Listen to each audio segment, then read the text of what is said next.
Welcome to day one of Baja Nevada, the largest multi-day off-road race in the country. With blistering temps, these racers will be crushing 600 miles through the Nevada desert and a race to the top step of the podium.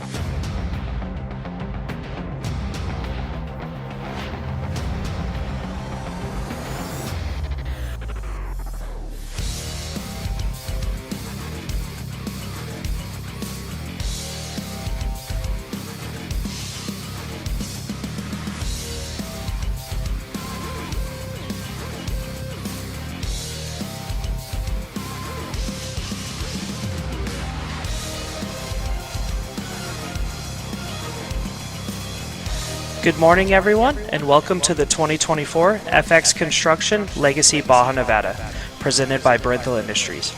I am your host, Robert Campbell, and with me today is Colton Gubler.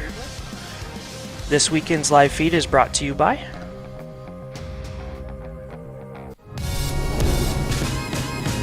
Maxxis Tires. Tread victoriously. Vision Canopy, where excellence comes first.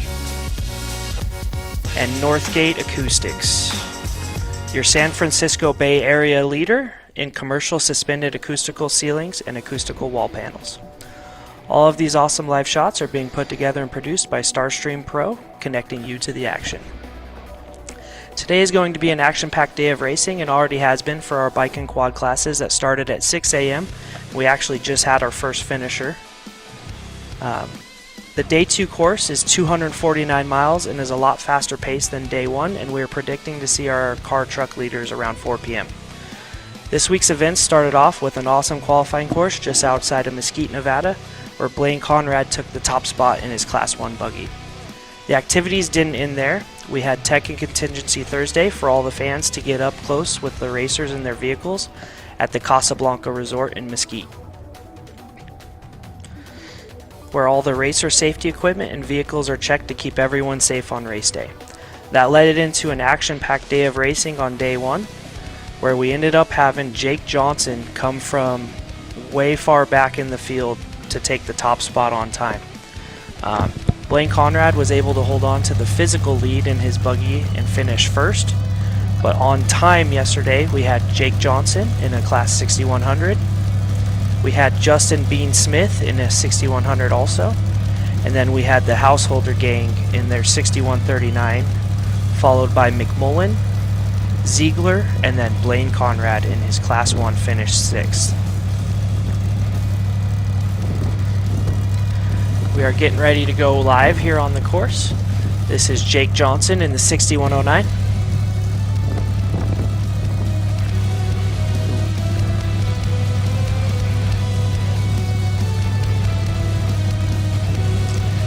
Your host for today is me, Robert Campbell. I'm here with Colton Gubler. Good morning, Robert. How are you? Hanging in there, man. Ready for a long day of racing. Well, yeah, hopefully a shorter day than yesterday, but very good day. It's going to be a long day today. I think it's going to be more of a sprint day versus yesterday. Yesterday was more of a kind of hold your truck together and be ready to race for the day. Today, yep. Only 249 miles. I think they're going to fly through it. Yes, definitely. Sprint day. Especially Jake. Jake's going to put on a show today. Let's see how this goes. Yeah, Jake should have some clean air to get started for him, so that should benefit him greatly. Bean's going to have to push through it. I know Bean's going to try and get it, but he has to pass Jake and put, I believe it's 7 minutes on him. Yeah, he's got some time to catch up to be in contention for the 6100 win. There we go. Jake's off the line, starting his day. First truck off.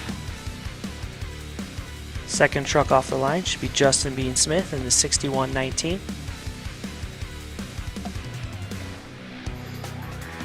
I did look, and the weather is supposed to be pretty good up there for the day. It's supposed to be nice and sunny today. The high is almost about 90, but the wind should be a factor a little bit today. It's supposed to be about 15 to 20 mile an hour winds throughout the day, so that might give a benefit to the dudes behind everybody, being able to make up some time in that dust. Yeah, not having to punch through too much Yeah. of it. So that plays into Bean's favor today. Definitely does. If he can get up to Jake. Yeah, if you can make a clean pass and put some time on it and have some clean air. But once again, Jake won't be in dust once Bean charges out a little very bit, true. so he'll just follow him. That's true, very true. He knows he's just got to stay right there. There we go, second truck offline. Be Justin Bean Smith off the line. Next up should be Adam Householder. Got And- the Motorsports Safety Solutions guys there hanging out at the start. In case something happens, they have to run down and help. Yesterday was a pretty trouble-free day. No big crashes or anything. There was one big one at the end of the day, but everybody was okay. That's good. We lost our last year's champion, Eric Husted, and had a little bit of a rollover crash, but they're opting out for the day. But everybody was all good. Adam Householder up next. 6139, based out of Yorba Linda, California.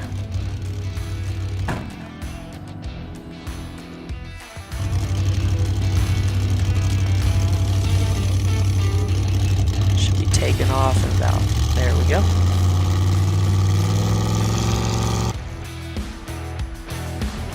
And I think that everybody seems to be on a level playing field today versus yesterday, because today's course is pretty much all brand new for most of these guys. I don't Yeah. think most organizations are up in Nevada, so that'll be really cool to see. Yeah, from what I was told, this course, none of this has ever been raced on before, ever. That is awesome. So it's starting in Ely, Nevada, doing a big loop up north, coming back down into Ely. So it's a little different than yesterday where they started in Mesquite and worked their way all the way up to Ely. But lots of different courses or terrain types out there. So they're going to start on these kind of like the fire roads. They'll go up into the trees, some more of that tight stuff, but not a whole lot of it today. Then finish on what, from the bikes, it looked like a really fast section going into the Yeah. finish. Yeah, they made up a lot of mileage in a pretty quick time. Between pits 8 and 9 seem to be the really tight section of the course today. So we'll kind of see how fast they go through there in these bigger trucks. As Connor McMullen starts his journey for the day. 249 fast miles. Here we go.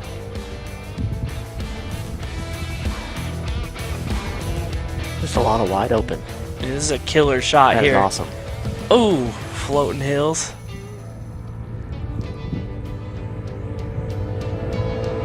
That's an awesome shot of Householder coming through there. Man.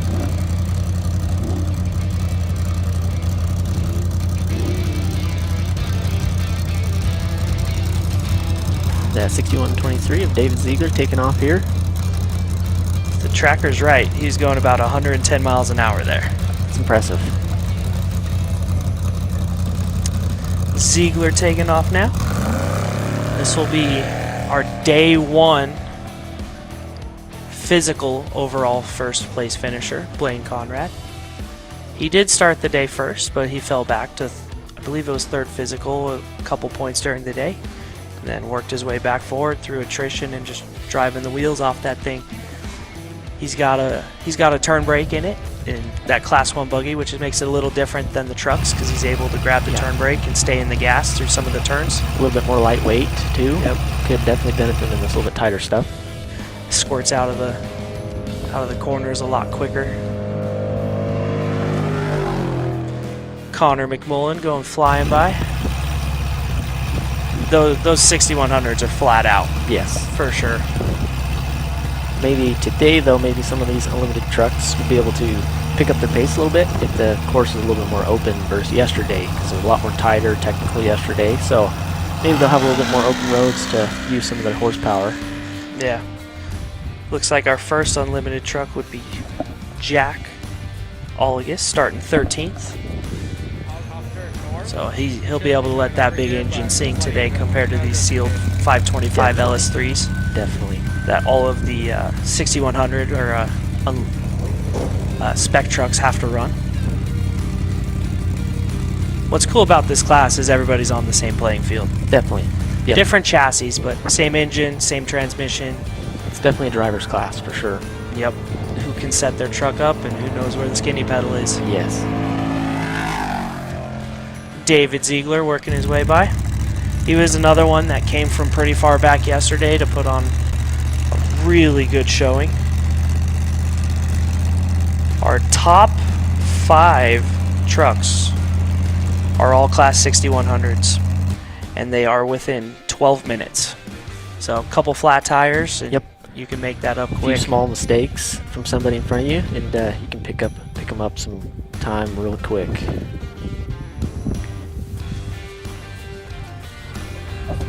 We have Lane Conrad in that Class 1 car. Coming through. This awesome live shot out here. And I would assume he's at quite a disadvantage compared to most of these other guys, because being in that single seat, he doesn't have that navigator to help him square up this technical track with all these different fire roads and stuff. And so that definitely plays a part, but maybe he seems to get it done still. Yeah, he certainly goes pretty dang quick without a navigator. We did see him playing with the GPS yesterday and blow a couple turns. Just something the guy in the right seat was doing. He wouldn't be paying so much attention to it. Definitely takes a little time. On board with Brent Fox in the 6101. And looking at Travis Chase on the starting line here, getting ready to start his day. Travis Chase ran up front.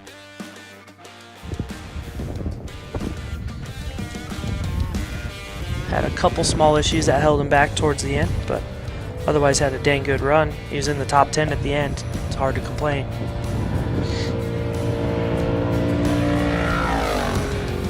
Here is Brent Fox going by. We were just on board with a few moments ago. Seems like he lost a few fenders yesterday. Yeah, Those that trees. That hood came off pretty violently while they were racing. They had to stop and rip it off. Oh shoot. I think it's probably still sitting out in the desert. Cole Harden. He had a good showing yesterday. We're on board with him quite a bit. He is 14th off the line today behind Sam Berry. Looks like we have, here's our first unlimited truck for the day. Jack Olligus in the number 27. He was our physical leader yesterday for a lot of the race with Blaine Conrad behind him, until he started packing so much sagebrush and bushes from the course being so green and not being raced on in the past, that the sagebrush and all the bushes were lighting on fire on his headers. Really? And they were having to stop the truck and put the fire out and then keep racing. Oh man. I think they had like 5 or 6 fire extinguishers Holy cow. in the truck on the floorboard when they finished the race. Jeez. Him and Mike had their hands full. Yeah, that's a pretty stressful day for him. Yeah. Jeez. Because the way those headers are ran, it was just packing that Shoot. dry brush right on top of them. Here is our second place Class 1. 1510 of Dawson, Kings Peak Motorsports. They are a Utah-based team. I know that car gets prepped out of the race shop in Hurricane, Utah. I've seen it there. It's got kind of a unique looking Class 1 car. It almost has the Alpha vibe to it. Very cool looking car. There goes Travis Chase, giving them the siren, letting them know they see him. It's always a cool move.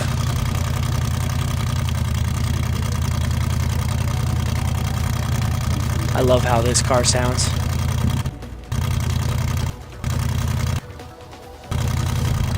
That was the 1510 of Dawson off the line. Next up should be the 6128 of Keith Marigold and Jonathan Swift. And there they are. Donald personally seeing everybody off this morning.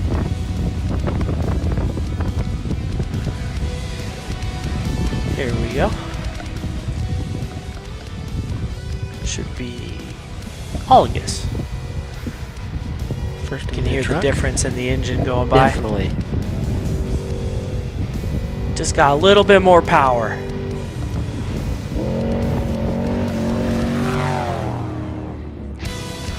Yeah, he's not flat on the floor, and he's probably going faster than the other trucks that were ahead of him. So. Definitely. On board with Blaine Conrad here. Awesome shot. He's going exploring a little bit there. Cut and brake didn't do it for him. Making his new line. He's getting traction. It's a typical dirt bike racer. the bushes are traction sometimes. It's like Sam Barry on the line. Looking at the spec truck class, the amount of entries in that class, of course, it's by far bigger than any other class too.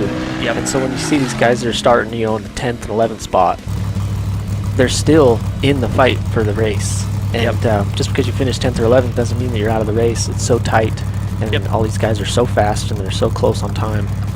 Yeah, I mean, the separation in the first 10 of them is within 20 minutes. Yeah. And that's one issue. Yep. A flat tire that the wheel is bent over the brake caliper. Yep, or a misdirection on course, or just a very small issue. You can make up that time, or you can lose that time. Really quick. Sam Barry off the line here. Now this shot, That's my cool. favorite. I That love is seeing awesome. that dust cloud. He is Gonna be wide open. A lot of trailing other dust trails all day.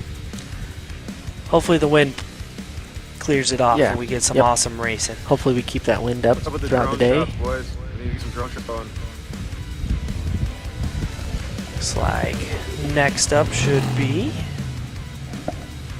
Cole Hardin in the 6179. Cole is a younger, I want to say second or third generation racer in that family. He's just getting his feet wet. Yeah, and he's fast. He is very He was fast. showing us yesterday. Awesome racing family. Got Motorsports Solutions Dave flagging everybody up. Donald must be handling something.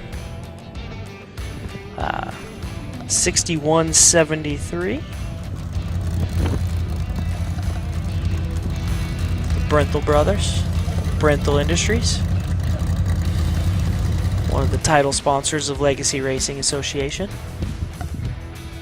A few missing fenders on his truck. No big deal. Just weight reduction.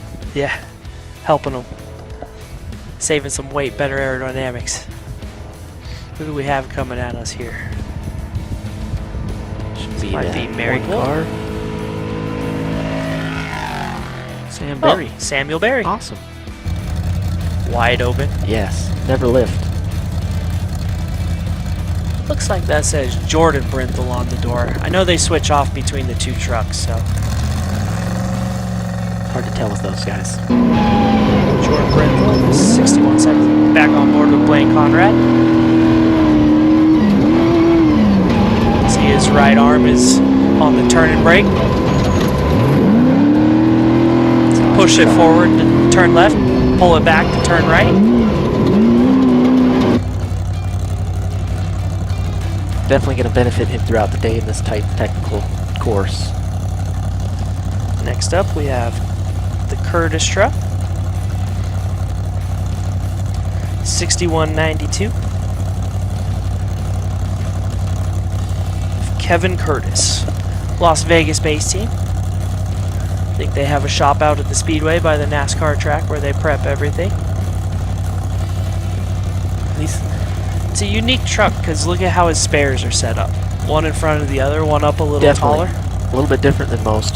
Yep, it's kind of that old traditional style from the late 90s, early 2000s. Definitely. It uses a little bit different weight distribution through the truck, probably. Yep. A little bit taller. I feel like it might be a little more top heavy. A little bit top heavy. Yep.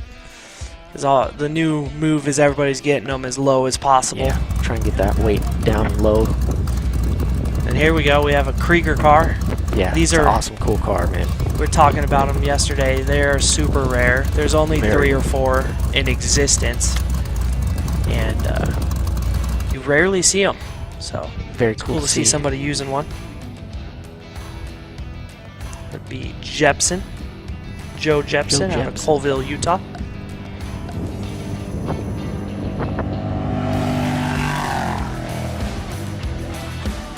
There's the Brinthal in-house 6100 spec truck.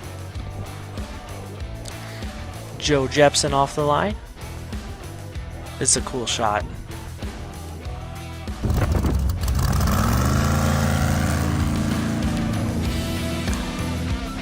'6157. Trevor Harvey. He had a rough day in the trees yesterday. It kind of looked like it. He shedded a couple body panels. It seems like nobody got away safe. And it was good after the long day yesterday. These guys, they did get some time to work on their trucks and cars before going to impound, correct? No, so No. after. Okay. So when you finished, they put you straight into impound. Okay.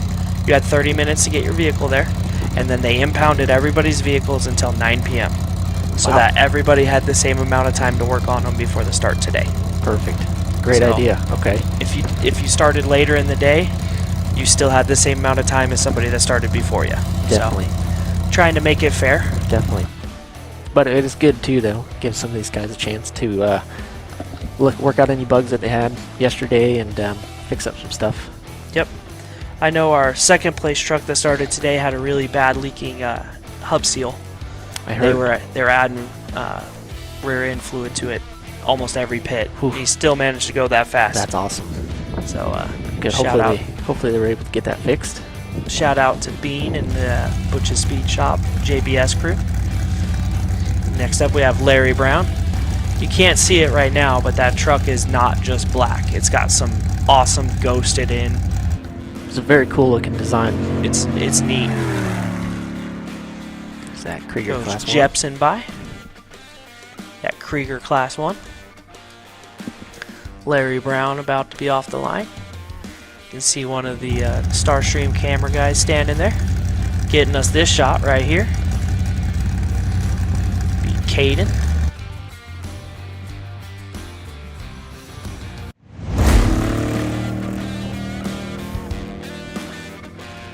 This is the SLR Motorsports of Neil Drickey, 6116. These trucks, when you pull that body off, they are works of art. I Every bet. weld, Definitely. every suspension component, it is almost a shame you go beat it up in the desert all day. It's kind of crazy that spend all this money and go out there and just rip them up in the desert. That's all Yep. you do. Yeah, I'm sure a lot of people would call us crazy for doing this, but Yeah, I think we even call ourselves crazy sometimes. getting ready to go off the line here with Neil Drickey.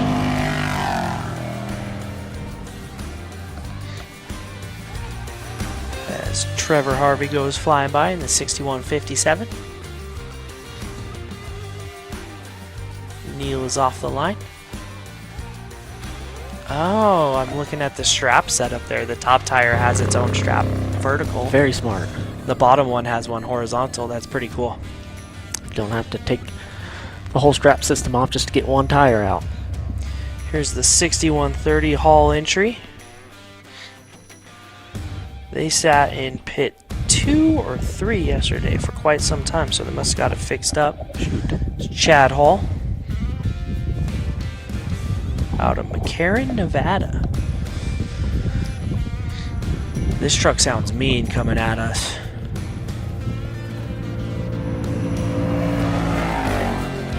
Larry Brown. Awesome. Herb Smith truck. Well, 19 Industries, as they go by now.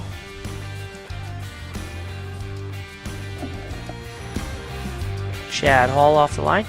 So that is our only all-wheel drive 6100 or spec truck that is allowed to race. It is a grandfathered in truck. It is old. I didn't know that. That's awesome.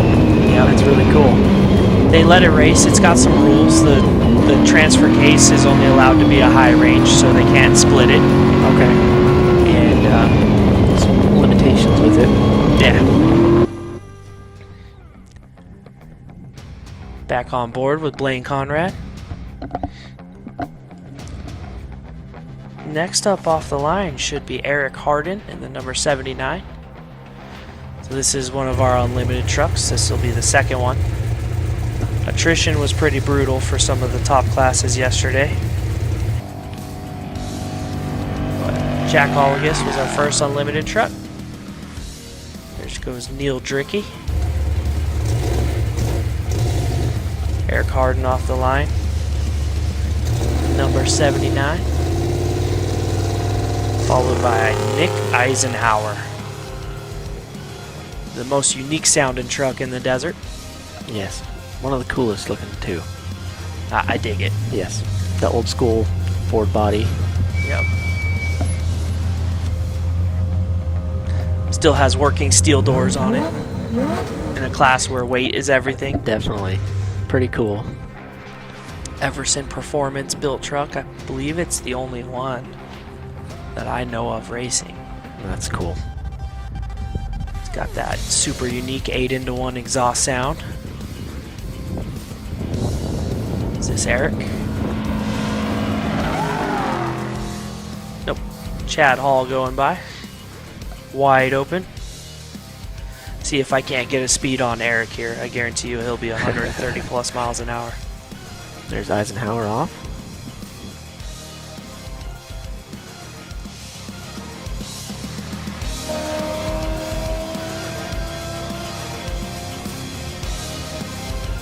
There's that sound we were talking about. Yes, very unique. The only one that sounds like it, that's for sure. Next off is number 13 of Fry. Mike Fry, Las Vegas based. They're a big time family sport for them, the whole family races. Unlimited hard. truck power right there. Yep, you can hear that thing screaming. The last tracker ping on him was 115 miles an hour. So he's flat out.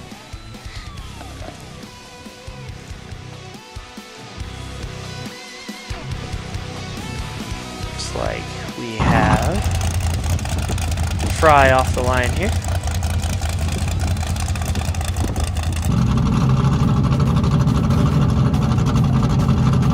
On board with Michael Scafuto, the number 3.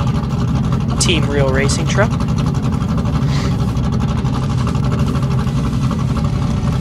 Big fan of their retro style design, colors, and look. You don't miss it. Definitely not. Very And it noticeable. looks good.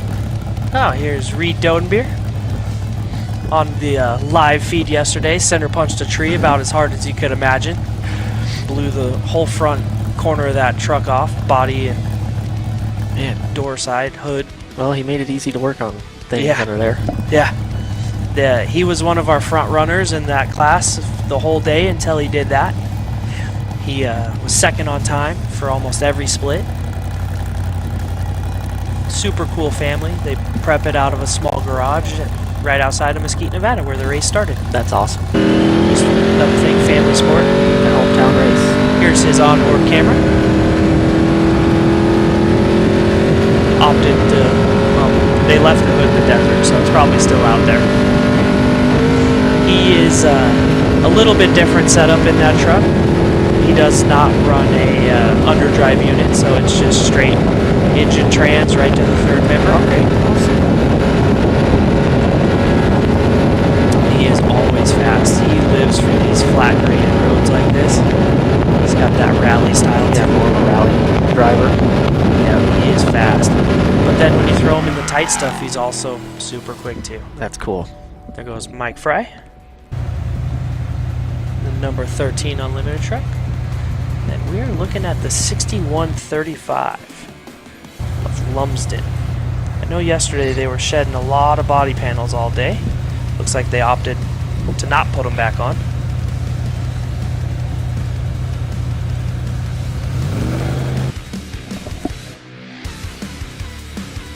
On board here with Brent Fox.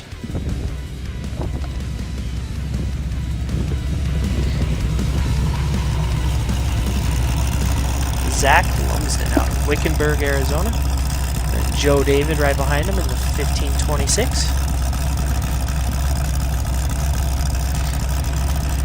Tom Coke Racing.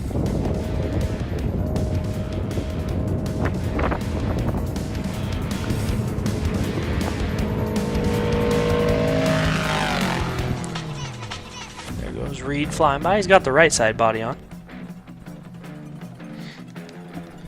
That truck is quick.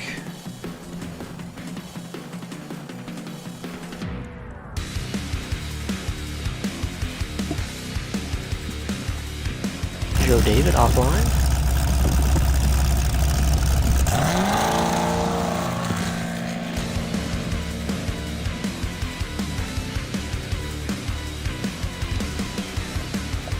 Pulling up next is the other Brenthel Industries truck. It's their number 26 all-wheel drive. I think it had a couple growing pains yesterday. This is one of their test trucks.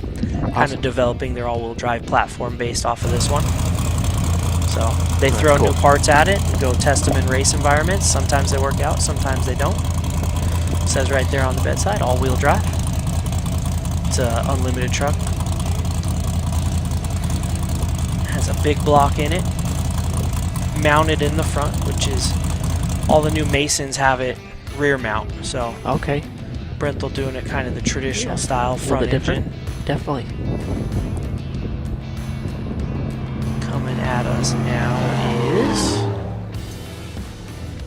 the Lumsden truck with the whole left side was missing, but he's got the right side on there, kind of like Reed. Yeah. Maybe we're seeing a pattern now. I just think so. Seems like it. Normally you put the co-driver in the trees, so I think they were doing it wrong yesterday. Awesome drone shots brought to us by Starstream Pro. All the incredible pilots out there flying them things. Operators, pilots. They're impressive is what they are. Yes. 1592. Carry on the line.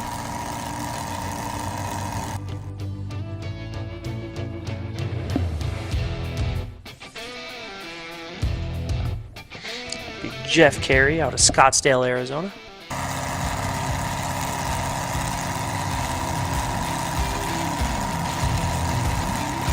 I love how buggies sound, man. Definitely. Just something about header straight out. Here is Mike Scafuto in the number 3 Team Real Racing truck. They were one of our last finishers last night. They had a long day. 12 hours and 36 minutes. That makes for a long day, yes. Yeah, that was a long day. So that's an 11 o'clock finish for them last night, give or take. So a good, solid finish today. We'll just bring them home happy with a good finish for the weekend. Yep, he's in it for the points. They're chasing the point series this year. He's got Kyle Kraft riding with him, one of my favorite co-drivers in the game. Dude does an insane amount of homework for every race. It's hard working with that. Just rode with Impudia to a Baja 500 win a couple weeks ago. Now he's riding with Mike Scafuto on the number 3 Team Real Racing truck. Awesome live in-car being brought to you once again by Starstream Pro. You see that box in the center of the roof up there? Controlling all the cameras, linking everything together. Tying it in with the Starlink, bringing it all to us from the comfort of our own homes. Your iPhone, or wherever you're at.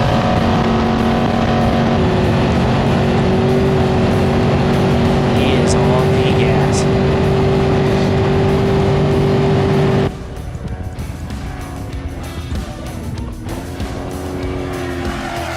Is that Class 1 car? K? Carey. Carey K. Jeff Carey. Jeff Carey. 1592. Oh, Lad got his car back together. 1562. Lad Gilbert going off the line. Or Sean Gilbert, sorry, not Lad. They had a torque converter failure yesterday that took them out, but they must have replaced it overnight and decided to race today. Good to see him back. Yeah, Sean's fast. That's the most unique Class 1 car you will ever see. Definitely is. Mike Scafuto. Tracker pinged at 113 miles an hour not too long ago. Awesome. Sean Gilbert. Looks like our last one off, and now we're jumping right into our Pro UTVs. Oh yeah, he's ripping. Cruising pretty good. You can see the power difference there from Definitely. the unlimited trucks to the spec trucks. Up next is Nicholas Gurries in the T983. He was our fastest Pro UTV to finish yesterday. He was on a mission. Yes, he was.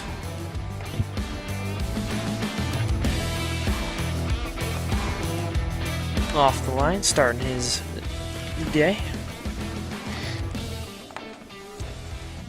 Finished 7th overall yesterday Based on time. based on time, and right behind him is going to be Laymaker? Yep. Lamaker. Co-driver honking at the camera guy there.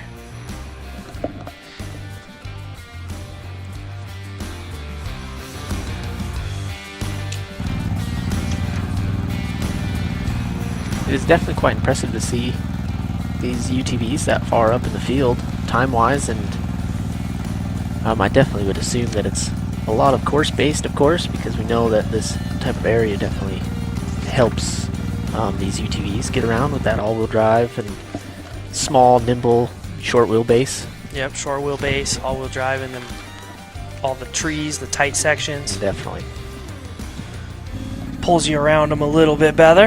definitely, yeah. And the looks like James Moore up next.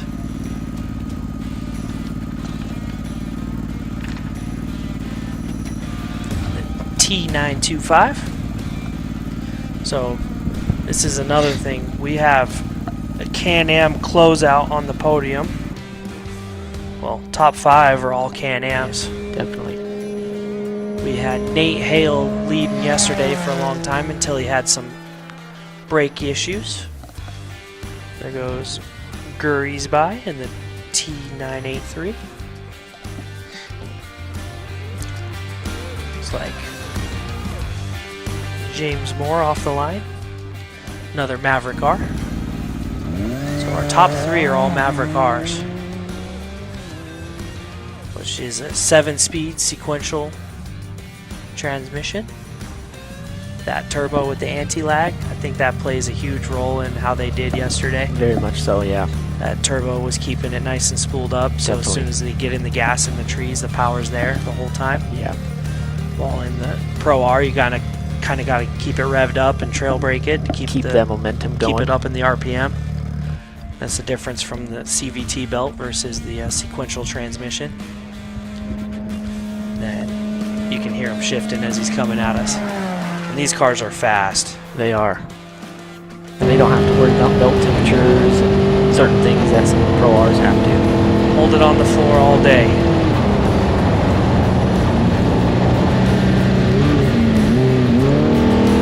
Michael's good to go.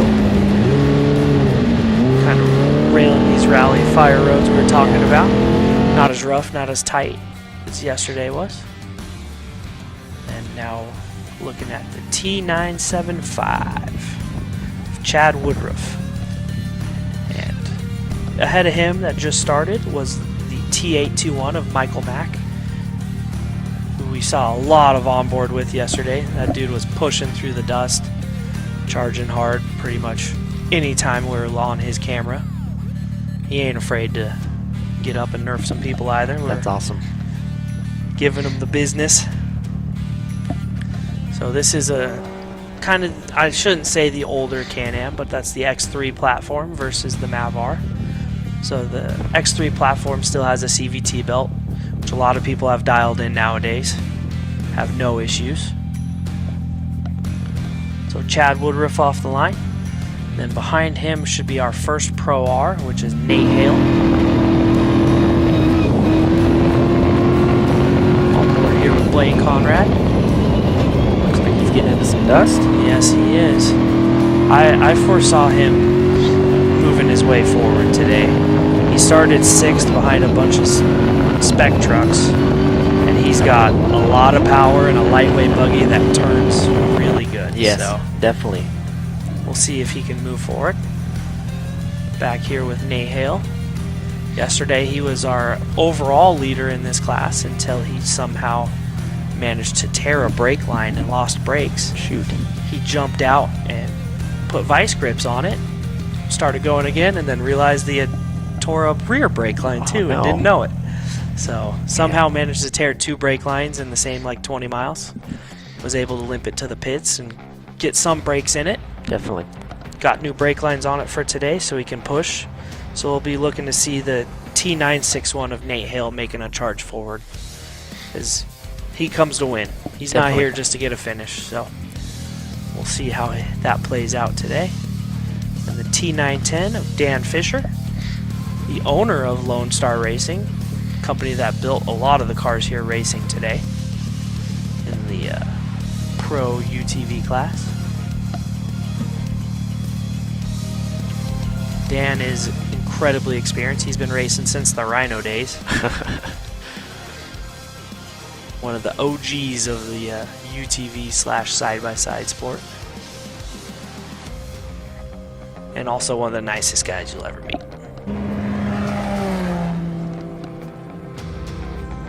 There goes Woodruff by our remote camera there.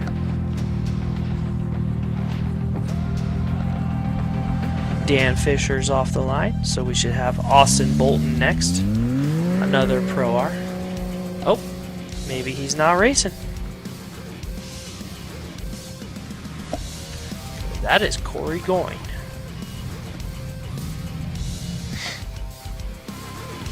Nate Hale and that Pro R. Now that's a cool shot. That is awesome. That Pro R looks to be pushing about 93 miles an hour on that straightaway, so compared to the trucks, definitely lacking in speed, but I think they gain a lot more in that nimbleness, the tight stuff. So, but it is pretty impressive to see some of these UTVs going that fast, close to 100 miles an hour, easily. And sustaining it, not worrying about belts. Definitely. So we have Corey Goyne in the 1036. You can hear him saying the same thing I was thinking. You can't even hear it sitting there idling.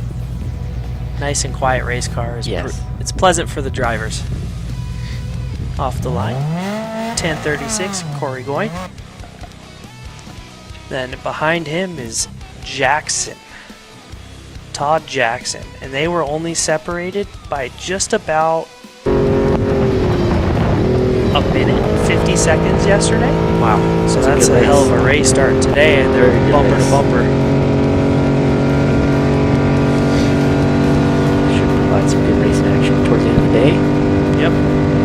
And on board with Brent Fox here. Co-driver kind of giving the hand signals.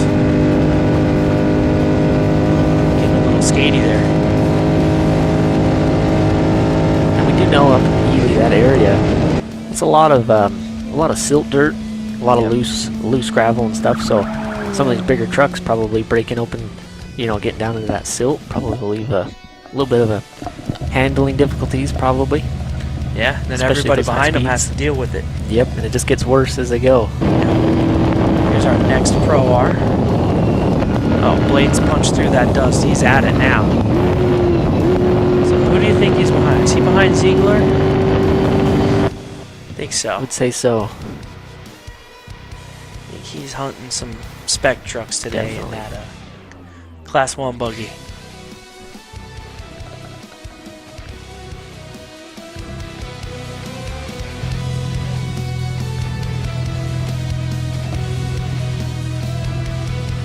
Austin Bolton up next.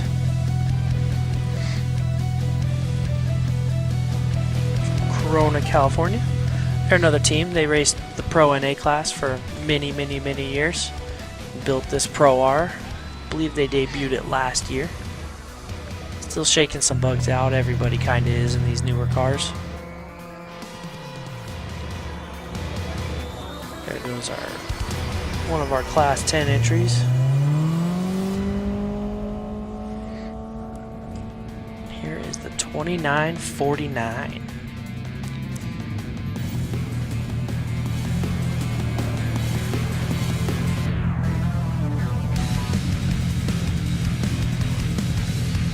Stockwell. That another mid-tag chassis.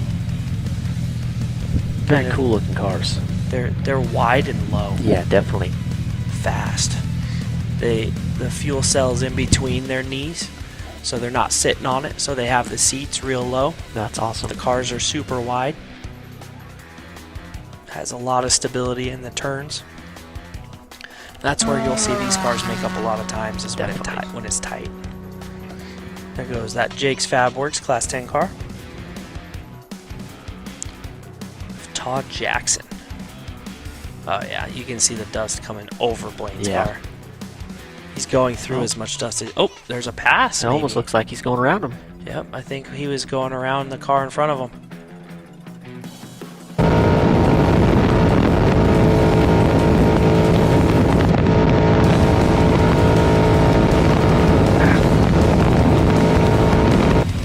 On board with Brent Fox here. As we look at Dallas Gonzalez. This is our first NA car, correct? Yep. So Dallas was going pretty quick. I know he had a little bit of downtime yesterday. I don't know why. I just saw him stopped. This is a beautiful car. Some of these UTVs are absolute works of art, just like the Unlimited trucks. And a lot of work and dedication put into them. Yep. The NA platform is one people have kind of hammered out and know what you can do, what to push. Yes. Know your timelines on everything. So. And the NA class is just like similar to the spec class. It's big, it's big driver's class.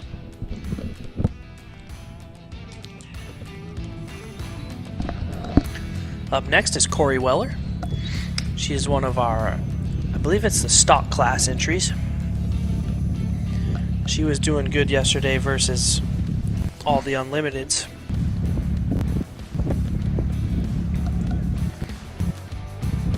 Another one of our fast racers. The U948. Oh man. Okay, the dust, the wind isn't helping. It is not. As soon as they hit those trees, it stopped. Same story as yesterday. We heard that they got quite a bit of rain up in that area just a few days before the race, but it doesn't seem like it helped at all. Nope. It dried out. It did, quickly. 100 plus degrees the last couple days didn't do it any favors. Look at how fast he's still pushing. Yes. You can't see 10 feet. I bet you he knows that guy's right there. Yep. Catch a little clean air from him. And if this is the order they're still in, I believe he will be right behind Sam Berry.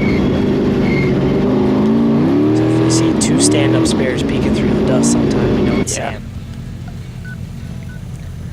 Here we go, the 1091, the Cox family. No, Caitlin Cox started yesterday, but I'm not sure who's going to start today. They switch off, I think. They're saying 3 different times throughout the day. Yeah. Letting everybody get some seat time. One of my, I don't know why, but one of my more favorite looking Class 10 cars. Definitely. Just the bodywork and the lines of the roof and everything looks good. Behind the Cox family is the T870 of Wilson.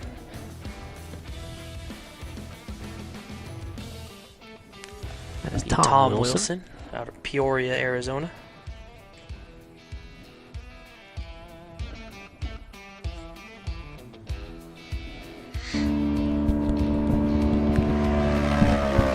There's Dallas Gonzalez going by.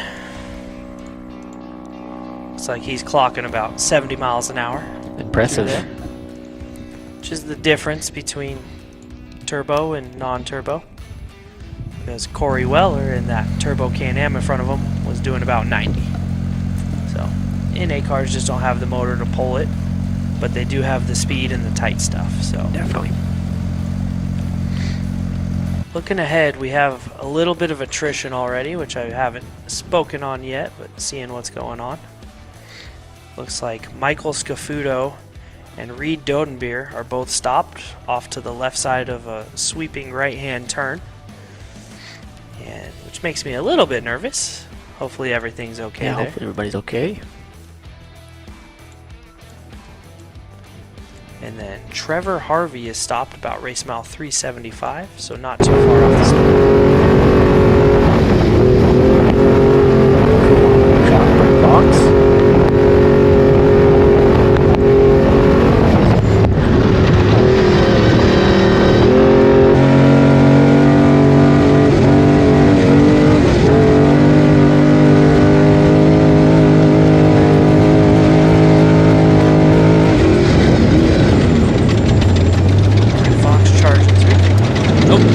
missed a turn there a little bit.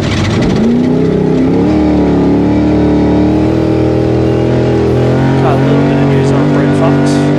Brent is driving all day today. Sounds like they're putting some fuel in pit A. That's all they need.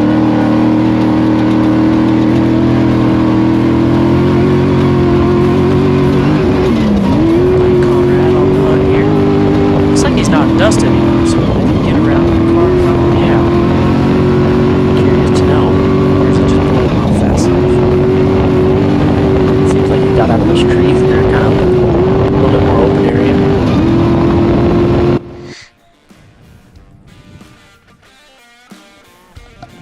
Blaine Conrad.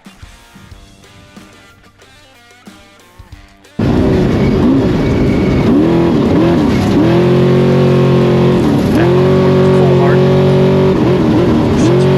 Same dust he was in before.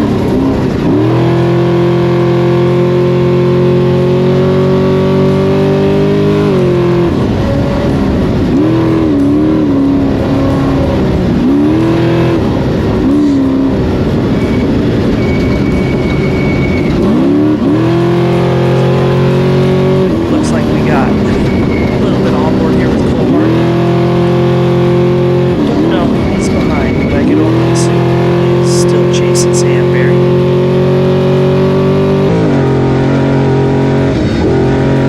Brent Fox.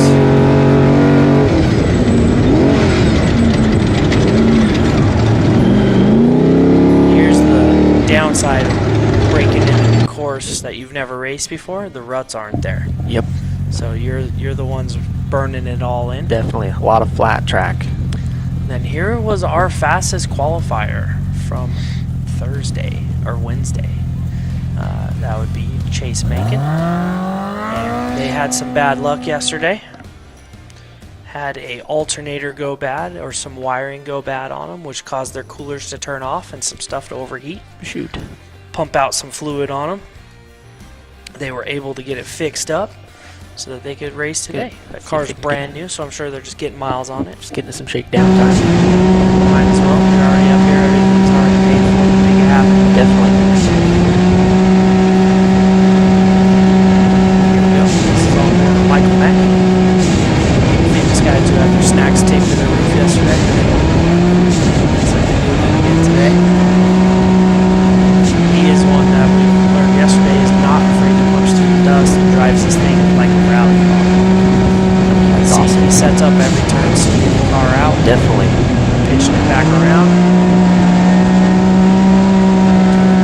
Scandinavian flick, as they call it. Calling it cradle. These boys were flying yesterday, so I foresee we see them go forward quite a bit today. Yeah.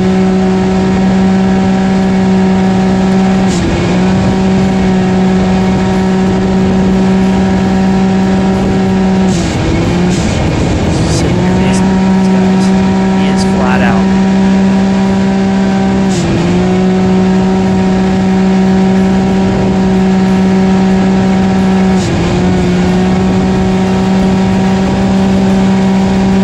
Still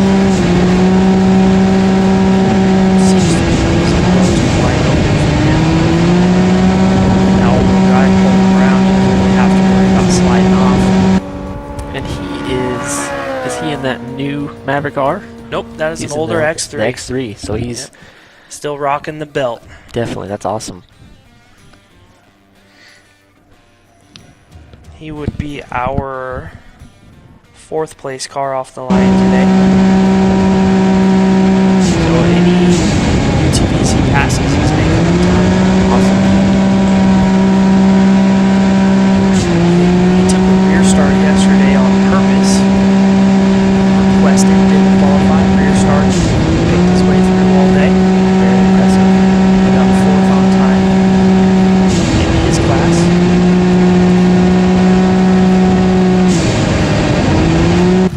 But he's got some heavy hitters in front of him, so. Here is the 1912. So Ian Torfey from Yeah. Apple Valley, California. They had a co-driver hanging off the back yesterday, so I think they did a corner delete. Dang it. and got it to where they could get some help.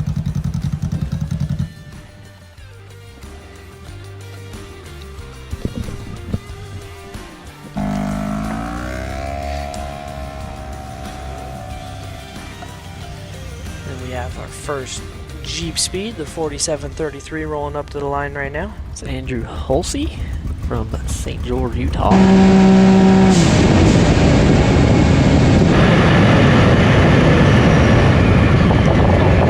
Michael Mack.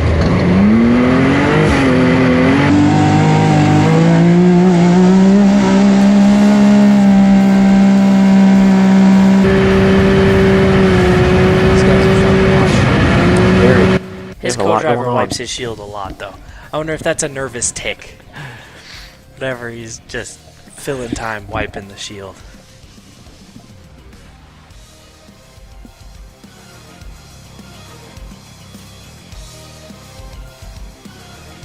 Off the line here. The S982, Seth Jones. Talked about it a little bit yesterday. They are originally from Australia and just moved over here about a year ago. So they like desert racing so much they move where it is. There goes Dan Phillips by in the 1967.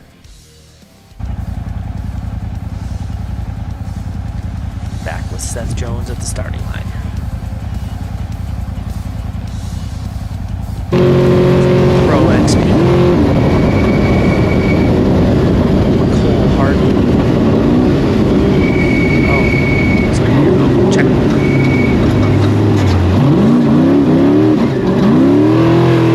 180 there. Yeah, it's not tight. Paralleling exactly where they came from.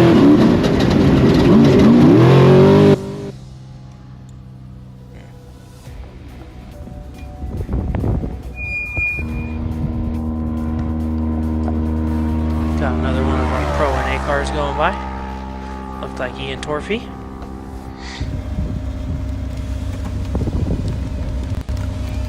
It's the first trophy light offline. Larry Schmoozer? Yeah, is that the 6081? Yes. Yeah, Larry looks like. Here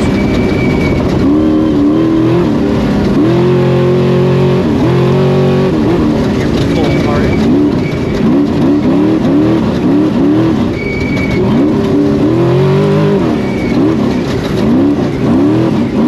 Looks like our lead trucks are already through pit 7. Awesome. They're cooking. Michael Mack.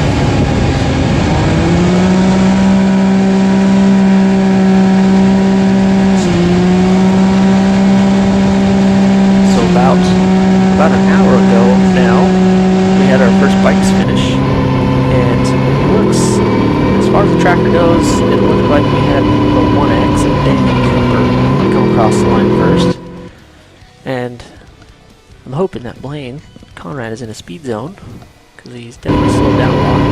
It's way down. It's got to be a speed zone. Yeah, it has to be. There's the 6071 of Dallas Theobald from St. George. Second offline in Trophy Light.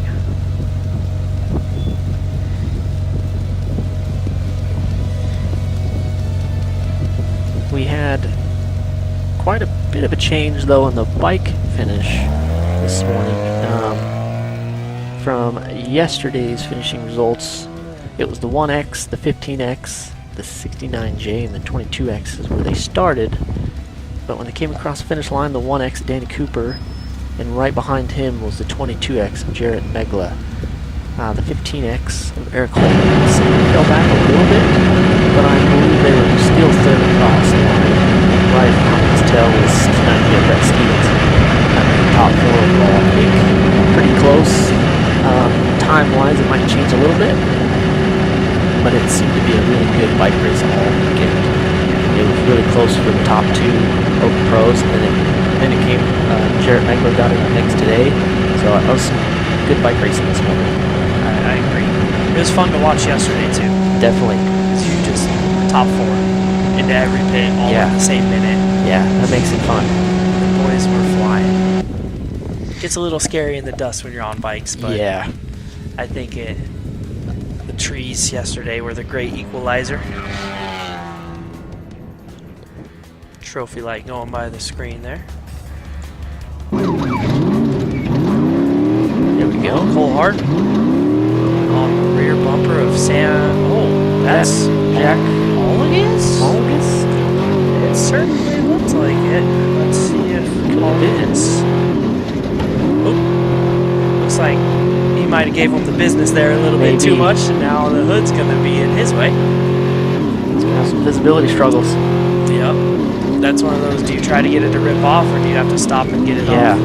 Yeah, but I mean, just making the pass, you don't want to run the risk of having to stop and get out, pull it off, and lose that position. Well, you might have to drive so slow because you can't see that he's going to go back around you. It's a tough decision. Yeah, that's rough for them.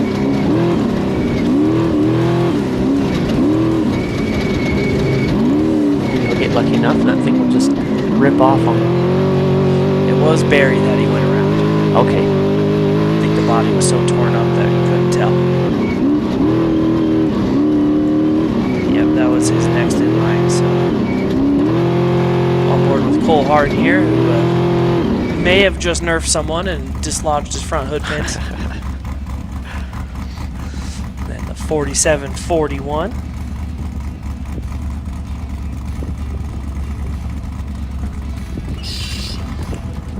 So, 4741, Kyle Giselman from Menifee, California. He DNF'd day 1, but looks like they got that truck back together, and they're going to see if they can make a good stage finish today. Once again, so far away from home, why not give it the beat the next day? Yeah, come that far, you might as well. Throw everything at it, see if you can't be the fastest guy today. That's it. Nothing to lose. Brett Fox here chasing somebody's dust. Showing why track position is so important some days. If you don't have enough wind, this is what you deal with all day. Especially up in this area. Just the trees are so thick that even if there is wind, it doesn't really help you. Yeah. No matter how windy it is in the valley.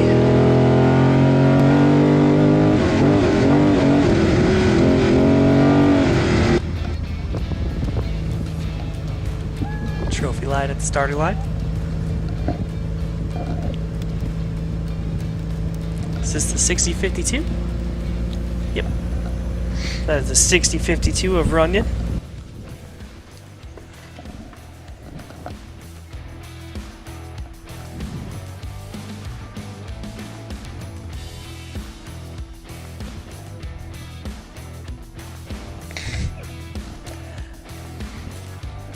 Awesome drone shot here.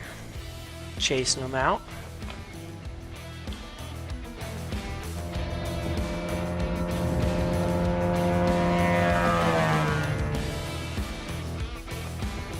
A few of these trucks are kind of hard to identify because half of the panels have left them.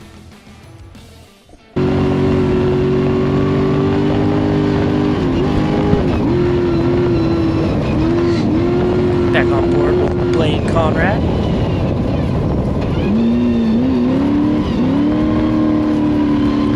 He's picking his way through one of the little bit tighter sections of the course today.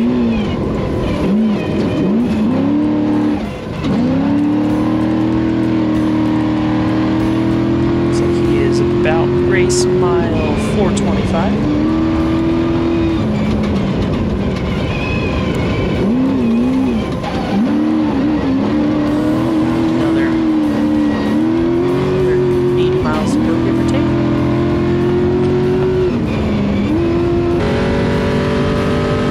Guys are making good time. Oh, here's Reed. He must be moving again. Good to see. We showed him stopped on the tracker a little bit ago, so maybe a flat, fixing something. I know yesterday he was one of our top 6100s on time the whole day, and then had some fuel pump issues where they were overheating on him. So he was cycling between pumps until they get hot, and then had to pull over and let them cool off for a little bit. I think a little bit was like an hour, so it bummed them out. Yeah, definitely. They're having such a good run. Hopefully they were able to get that fixed for today. Yeah, almost looked like they were upside down there for a minute. I got nervous. They're a great group of guys, the whole Doden Beer team. Here, following the 1950. This is a pretty cool shot here. 1950 at Chase. Yeah, that should be It's a really cool shot. Travis Chase's son. Definitely wanted to ask you, Robert, because you come from that Pro NA class. Now you're up to the Pro UTV class with that Pro R. How, of course, on a course like this, it definitely makes a big difference between those two cars. But what do you think the disadvantages and the advantages are between the Pro NAs, of course, versus the bigger cars? But you get those turbos with the Can-Ams, and then you have the non-turbo Pro R. How much do you think? Yeah, you have a lot more CCs, you have a little more horsepower, but what do you think? You know, you have a lot more weight too. I think the big cars have just really come into a kind of their own. Definitely. Everybody's figured out the belt situation. The new Polaris and the new Can-Am, the R chassis, so Mav R, Pro R. Yes. They're huge. They're the size of 10 cars nowadays. So I think like an RS1 like this, which is the Robb family, which I'll touch on this real quick and then get back to the question. So this is a father-son team of Bruce and I believe, I can't remember his son's name. They both bought these RS1s. They kind of built them identical, and they raced together yesterday. That's awesome. They used to race at Jeep Speed, and then at King of the Hammers earlier this year, they raced a short bus on like 54-inch tires. Oh, that's cool. And so they bought these RS1s. They had 7 flat tires yesterday between the two of them, and we're trying to bake, borrow, and steal tires this morning. So they kept stick flatting them in the tight stuff yesterday. Shoot. So that's just a cool little sidetrack cool. there. The Robb family's neat. They come from across the country to come do this. That's cool. So that's the last vehicle offline. Yep. So those were the last two. They were our last. They didn't finish yesterday, so they finished, but not on time. We saw that Class 11, 1121, and Gary Levitt go by. Then we'll get back into your question. So the NA cars, when driven in anger, can still go really fast. Definitely. Because everybody's figured them out. They don't blow belts. You might have 85, 90 horsepower, but you can hold it on the floor all day. Yeah, never lift. And so those guys, they drive them like go-karts, foot on the floor, and then use the brakes to slow down while never letting off the gas. Yeah. You have some of the really fast guys like Kane Wells and that will come out to some different series, and they'll be the fastest car on course in a UTV. That is cool. Even in the rough. But the bigger turbo cars and the Pro Rs, when you get into the rough or the wide open stuff, an NA car just can't hang. Definitely. Too small. Don't have the top end. Like, I went from an 80-mile-an-hour top speed in my Pro NA, and it takes 9 years to get there. To my Pro R, we can hit 90 now. Big and then difference. if you string it out down the straightaway, we were getting 100+ miles an hour in this area 2 months ago. That's impressive. Yeah, It's a big change to come from. and it's terrifying because at the end of the day, you are still in a UTV going 100+ miles an hour, but it's fun, and these guys do it all day. You got a lot more weight in that Pro R. And it takes a little bit longer to slow down for you, probably. It does take a lot longer to slow down, and it does like to push through turns. Just that, like you said, the weight. Yeah. Back on board with Blaine Conrad here. And Class 1 buggy. A massive dust trail behind them.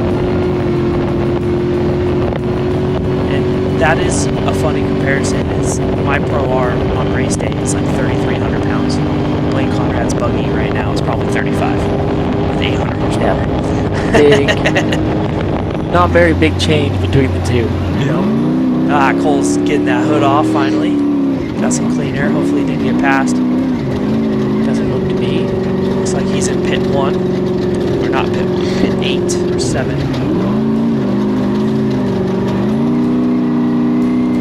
pit 7 is our first pit for the day because it's just a continuation from yesterday. Cole Horton, he might be pushing really hard today.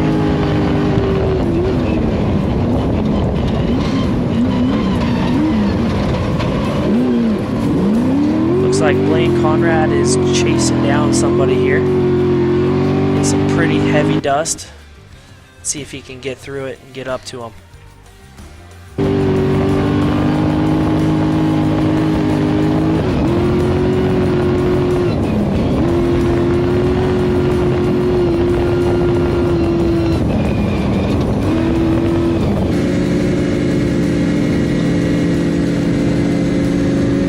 Speed zone.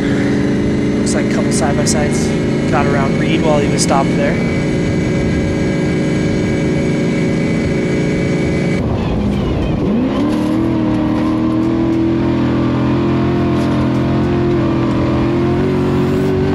Back on board with Blaine Conrad here, BC Racing, Wordco BC, Las Vegas company that helps Legacy by hauling some of the heavy equipment around, making these races possible, especially out here in these super remote areas of Nevada. And this is, we touched on it earlier, but this race course has never been done before. All brand new. All brand new. Never been raced on stuff. It's definitely good. Everybody's on the same playing field, and nobody has any advantages. I'm having a little bit of FOMO today. Definitely. Yesterday in the trees, that's not my style, but today this looks fun. Definitely. Yep. Watching Michael Mack set up these turns and slide them like he's in a rally car, it looks like a good time. It seems like it's a lot more wide open today versus yesterday. Yeah, our leaders are moving today. I might have predicted that a first place finisher wrong. Might finish a little sooner than expected. Jake Johnson is already at race mile 440. Started the day at 361. Cole is in a lot of dust right now in that speed zone.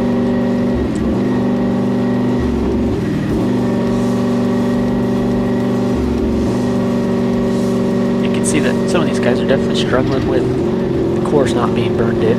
Yes. See them missing some lines and missing some turns and corners and having to make their own lines. So the big trucks really struggle with that too. Because a lot of times when the front ends are pushing on a truck, if you're in the ruts, it just carries you through the turn. It kind of hooks you like a slot car. So when these courses are brand new and kind of virgin like this, and they're the first ones through, those ruts aren't there to hold you through.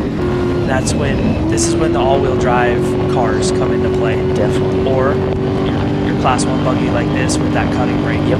Kind of get that rear to slide around a little easier. Yep. So what he's able to do with that cutting brake is he's able to lock up one of each rear wheel and stand on the gas and get the other wheel to turn faster. So it helps the car turn, and you are able to do some wild corner speeds by doing that, and it'll turn on a dime. Definitely. It's a really cool feature that those Class 1 cars with the IRS rear end have. Yeah. Much different than the spec trucks and the Unlimited trucks with just that rear handbrake. Locks up the whole rear end. It locks up both rear tires. Yeah. Because they have the spool in the center, so the tires can't turn independently. Cole Hard back on the gas here after that little speed zone he was in.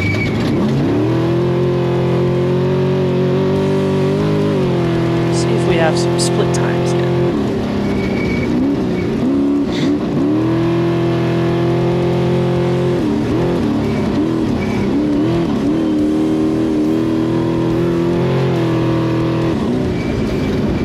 Looks like split times for the day aren't working yet, so.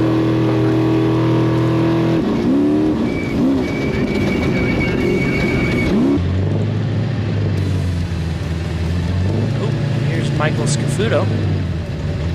In trees? Looks to be.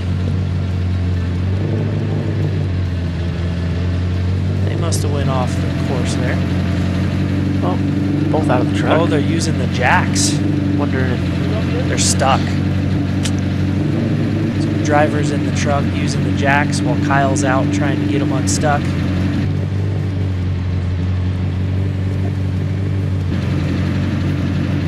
That's a rough day. looks like they're wedging branches and piling anything they can under the tires to get it out. Never want to see the helmets off. You know, it's a... No, they've been there a minute. Yeah, definitely. It's a bigger problem. Kyle Zervin is in co-driver pay today. Definitely.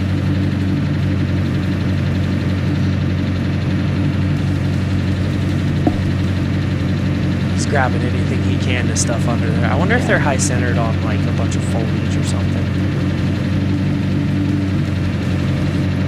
Wonder if they just missed a turn and went off into the weeds. That's what it looks like. On the tracker, they're off of the outside of a right-hand sweeper. Here we go. Looks like they're going to try it. Raising the jacks back up to set the truck back down.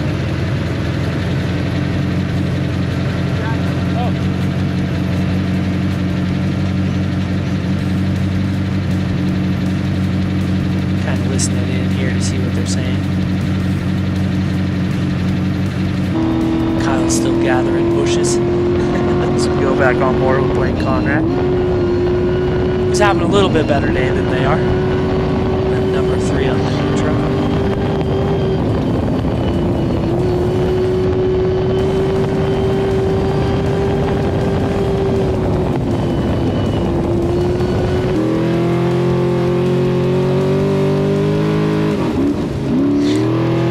Back on board here with Cole Harden as he's pushing his way through the dust. Saw him get the pass on Sammy Berry earlier, so I wonder if he's coming up on Marygold now. KDM Shock Technologies truck. You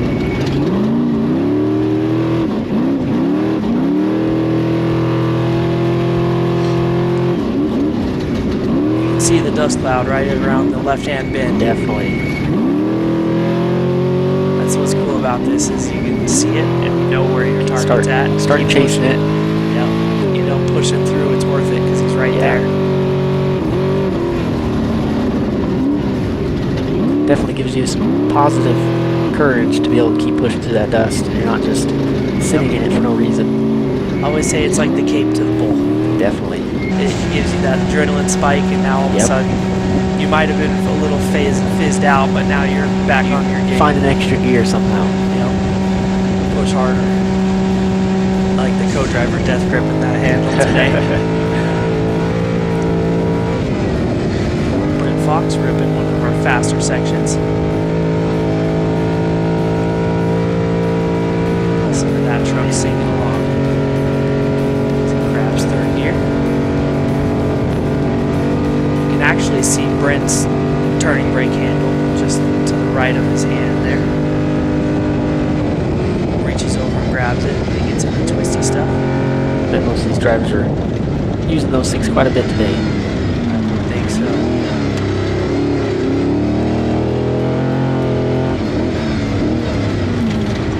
Man, this course looks fun. I was just thinking that, yeah, it does look like a lot of fun. The change in terrain is wild. Yeah. It's from normal Yeah. brown dirt, red. Definitely. It's very up in cool. the trees. Kyle's still out there gathering everything he can. They're packing sticks and branches. Whatever and they can logs. find there, yeah. Take the spares out and stick them Yeah, under see it. what you can do.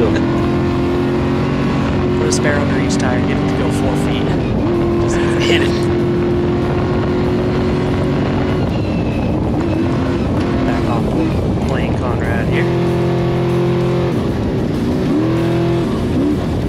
His tracker is intermittent again today, but somewhere in the race mile 435 to 450 range. Looks like on course currently Jake Johnson is still our physical leader. Behind him would be Justin Bean Smith, followed closely by Adam Householder and Connor McMullen. So same off the start. Same order as it was off the start. David Ziegler in the 5th spot there.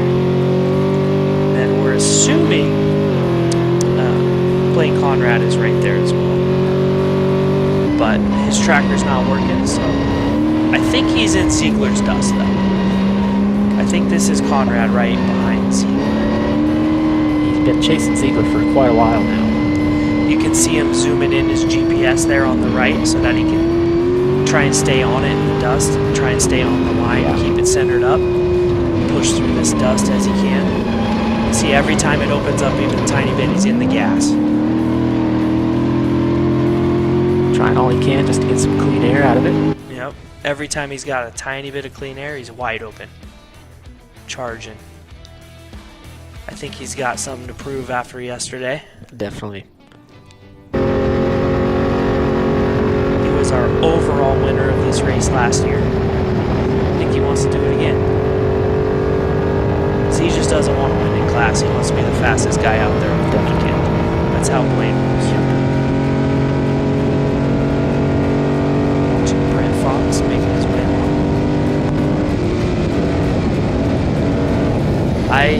I'm a fan of the colors Legacy uses for their course markings. They stand out even in the dust. They do. Very, very bright. You can actually see them. Yep. I don't know what they did special, but it's pretty neat. That green shows right through. They definitely put in a lot of effort on this course because it's all brand new, so they definitely did a really good job of marking, making sure dangers were marked good and stuff because it's all fresh for everybody. So they want to try and keep everybody safe as possible. Nobody has old notes from last year they can use or reference. Yep. It was a no pre-run race, so everybody's seeing all this stuff for the first time. Kind of adds to the risk versus reward factor of pushing around some of these turns. Definitely. You gotta hang it out. Back on the green dough beer.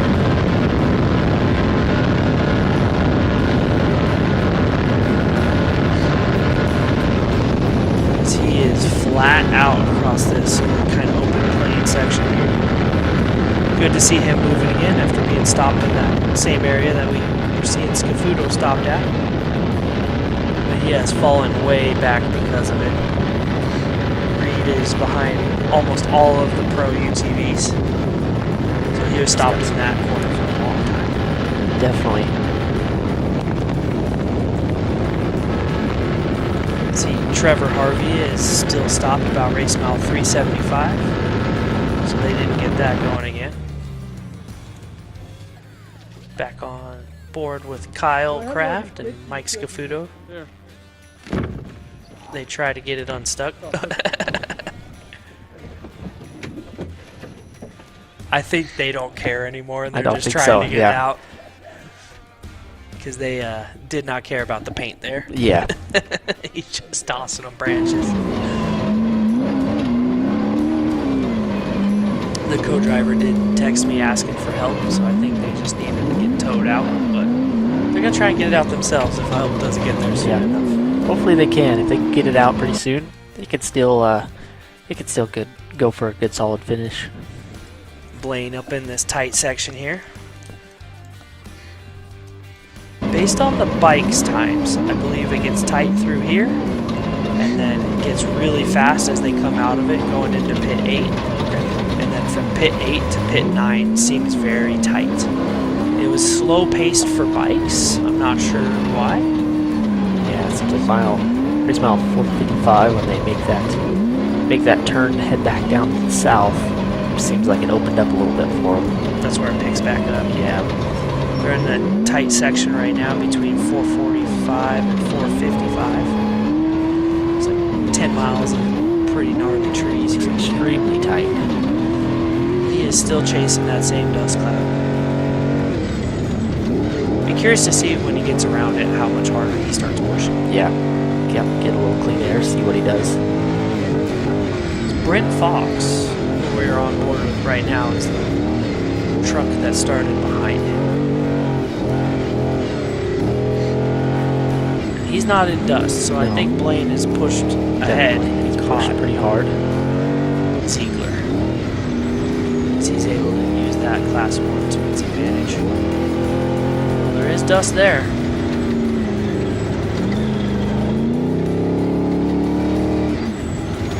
I don't see anything there.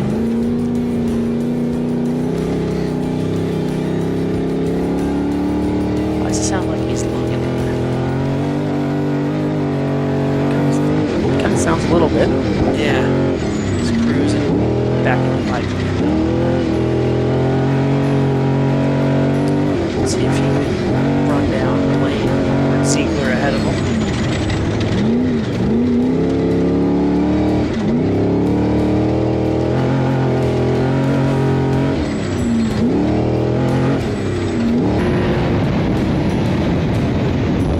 Back on board with Reed Dodebeer. He should have some interesting shots as he starts picking his way back through some of the slower classes that got around him. Definitely. That's a move Reed and Tyler always do. They honk and wave and let everybody know. It doesn't matter if you're a course worker, photographer, anybody. They're waving. They're having a good time. That is cool. They're acknowledging everybody, saying hi. I'm surprised that siren doesn't get worn out by the end of a race. Because it doesn't matter who it is. They're waving. They're putting on a show. And if you're sitting on the outside of a flat corner, he'll make sure that he throws a bigger roost than anyone. That's awesome. Fun team to watch here. And as we're on board with Reed, I would like to thank everyone that's helping make this live feed possible this weekend, which is Vision Canopy, where excellence comes first, and Northgate Acoustics Inc., your San Francisco Bay Area leader in commercial suspended acoustical ceilings and acoustical wall panels. All of these awesome live shots are being put together and produced by Starstream Pro, connecting you to the action. And I cannot say enough about how rad it is to have the drone shots, these in-car shots, and seeing this race take part from hundreds of miles from the nearest major town. It's very cool to see the technology and the advancements that Starstream has made, and definitely it's impressive. Made bringing this racing to us in a lot.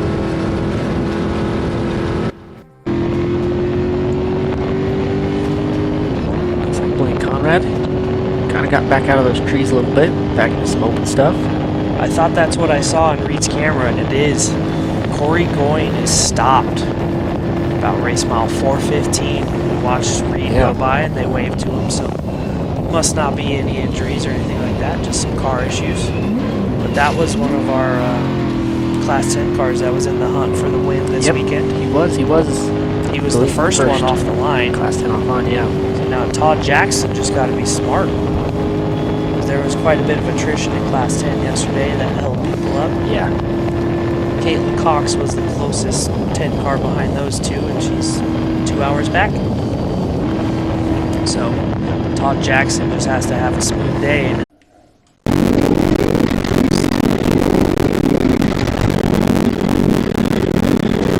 James T831 at the front of the pack. The T831 being Lamaker. Looks like the number 3 hasn't made much progress here.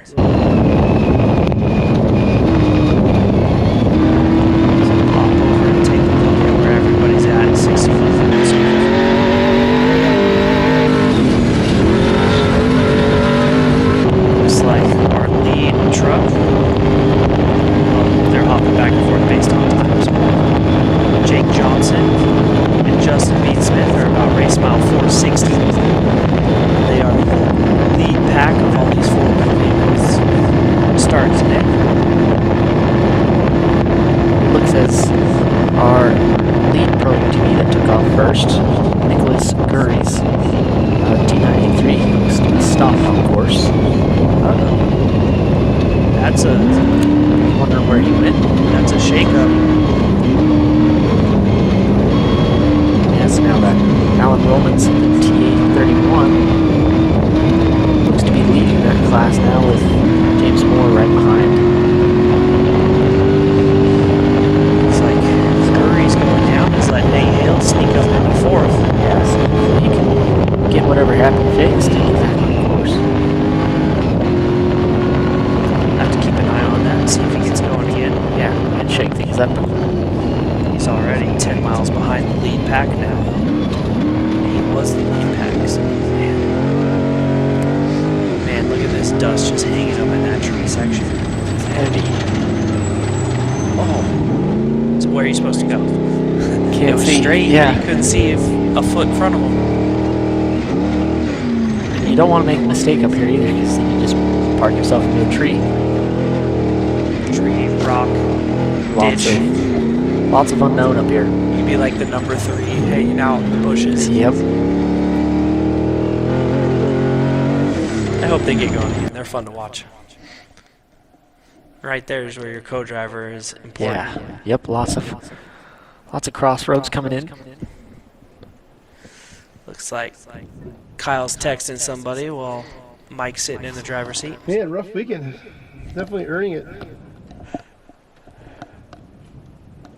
this weekend.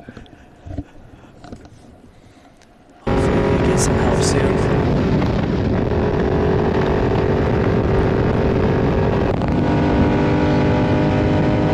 On board with that Bird Fox.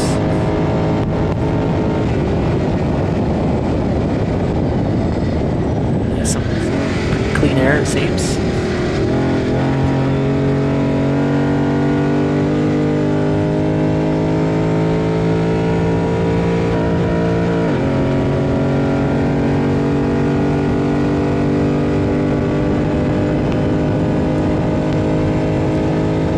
Picking his way along here. Let's see if we can get an idea how fast he's going.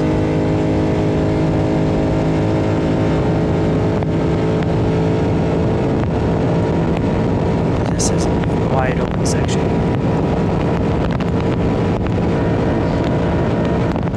This tractor beam is way far behind.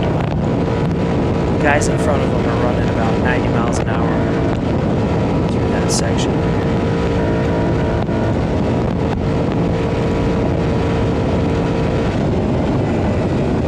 I would assume that's 100 plus. Yeah, you would assume. Moving out this left hand turn. Right hand turn.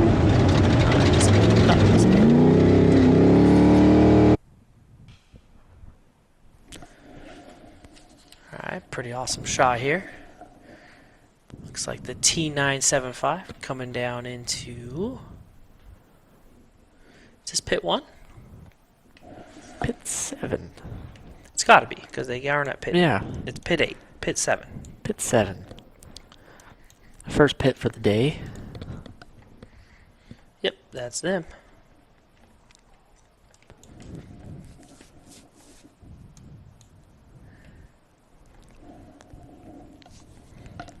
Get to catch all the crews there hanging out, waiting to help if needed. Back out they go. That is the T975 of Chad Woodruff. Drone's chasing for as long as it can keep up. Man, with that wind up there today, I don't envy the drone guys either. Yeah. Gotta be pretty talented doing all the sticks. And Fox picking his way through the dust. And that's what I don't envy. It is terrifying going into a dust cloud wide open. Definitely. Hoping that the GPS is right. Yep. Back with our drone coming into pit 7. Looking like Dan Fisher of Lone Star Racing. Oh, he's taking a pit here.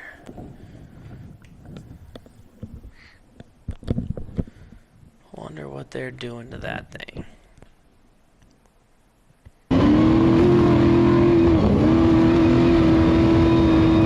Back up front, Blaine Conrad.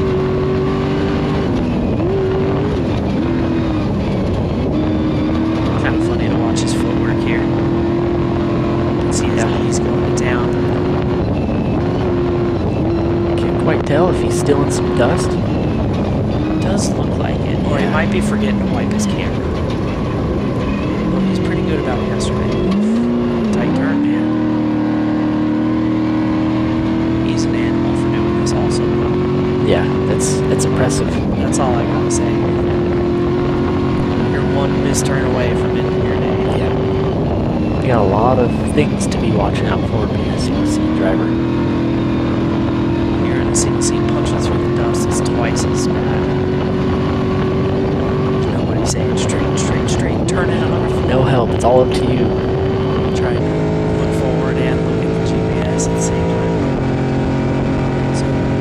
Brent Fox again. And they were having major GPS issues yesterday, Okay. where they lost their Lawrence that's mounted up in the dash there. And then somebody handed them a Garmin that the co-driver was holding in his hands. And I think the Garmin died. Oh no. And then they ended up using their phone for GPS yesterday. And it looks like they have reverted back to using the phone again. Looks to be. So that's no fun. Well, even with those issues, they still did really good yesterday. So hopefully they can keep that pace today. I think that's where that motorcycle experience comes into play. Brent Definitely. knows he's ridden and raced dirt bikes for a long time. The consequence of not reading the call right at Yes. 80 miles an hour on a dirt bike is a lot worse than in a truck. Yeah. So he probably just kicks into bike guy mode. Yeah. I do feel that motorcycle guys have a little bit of advantage with reading that terrain far ahead of them. Correct. Just understand. They always say a bush wasn't made because a bush was made because a rock or something stopped the seed for it to grow. So there could be a rock, there Yep. could be a little sand hill. Here's Reed Dodenbeer coming into pit 7. It'll be his first pit of the day. Bet you he just cruises through unless he's having some kind of issue.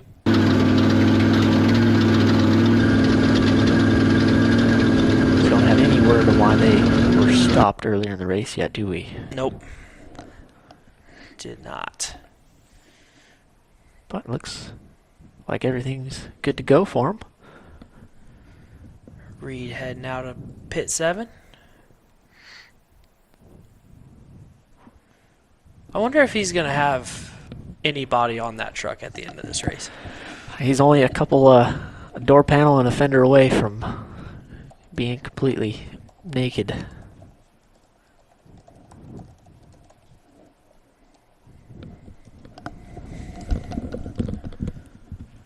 Ripping out of pit 7. Oh, the speed zone. Not ripping out of pit 7. Oh, looks like Blaine has caught that dust in front of him and then just blew a turn.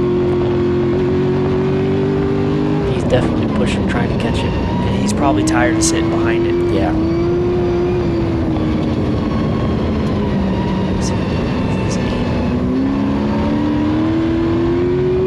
Oh, he's right there.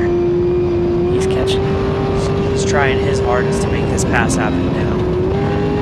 He's definitely running a lot faster pace, so that dust is just slowing him up, and just can't quite get him.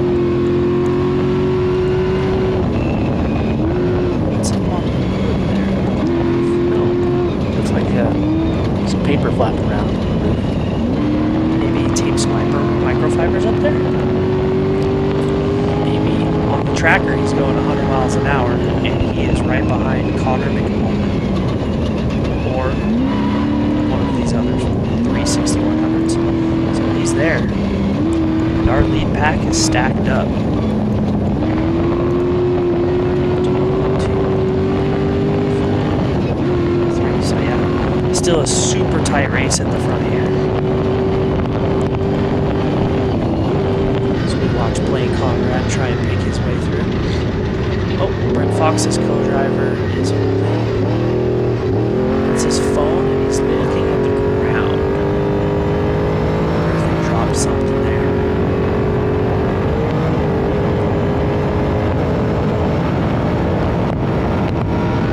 He's staring straight hill. Yeah.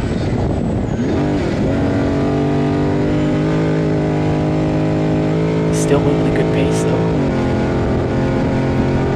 This whole section you were saying right after race mile 455 there looks wide open. Yeah, especially from mile 470 down to 480 until they get to that paved road crossing with 3.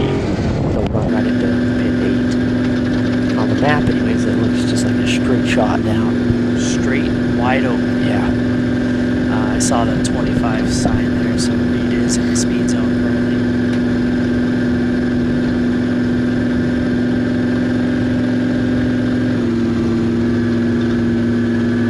Must be some farmers' ranches or something through this area.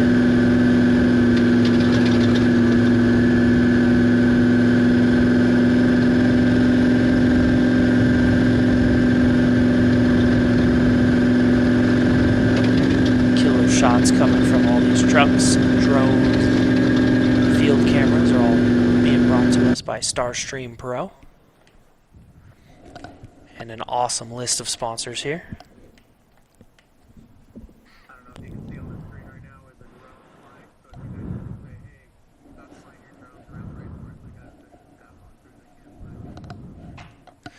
Looks like we have a drone, a spectator drone, interfering with one of our staff drones.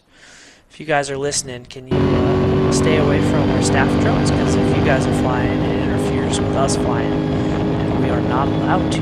So if you guys, spectators, fans, can do us a favor and not fly your drones where we're flying ours, that would do us a huge favor.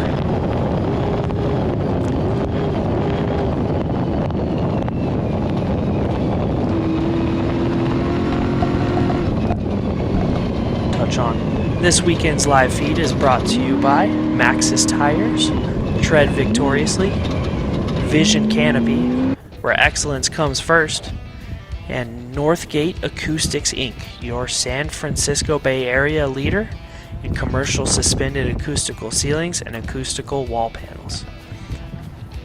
Nate Martino is Northgate Acoustics, and he was racing with us yesterday and had an engine blow in his truck, so bummer. Sadly, he's not with us today. Back on board here with Brent Fox after looking at some live feed. It looks like coming from pit 8, where our leaders should be coming in shortly. Oh, our leaders should be into pit 8 any minute. Yeah, if not now.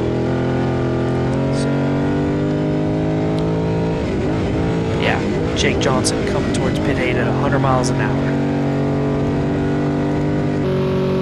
Followed by Justin Bean Smith at 105. So they're going to be there quick.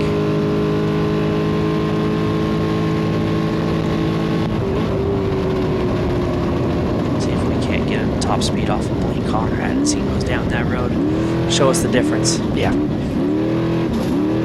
Cole Hart making his way through those fun fire roads. Looks like after that mile marker 455 area coming down.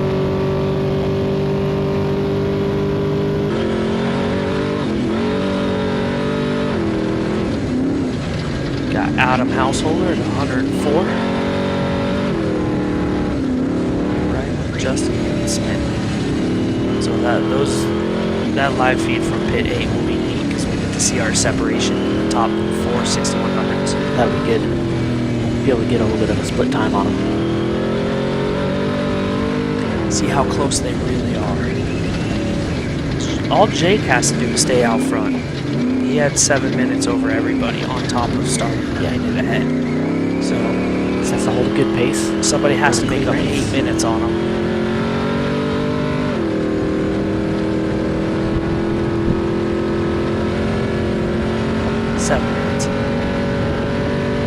It would have to be somebody coming from the back. Yeah. Otherwise, Bean or Householder, Bullen, Ziegler, they'd all have to pass them and put the time on them. Yeah. And it'll be tough for any of these guys from the back to be able to make up some good time like that just because of how dusty it is and how hard this course seems to be. Back on board here with Green Dog Beer, Tyler Williams. They are in a Curry-built 6100. So it is a chassis from Mexico. They brought up and made some modifications on it. It's an awesome truck.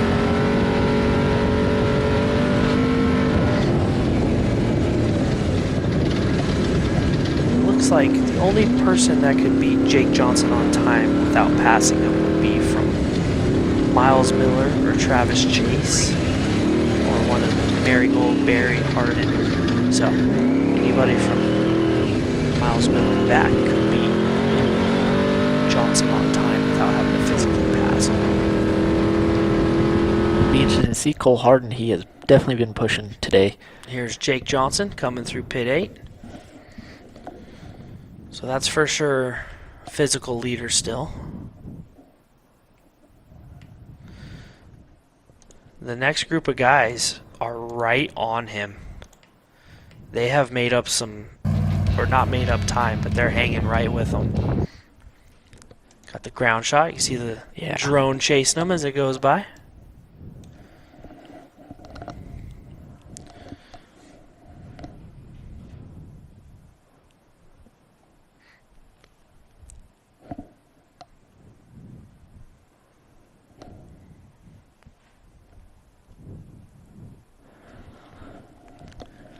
Jake Johnson out of pit 8. No stop.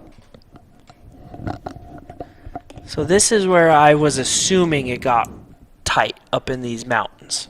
So we'll see how quick they get through this area. Looks like second place 6100 or second place overall vehicle is right behind them there. So we'll jump on board with Michael Mack here. Last we knew he was our 4th on course pro UTV.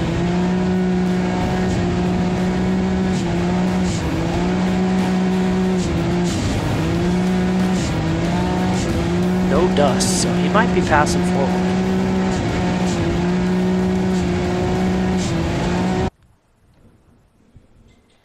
Here's Bean. Heading out of pit 8 up into the mountains. And then right behind him is Blaine Conrad, it looks like, doing 114 miles an hour. Oh, wow. Householder stopped in the pit. Looks like they're doing tires. Let's see if Conrad gets around him while he stopped, because Conrad's right here too. And they are struggling to get that rear tire off. So Conrad and McMullen should be right here. Oh, tire was going on.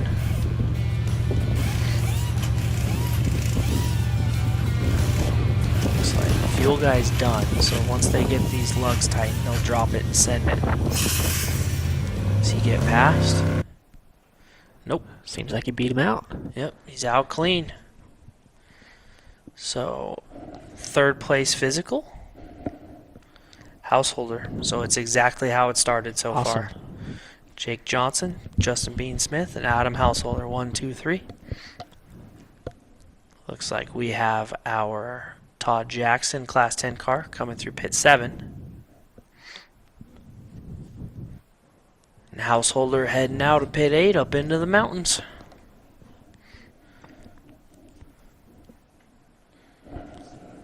Right behind him, that next dust trail should be Blaine Conrad. Let's see how good the trackers are working today.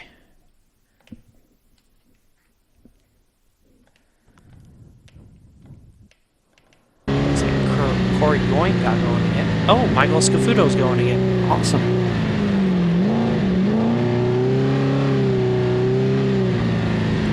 Back on board.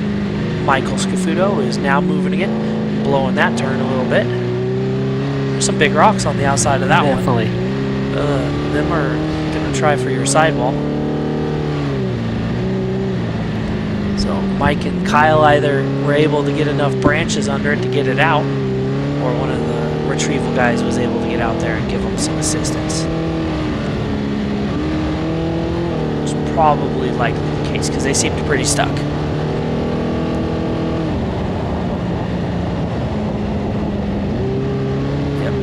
Pushing.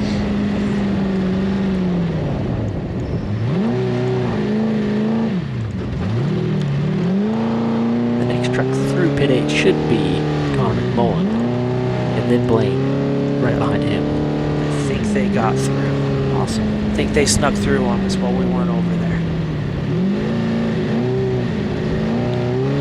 So pushing, making up time. Attempting to. He's behind like everybody now. Yeah, he's got he's got plenty of time to make up for sure. He's probably just pushing to get to pit 7 and not time out. Yeah. It's cool hard. Pushing through all this.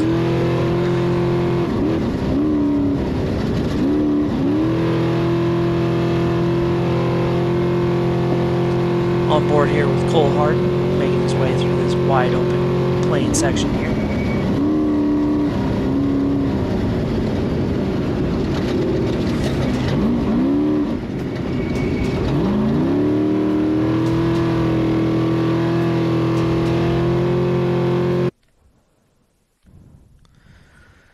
Here is... Man, I'm not sure who that is. They lost that whole side of the truck.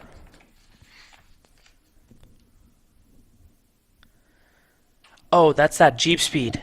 Oh, okay. 47, 41, or 14. One of those two. So he's pushing through. Possibly 4733 of Halsey. Could be. It looked like they wrote it in the dust on the side, but I just can't make it out.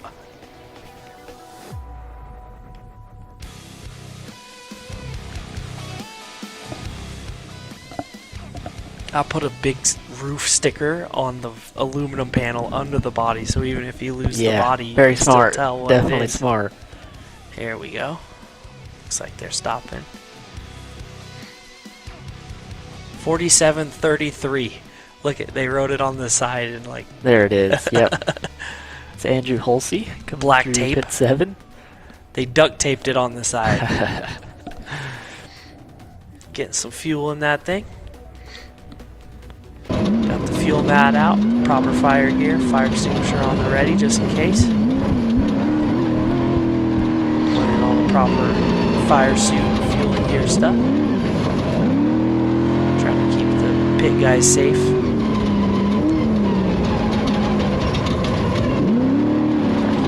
Blaine Conrad working his way through this. This is that section I was saying seems slow and tight, and it looks slow and tight. Definitely does. So I have a feeling our time from pit 8 to pit 9 is going to be a little longer than pit 7 to pit 8 was. Going back up the mountains. Yeah, it looks like a lot of blazing new trail, which is what a lot of yesterday was too. So this course it's just, they've gotten so much rain and everything's grown so much. Yes. It's all brand new course. So you guys are the ones burning in the course for everybody else.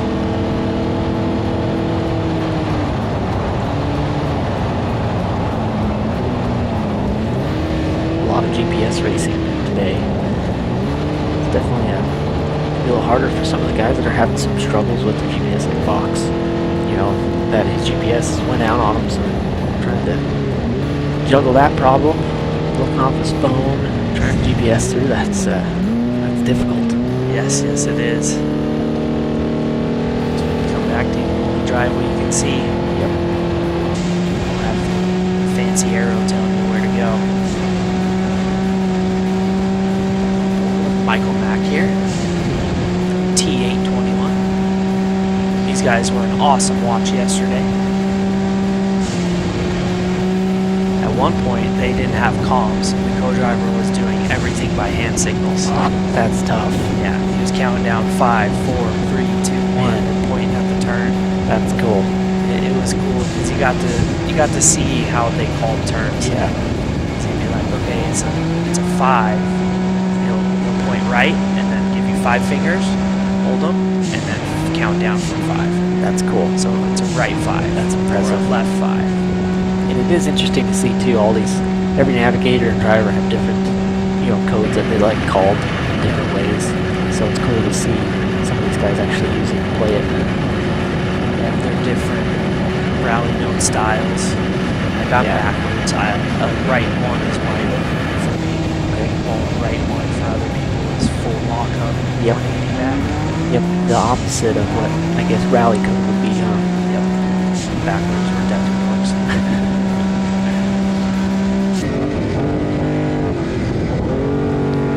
Brent Fox is getting it through here. This is that tight section. It looks like he just got out of pit 8. Running navigation off his phone.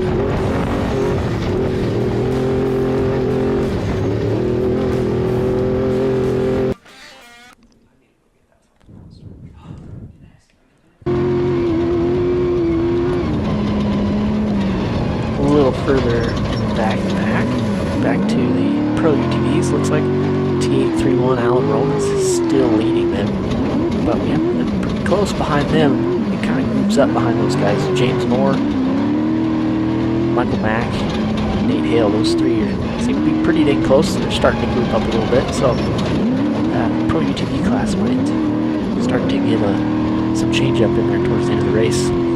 I know Nate Hill's going to try and go for the win. Definitely. He's going to push. He's got something to prove in that new Pro R he just got. Yeah, especially with the issues he had yesterday. Yep. And so they qualified, and they have a house in St. George they drove home to. As they were backing it up the driveway, the fuel pump went out. Oh, no.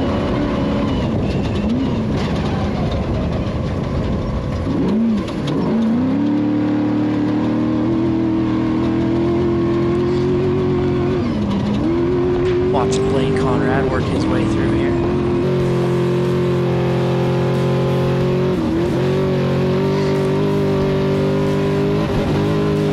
Cole Hardin. So Cole Hardin started 14th today. I wonder what he's worked his way up to so far. Our unofficial live leaderboard hasn't been working yet today. To check on that. If anybody has any split times from the pits, feel free to send them on over. Love to know where we're working at.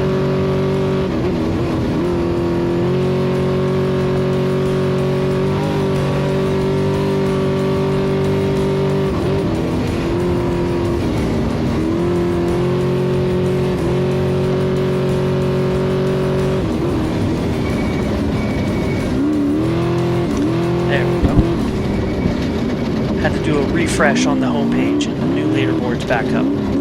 So through race mile 460, this one's obviously wrong. Looks like Adam Householder is our fastest so far today. Oh, Jake Johnson just crossed the halfway point, threw it all off. Adam Householder was our fastest through race mile 460 today at 1 hour and 23 minutes. Justin Bean Smith, 1 hour, 24 minutes and 8 seconds. And then Jake Johnson, 1 hour, 24 minutes and 17 seconds. So they are putting down some impressive times today, but Jake Johnson had a 7-minute gap to start the day. So Definitely, that's going to benefit it. they need to push that 7 minutes down, and that's going to be really hard to do unless they can get around them. So even though Householder was the fastest on time so far, you would have to physically pass Jake Johnson. Got some good time on. He was third, so 2 minutes. I have to put 5 minutes on, which is going to be really hard to do from in the dust. And this, if day 2 is really as fast as I think it is, it's going to be almost impossible. Yeah. Because everybody's going to be running this, like you were saying earlier, like a qualifying wide open sprint race. Yep. It's only 249 miles. There goes Travis Chase. Everybody had to pace themselves yesterday, be able to, get that big amount of mileage out of the way, and then today it's just more of a sprint race. I'd say. Yeah, sprint race all the way. Yep. Wide open, as fast as you can drive it. Nothing to lose today. Not as hot. It's Definitely. way cooler up here in Ely than it was off the start down in Mesquite. So Travis Chase goes up into these tight mountain areas.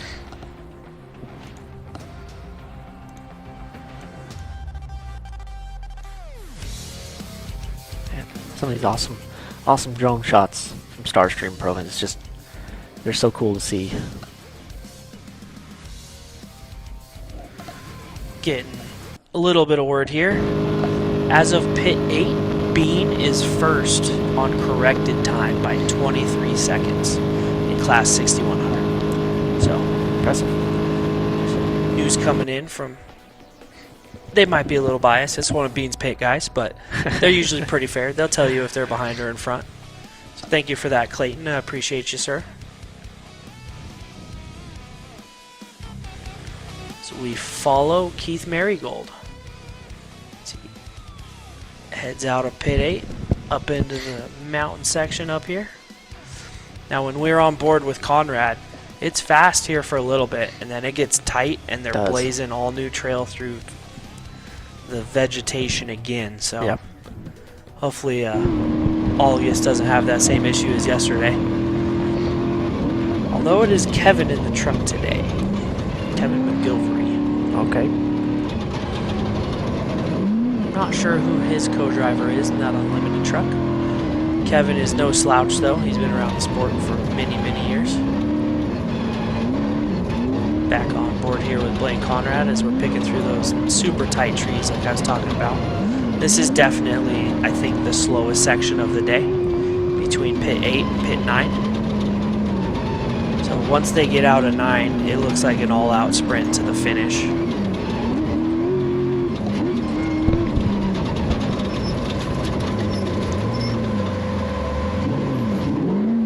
Oh, blew a turn there. He's been very lucky with these blown turns that he has not found a ditch on the outside of him. And he's been pretty quick to correct them too. Yep.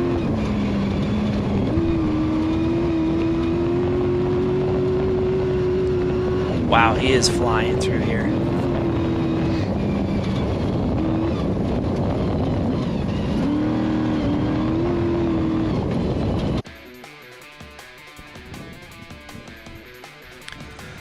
So we're watching Blaine there, coming back. Looks like, oh, that is Seth Jones. So would that be through pit 7? Yep. We're watching Seth Jones come through pit 7. Our Aussie transplants over here in the USA.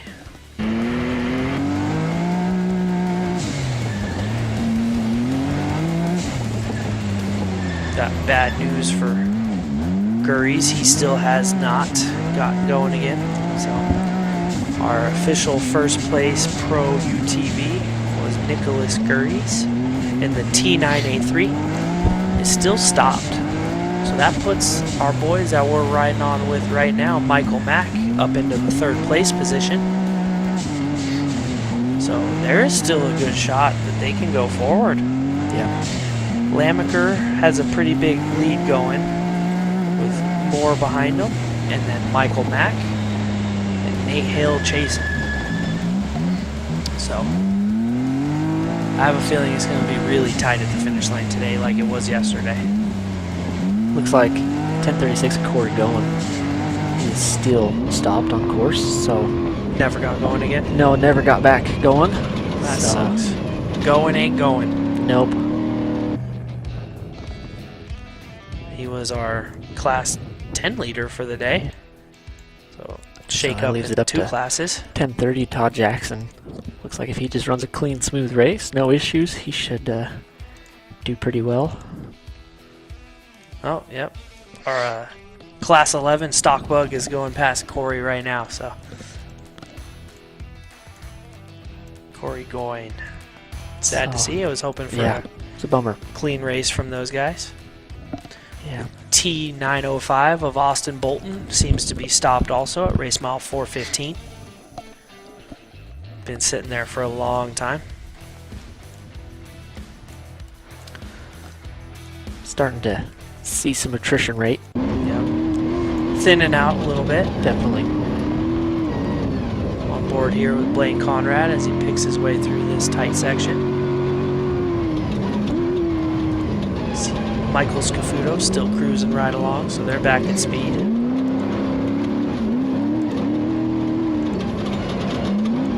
He is our last physical mover on course, though, in an unlimited truck. Oh, somebody coming in. That's Cole Harden, it looks like, coming in for the pit. To be taking fuel They sure are. and rear tires. And rear tires. Yesterday, they were having a fuel cell issue. We weren't 100% sure what was going on, but they made it sound like the fuel cell was bulging, and they weren't very happy with that. They weren't thinking it was safe, so they took a long time in the pit and strapped it up and fixed it, and that's what put him back into 14th yesterday. So we watched 2 different pit stops. They could not get fuel to go in the car. They were standing there with a dump can in the red head, and it's a clear can, and you can just watch the fuel not move. No good. They're up there with a rubber mallet, like hitting on the top of the cell. I think maybe the rollover valve wasn't opening to let fuel in. Yeah. Something goofy was happening. Bummer. Here we are chasing somebody with no body as Cole Harden gets back out.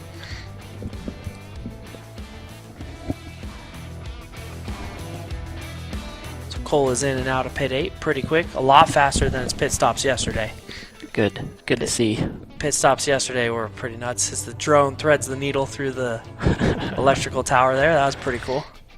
I'm not sure what race car this is. They are very far back. It looks like maybe a trophy light. Yeah, that's a trophy light. Spare tire setup says trophy light. Just can't tell which one. They have the shark fin, it's just too small to tell what it is. Could be the 610 of Clayton Sullivan. Was that our first one off the line this morning? Because I believe it is. Clayton Sullivan took off 4th offline. Larry Schmauser, 6081. He's going in for a pit. Getting some fuel. Love to see both the fuel guys properly suited. Fire suits, splash shields, helmet or balaclava, gloves.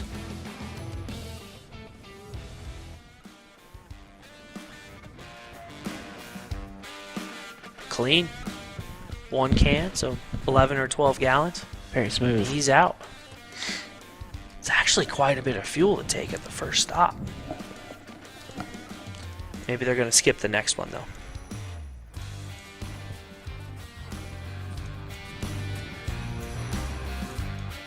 Looks like our lead cars are coming up on about race mile 500. And it is definitely a slow section. Definitely. They have been out of pit 8 for a while to have only gone 15 miles.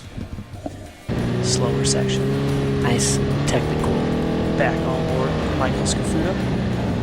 Our physical last place vehicle on the course still running. He's going to be pushing hard to get to that pit in time to not time out. Be allowed to continue his race.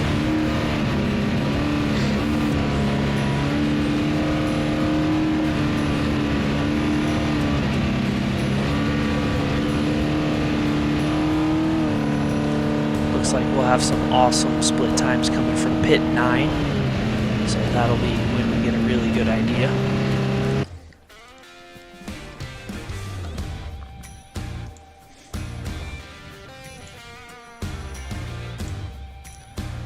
As of now, through the halfway point, we have Jake Johnson leading with a time of 1 hour and 52 minutes so far.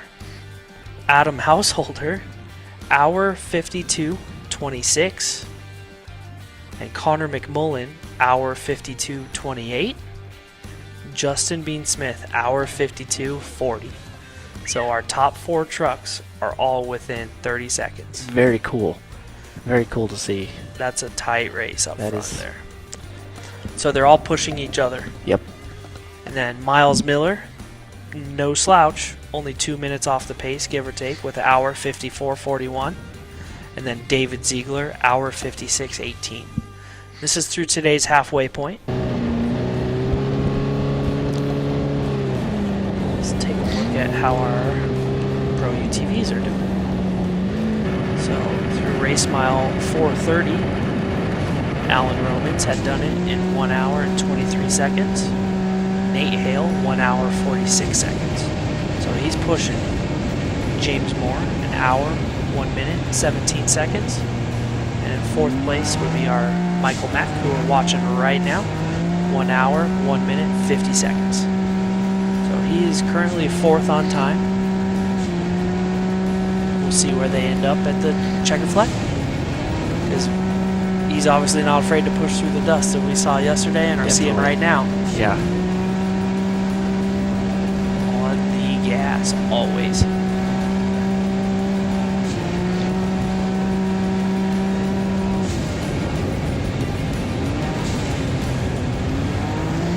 So being Jake Johnson leading physically on course, he's got that clean air. You know, what do you think's the best approach to that? Just to keep your pace, or do you think just try and push as hard as you can so you can just put some more time on those trucks behind you so you don't have to worry? I think he knows unless somebody passes him, he's got it locked up. Of course. So I think he's just going to play it smart today. Yeah, keep it smooth and no issues. As we watch Jack Olligus in the number 27 Unlimited truck come in, get some fuel and spare tires, and head on out at pit 8. So he is our current lead Unlimited truck. Started a little ways back in 10th after having some issues in the vehicle yesterday. Crossing the road here.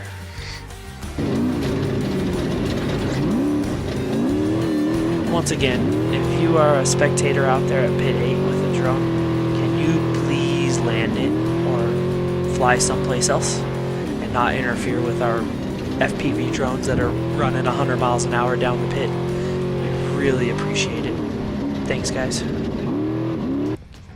On board here with Cole Harden. So we watch Larry Brown take the turn out of pit 8 right behind Jack.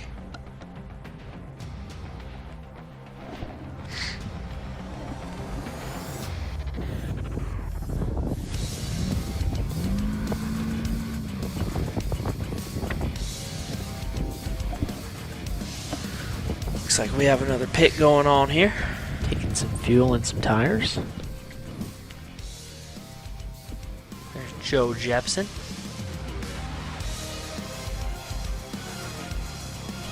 It's Class 1. Krieger built car.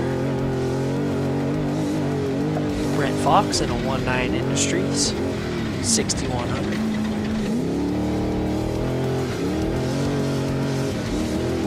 Picking his way through the dust and trees. I don't envy them right now. No GPS. Yeah, no GPS and in the dust. Yeah.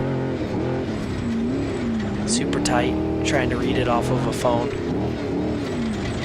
There's some co-drivers that prefer that, but I'm not one of them.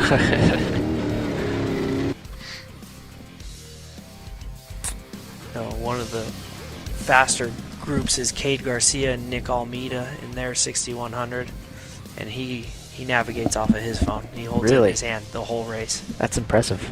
Yep. Being such a small screen, it doesn't give you much of a distance between those turns. Nope. So, but he's adding to it mid-race. Okay. So I think that's cool. why he likes it, because he can get both fingers on there and do it. Every co-driver and driver kind of have their own methods to the madness. Looks like we just saw Eric Harden pull out of the pits there. So we can pop back on board with Brent Fox.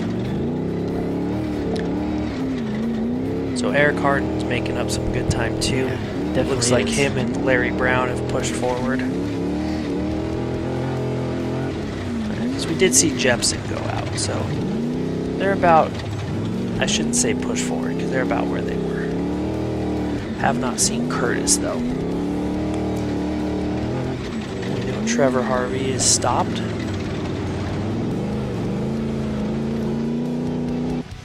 That is a tight turn there they just hit. These are the last two cars that were off the line. Bruce and Hayden Robb in their single seat RS1s. Oh, pulling up next to each other there. That's cool. Family thing. They both had, between the both of them, they had 7 flat tires yesterday. And the fact the one car is missing a tire on the roof tells me they might have had another already today, which is not good. So we follow Nick Eisenhower through the pit 8 as he goes across the road crossing. Heads up into this tight section here.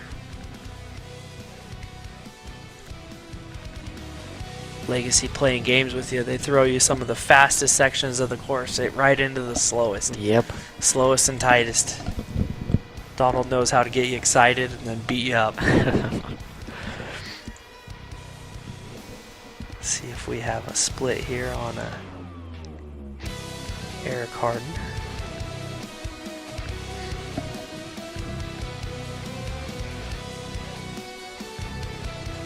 Hasn't crossed it yet.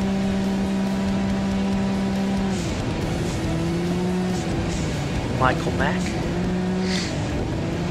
Currently 4th on time through race mile 460. should be seeing some of our side-by-sides coming into pit 8 here soon. Yeah, just a few miles out.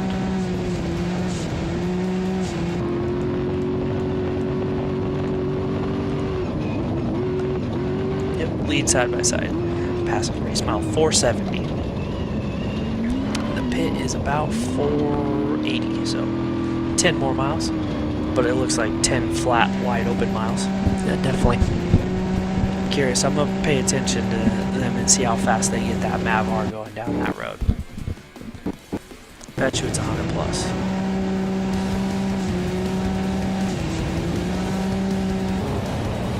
Michael Mack. Scafuto finally catching some dust.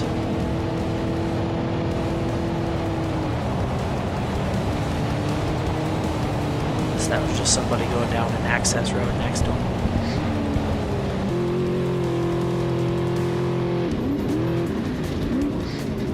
Cole Harden. Man, it's like a boat. I'd get so sick. Wheeling through those trees. I'd get so sick. I'm not made for that. Get a little car sick in the tight stuff, huh? Yes, bad. Even driving? Yep. Really? Yep. It doesn't matter driving or sitting passenger. I get car sick, and it's new. Yeah, It used to never happen to me. Really? Now it does. So I feel like everybody's a little different. Because that going into the Caliente race, Legacy did last year, we had a couple co-drivers like, I never get car sick. I've never gotten car sick. They all got car sick and had to get out. So that's not very fun. It's miserable. Nope. Throwing up in the helmet. No bueno. So Cole Harden picks his way through some rough stuff here. That was like going over that same ravine a couple times there. Yeah, just in and out of it. Oof. See, this is what terrifies me. There could be a big hole that you have no idea about till you're on it. Chad Hall, pit 8. That unique all-wheel drive truck that is grandfathered in. So we watched somebody getting their fuel tower set up. Another truck coming into pit 8 here. Wonder who this is. They're trying to get Hall out in front of them, but it ain't gonna happen.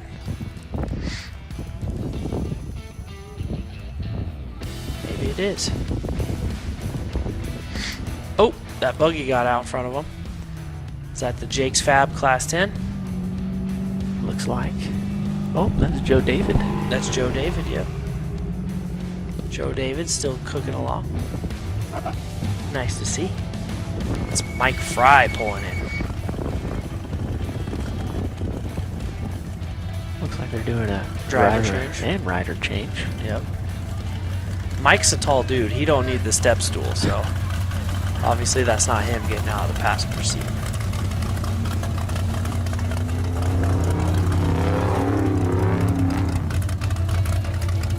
Doesn't look good. They're not taking any fuel or tires. They are not. Just a driver change. Looks like Mike getting in. That is definitely it. That looks like Mike. He's a big dude. You wouldn't want to get in a fist fight with Mike. Chad Hall leaving pit 8, heading out.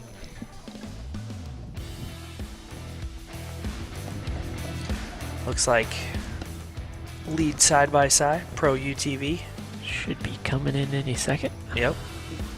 Clocking about 95 miles an hour on his way down to pit 8. Getting everybody belted back into this unlimited truck of Mike Fry. Built by Miller Motorsports, California. Yep.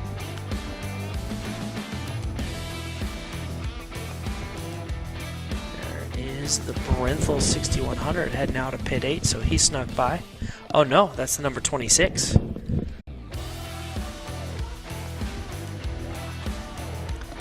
They are our one and only Class 11 entry for the weekend. So all they got to do is make it to the finish line, and they got this win locked up. That's still a pretty good finish. 610 miles. It's a good chunk. Especially in an 11 car. Definitely. Rough ride. 4 inches of suspension travel the whole way around. And when we were blazing those trails through those pucker bushes and stuff yesterday, I'm sure that was brutal Oh, inside yeah. of that car. Oh, yeah. Just shaking them. They head out of pit 7 here. That car is actually flying. He's cruising pretty good.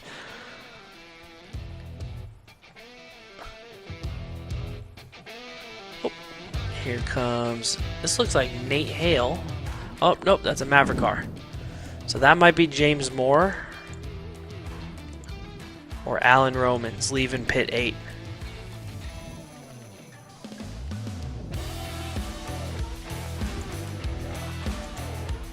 Looks like Alan Romans. Got an awesome drone view side shot of this Class 11. Levitt. Pop on board with Cole Hardin. Now, Cole has not had an easy day. He's been in dust pretty much since the green flag. Yeah. And he's charging through it, so I give him props because he hasn't lost any time, really. Yeah, he's definitely picking off some trucks. See, his GPS is working. I see lots of notes up there. Which, with a no pre-run race, that means your co-driver pulled up the maps on Google Maps and did their homework. Yes. Called it out as they saw it.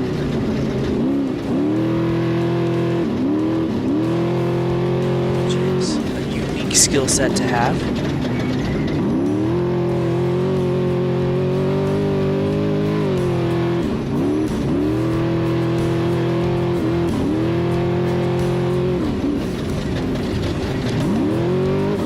Cole is hopefully going to end up with an awesome finish today because I know he's got past Sam Barry. I'm not sure if he's gotten around to anybody else, but I'm sure he has.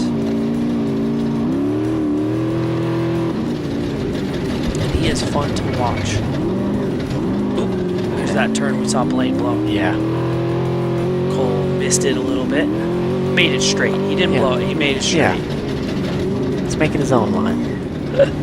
He's got the fast line lined up. Can't see over the hood. On a lot of switchbacks. Yep, you can't see over the hood, so you're just driving it based on what you saw before you started cresting the hill. Yeah. This is a hell of a journey. Big hole there.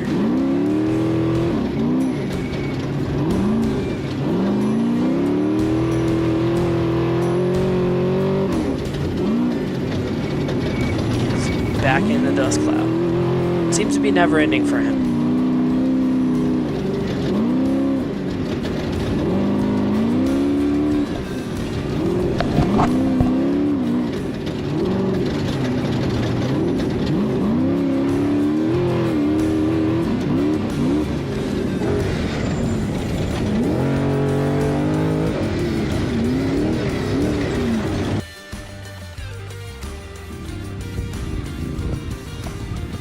Another UTV coming into pit 8.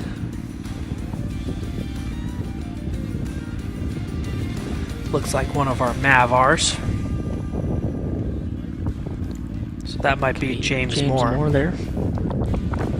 Nate Hale should be right here too. I don't know if Nate has the fuel mileage to not stop here, but they are fueled and getting ready to send him. He is off.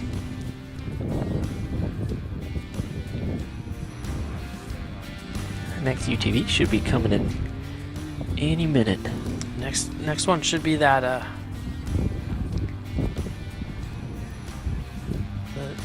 T961 of Nate Hale.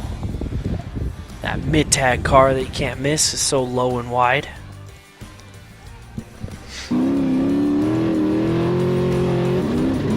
Back on board is Cole Hart.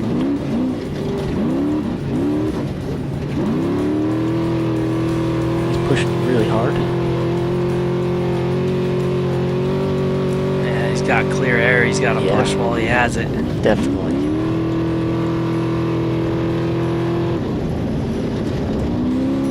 James Moore was clocking 102 miles an hour in that Mavar coming into pit 8. That's impressive. That is cool. And he doesn't have to worry about blowing a belt.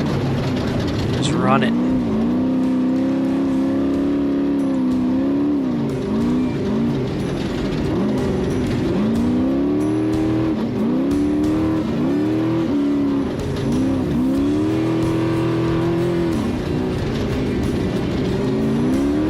Looks like Nate's running about 80 miles an hour in that same section. Right with Michael Mack. So if they get the shot in pit 8, we might get to see who is physically ahead there. We're looking back at race mile 43, so we've got a couple cars parked. We've got the 1091, Caitlin Cox, and 1098 of Dane Miller. They seem to be stopped on course. And there's a UTV there with them as well, stopped, so a couple of cars seem to be having some issues. Looks like Mike Scafuto finally made it to pit 7. Stopping with his crew here. Looking at something in the back.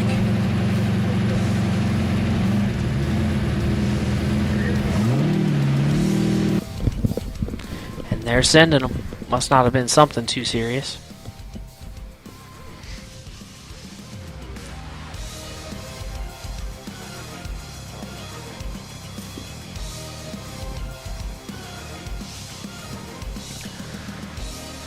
Heading out of pit 7.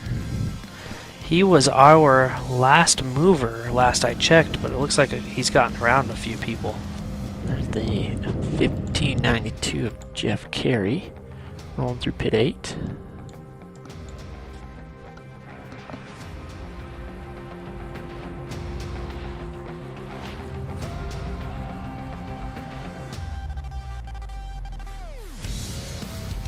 Michael Mack and Nate Hale, they seem to be almost bumper to bumper.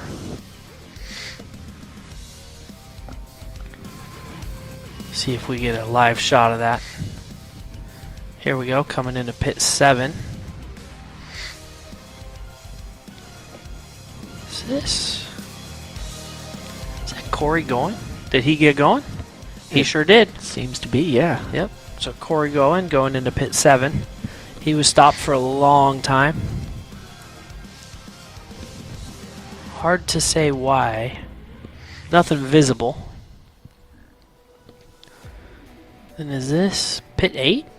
Yeah. Pit Was 8. that Jeff Carey that you were talking about? Yeah. Okay. Believes. So he passed his pit and turned around and went back. Because it looks like he's facing the wrong way. Well, actually, I think he crossed the road and they have Oh, pits he on the did? right-hand side there. Okay. Yeah, he just That makes passed sense. over the highway. I was like, why am I confused about what I'm looking Yeah. at? Yep. Pit on the other side of the highway. Looks like they're getting some fuel in that bad boy. 2 cans down. There's Nate those Hale. guys. So there's Nate. Let's see which side by side's behind him. Nice to see Nate doing good today. The T961 Swirl Woodcraft car out of Utah. Who is this? So that's Michael Mack. Michael Mack. So Nate got around Michael Mack either in the pits or before it. So Nate has gotten around Chad Woodruff and Michael Mack and is now our 3rd place physical pro UTV. So he might be heading for the front. I know he's going to try. Yep. Michael Mack gets a little slideways in that corner. It's his style, though. He likes doing that. Pushing through the dust, as always. Back on board with Blaine Conrad. At the front of the pack. Somewhere in the top 5, I'm thinking. Top 5 or 6. It's hard to say for sure.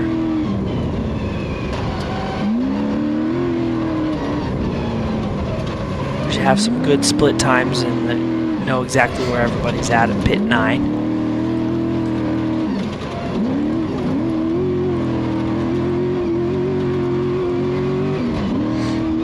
And it is a quick run in from pit 9. This pit 8 to pit 9 stretch is definitely taking quite a bit of time. Definitely is. Blaine's in-car, or Blaine's tracker, is working intermittently and did just ping. Looks like he is possibly in third.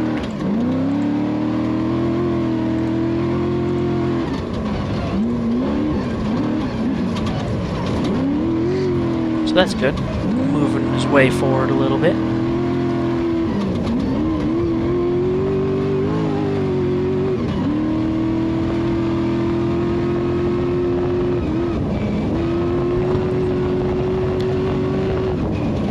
Definitely in the dust though, so driving what he can see, definitely.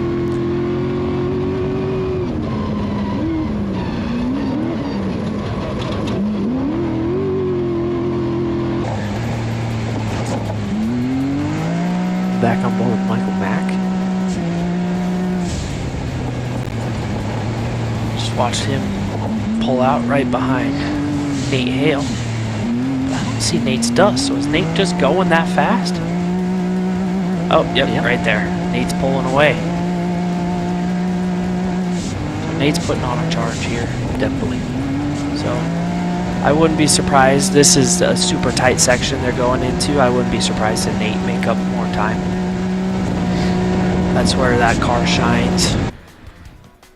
Tight, twisty. That looks like Chad Woodruff coming out. Yep. T975. So he got passed by a couple guys, but still having a great show.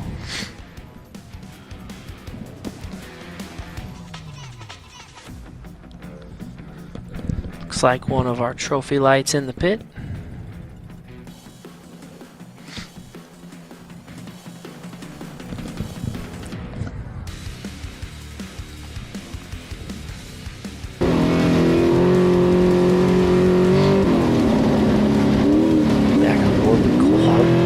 Still pushing, still in some dust.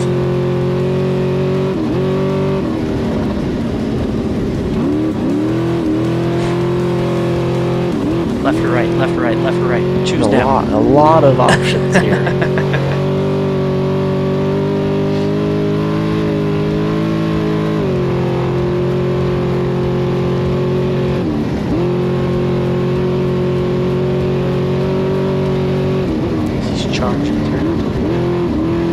This is a fast section out there. I wonder.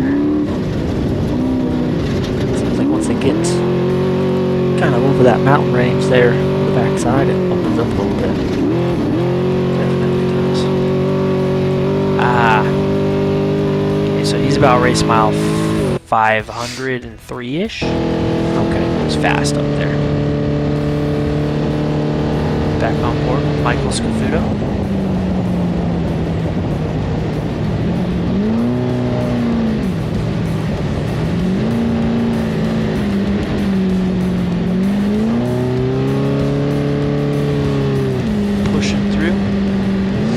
Obviously let him out of pit 7, so he made his time.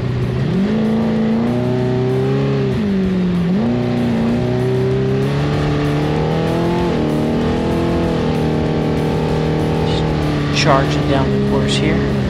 I wonder if he knows how tight it's going to be.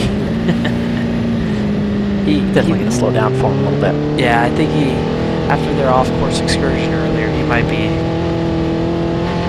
taking it a little easier.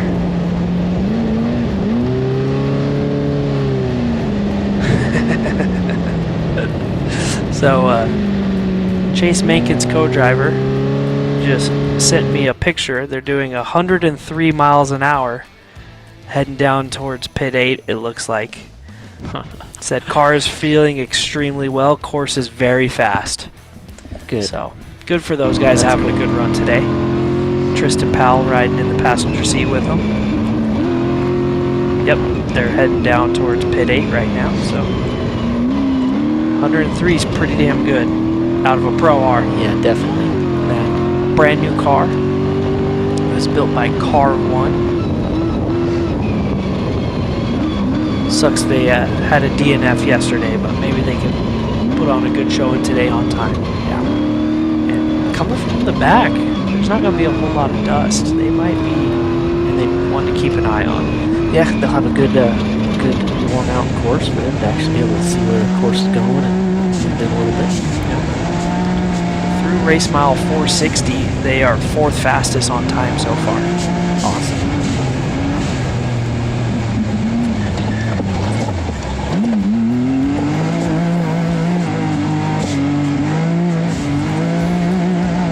Mac definitely fighting some dust here.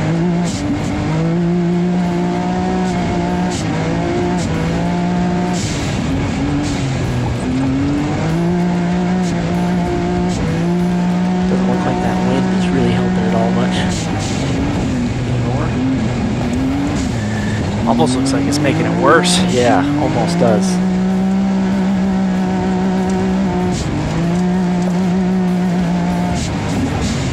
Michael Mack always chasing someone. Just curious if he is catching back up to Nate Hale, or if they pass somebody else and now Mike's getting. He's definitely catching.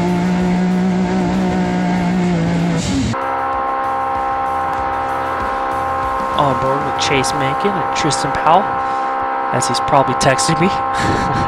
Yeah, I see the 3 bubbles on my screen, so.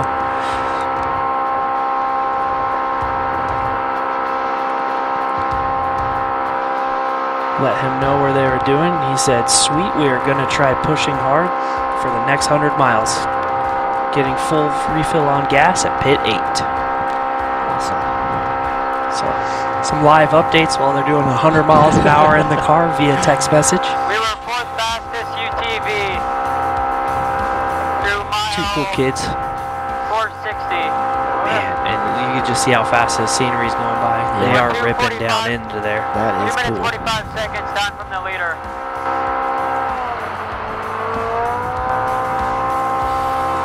We can't do much of this watching. We're still running a good pace. Yeah.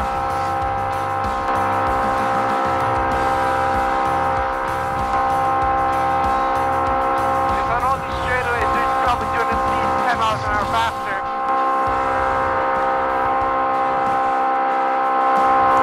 Looks like our overall leader, Jake Johnson, is getting close to about race mile 530.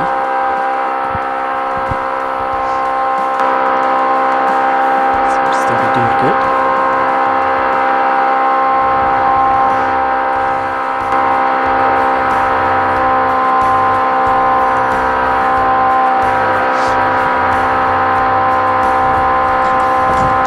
You called this earlier. Wide open flat section right into pit 8. Yeah, very fast. So we know they're going to be taking a fuel stop here. Gonna go left.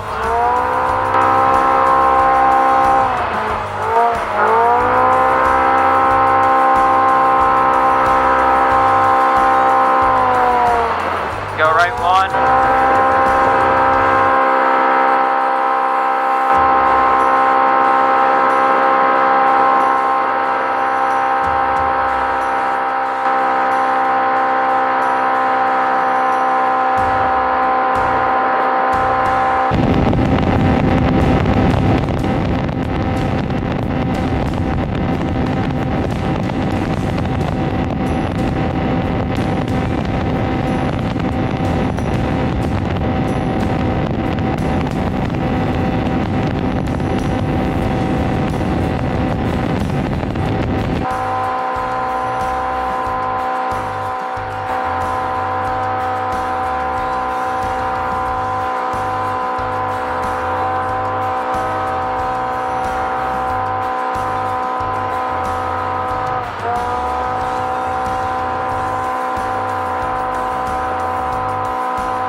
Is it full?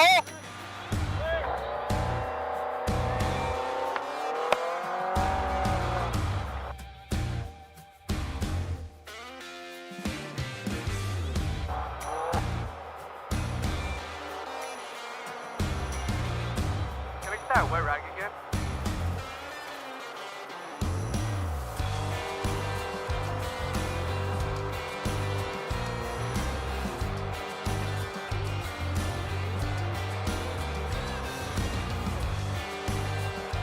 Go right after this.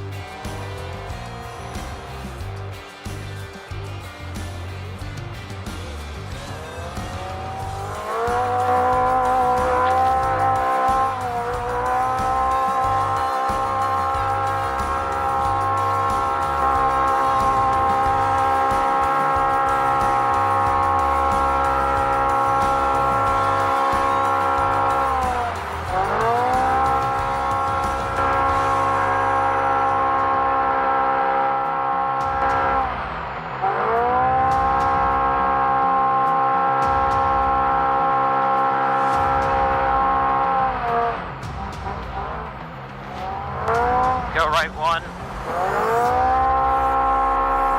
We should be dust free most of the rest of the day. We're in the lead pack now. Awesome job, guys. You're ripping. Always a great 2 gallons. Good fuel economy.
Off in some of these areas is pretty bad.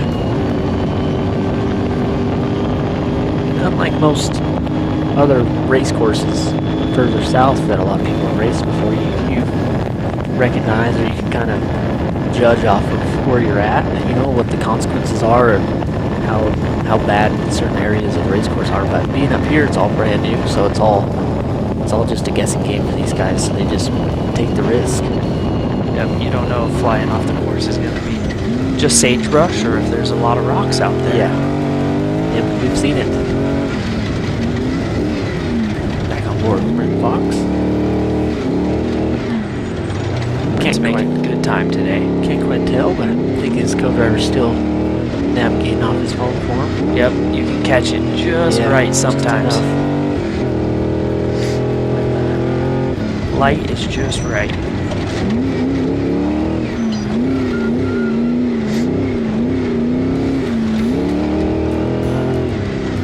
Cruising through the trees here.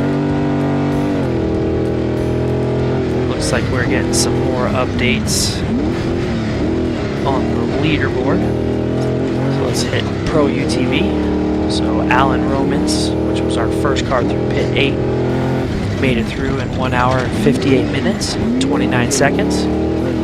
James Moore, second place car, 2 hours and 1 minute, 13 seconds. And Nate Hale, 2 hours, 2 minutes, and 36 seconds. So Nate's going fast, but not fast enough to be the fastest guy on course, so he's not going to punch forward.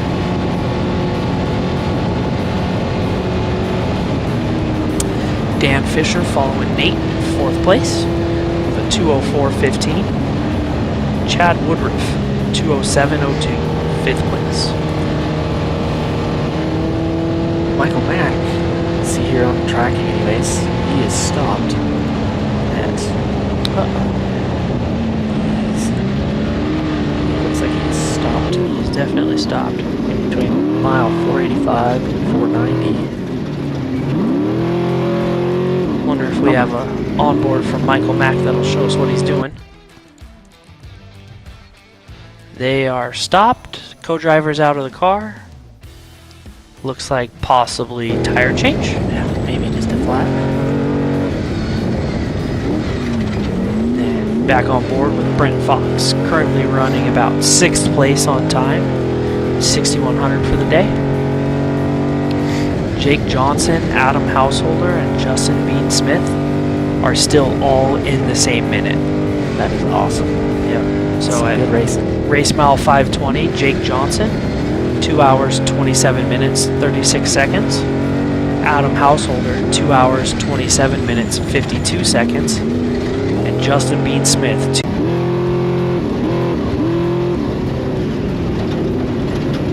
This race up front, the 6100s, it's definitely shaping up time-wise. These guys are all very close.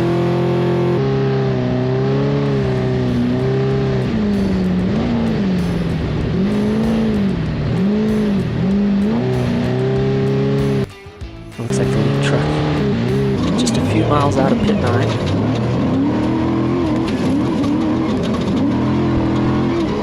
Blaine Conrad definitely fighting some dust here. Off the course a little bit.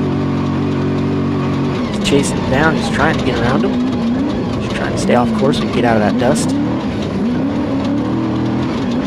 he's pushing.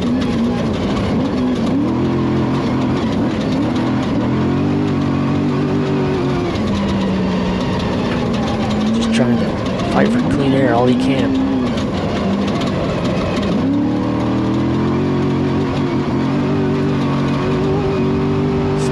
Chasing him.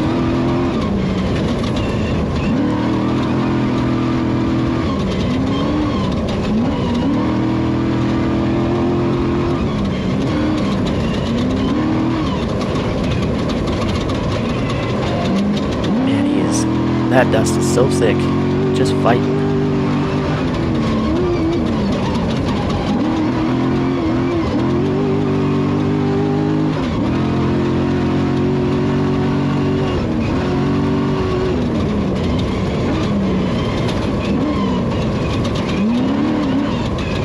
Leaders, they should be coming up on pit 9 here shortly, and so that could change up a few things if one of these guys takes a pit for something. Could allow somebody to get around and find some clean air.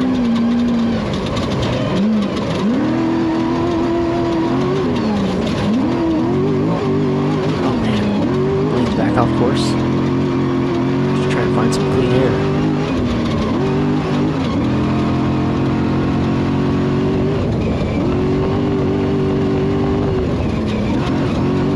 Definitely tough.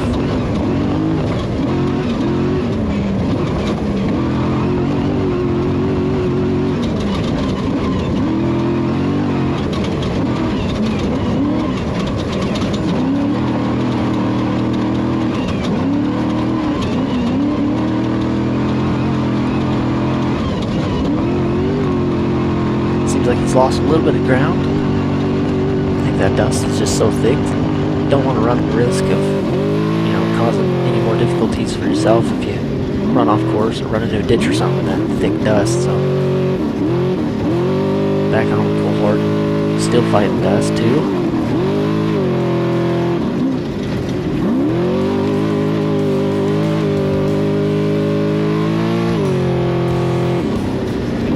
I know this LEGACY Nevada area, the whole area up there's pretty notorious for silt, and so the dust is always pretty heavy. And especially with how hot it's been and how dry it's been up there. And I think it's definitely being a problem for a lot of drivers today.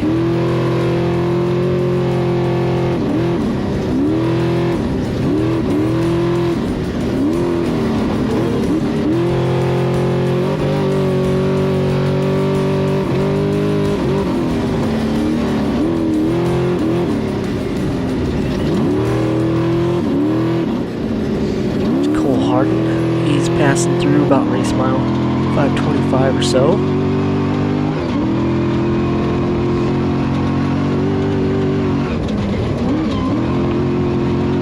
Back on Blaine.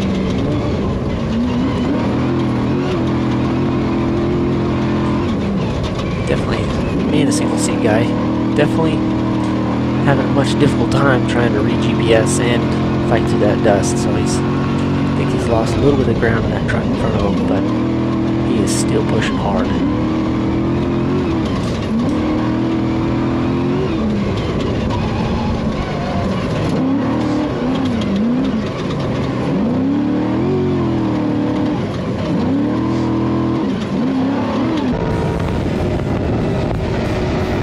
Back on Brent Fox. Still running the smooth race.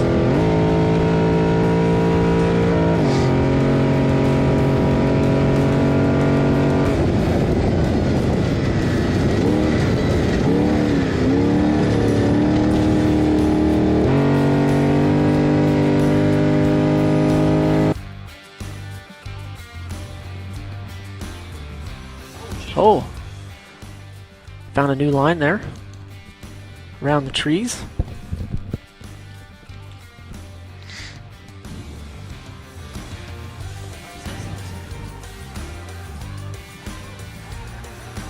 Drone and threading the needle between the power lines. This is an awesome shot here. This is crazy.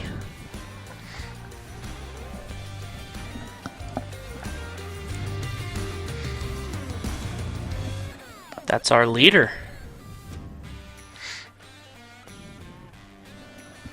No, I think that we're back to pit 7. So I think that is pit 7. Yeah, I believe that is Gurry's. That is Gurry's. Yep. Yeah, So back that's on Gurry's course. that got going again. I wonder what had him down. That's Bummer for to sure. see. Yeah, it's a bummer to see after yesterday's good pace that he had. Is it just me or does the front of that car kind of look down? It does a little bit. Michael Mack's still out working on something, which is a bummer. They were having a killer run. Yeah, they were doing really good. Looks like grabbing some tools off the front of the car there.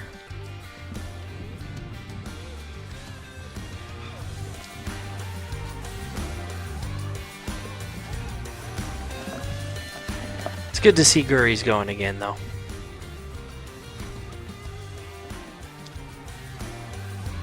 Just goes to show, if you push too hard on the first day, it might come back to bite you on the second day if some little parts failure happens. That's all it takes is just the smallest thing. Yep. Looks like Nicholas Gurry's back out of pit 7. It's good to see him at least back on course, going for a finish.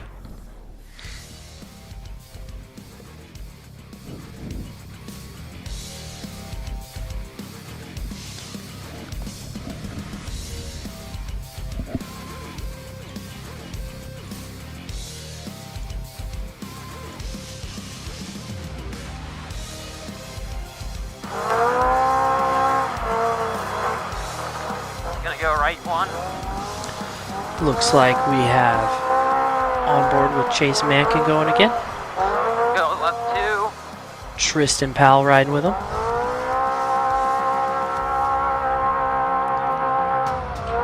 So Gonna go my left, morning then co-host right. Colton Gubler has to take off on us. He has a motorcycle night race he needs to go get ready for tonight. Gonna go right 1. So we're going to have Ashley Antill jump in with us and help out till the end of the day. Hello. Ravine on right. Welcome. Watch out, someone rolled. Thanks. Some good racing going on, it looks Hey, like left. today.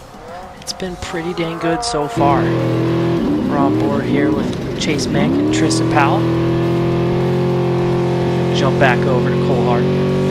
Saw Tristan giving the thumbs up to somebody they were going by there. Noticing on course right now, right about race mile 435, we have 3 different vehicles all stopped. Yeah, 1091, T870, and the 1098. So I wonder if there's something going on there at 435.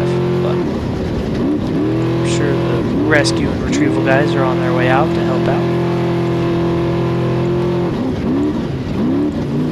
So our Class 11 actually has a trophy light behind it.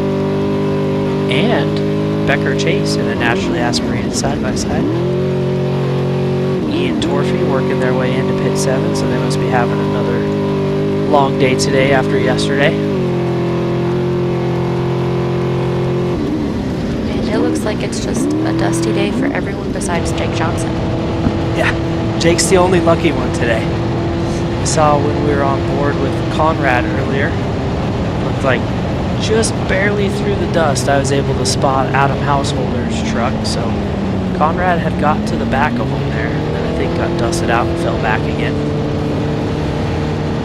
So we're on board with Michael Scafuto, picking his way back up after being down for so long. He is roughly race mile 455, kind of coming through some of the classes that started towards the back or were having bad days also. So he's got Kyle Kraft riding with him this weekend. We pop back on board with Blaine Conrad. I can only assume is still chasing Adam Householder's dust. This is not the area you want to be in, this heavy of dust. Yeah, that looks rocky and gnarly and not somewhere you want to make a mistake. Nope.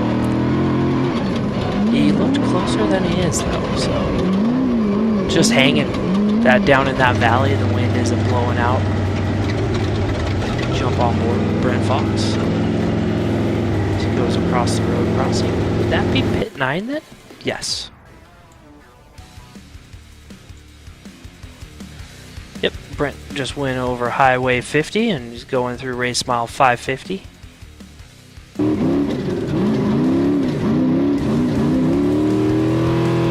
Oh, there's just a pass there from Cole Hart going past Sam Barry.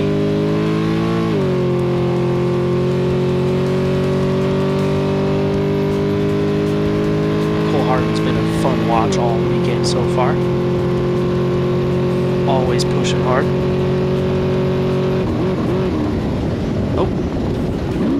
We talked about them, so they're moving. T870 and the 1091 both got going. That's how it works. When you're a rescue retrieval guy and you say the number out loud on the radio and you go to start working your way in, that's when they start moving. They can sit there for 3 hours. You say, hey, we're going to go help T870. They'll start moving when you start going towards them. just need to send some good juju their way, that's all. Yep, some good luck. Dane Miller's still sitting there though, 1098. We watch Cole Harden. I need to figure out where Cole Harden's at. I think Cole... Yeah, he's still a little ways back, so he's not as far forward. He started 14th today. So we pop back over to Michael Mack.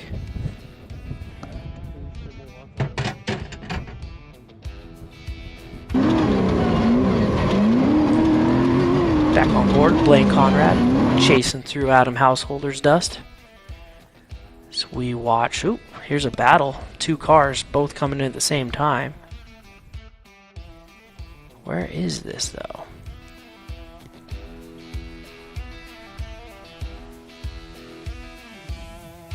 A little bit of trailblazing through there. Oh, that was somebody getting towed, huh? Yeah, the first car didn't look like a race car. No, it looked like it was a vehicle getting towed off course there. Oh, there you go. Yep. Bummer day. That is Ian Torfey being towed into pit 7. So I did see that he was moving into pit 7 awfully slow. So that is a bummer for them. They've had 2 rough days in a row now. But at least they're not sitting out in the desert still. So we're going to jump back on with Cole Harden. He's pushing through these blind crests here.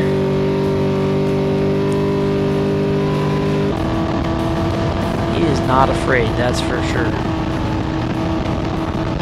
Michael Scafuto, Team Real Racing, and Kyle Kraft navigating for him. Oh my gosh. Oop, Blaine's collecting trees.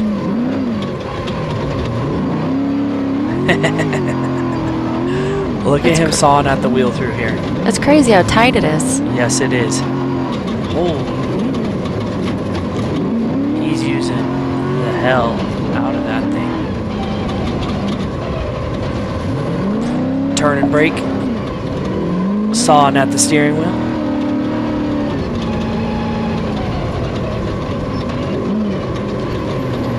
We watch him pushing through this dust that he's been in for the last, pretty much since the start. So this is an all-day deal he's been pushing through. So right now he's chasing after Householder, right? I believe so. When I was away for a little bit there, I saw the orange and blue bedside Yeah. through the dust for just a brief second. So I'm pretty sure he's in Householder's dust, which means He's up there. he is past Ziegler and McMullen, possibly? Which is a rough guess, but...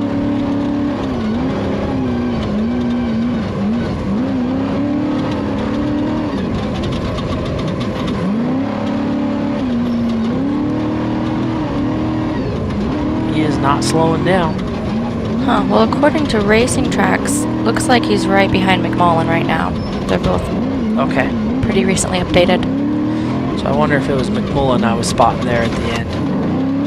One of McMullen's bedsides.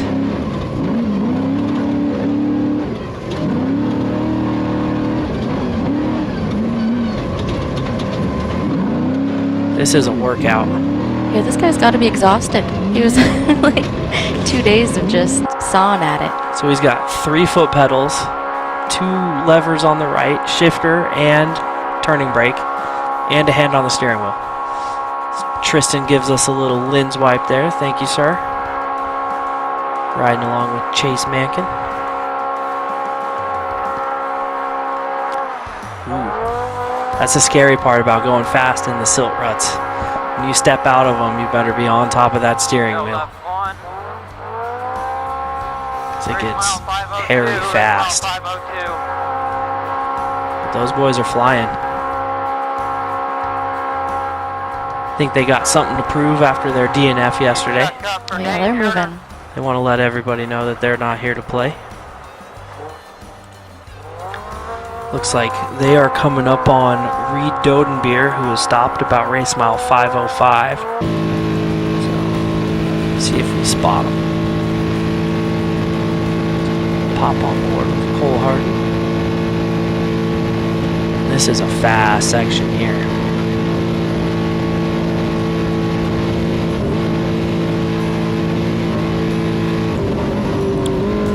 Cole is about race mile.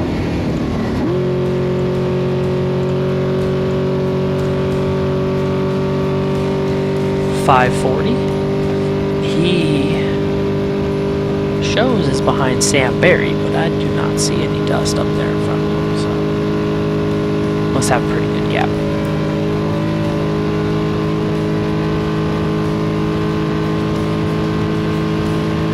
Sam Barry, one of our most experienced racers. Yeah, that man has some serious seat time. I was told calling him old yesterday was mean. He's not old, he's just experienced. Oh, Blaine man. doing a little exploring there. Oh, that dust cloud starting right in front of him. He's there. Fighting to get out of it. Yeah, he wants to get to him. Yeah, you can see where it starts, so he's right behind it. The dust is perfect right now for him to charge. Which he is. Holy moly. my gosh. Yeah, he's charging. He wants them. He definitely wants them. I don't blame him. He's been in this all day. That course marking isn't there anymore. Watch that tire drive right through it. This guy's not lifting for anything. Nope. Blaine doesn't lift for nothing. Looks like a nice little tight section here through the race mile 555 to 565 area.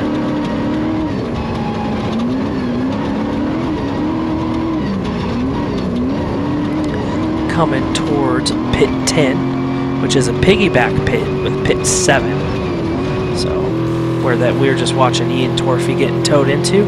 So that means we have a pretty awesome drone setup going on up there already. So we should be able to see our leaders come through here pretty soon. Looks like Jake Johnson is still physically out front. Jake Johnson, followed by Adam Householder, Blaine Conrad, and Justin Beansmith. They're all pretty stacked up as we look out the back of Chase Macon's car, one built Pro R. See some Fox shocks hanging off the back there. As him and Tristan Powell pick their way on.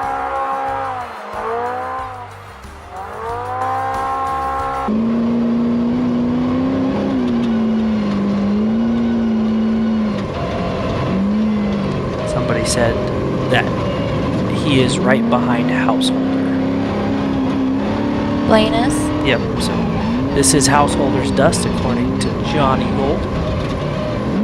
He's one of the Householder guys, so I believe him. Thank you for that, Johnny.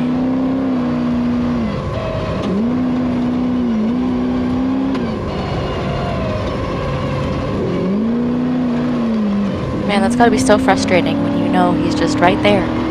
There's nothing you can do about it. Because if you make any misjudgment, it could be the end of not just this chase, but your whole weekend. Yep. As of now, he's got a Class 1 win if he gets it across the finish line. But I know he's not happy with that. He wants to be as far forward as possible. Don't think an overall is in the cards for him unless something happens to one of these front runners. But anything's possible.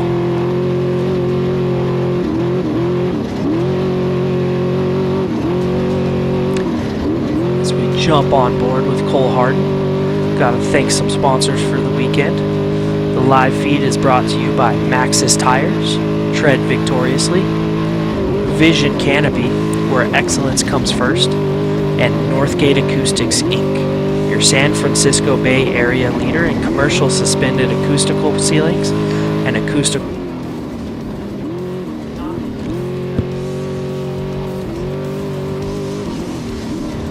And all of these awesome live shots are being put together and produced by Starstream Pro, connecting you to the action. The amount of work going behind the scenes for this to bring this stream to you guys is pretty nuts. A lot of moving parts that George and Zach have been putting together, and it's awesome to see it playing out live for us. The middle, can't say it enough, this is the middle of the desert. There's nothing close.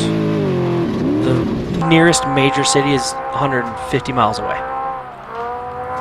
Yeah, this is about as rural Nevada gets. Yep. Yep. Oof. That car just ate that hole. It did not care. I puckered up a little bit watching. Chase Mackin and Tristan Powell picking their way along.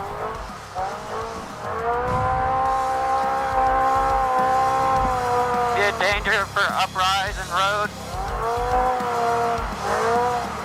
Danger, check out. It's awesome being able to hear their in-car. As Tristan guides Chase along. Go to the left one.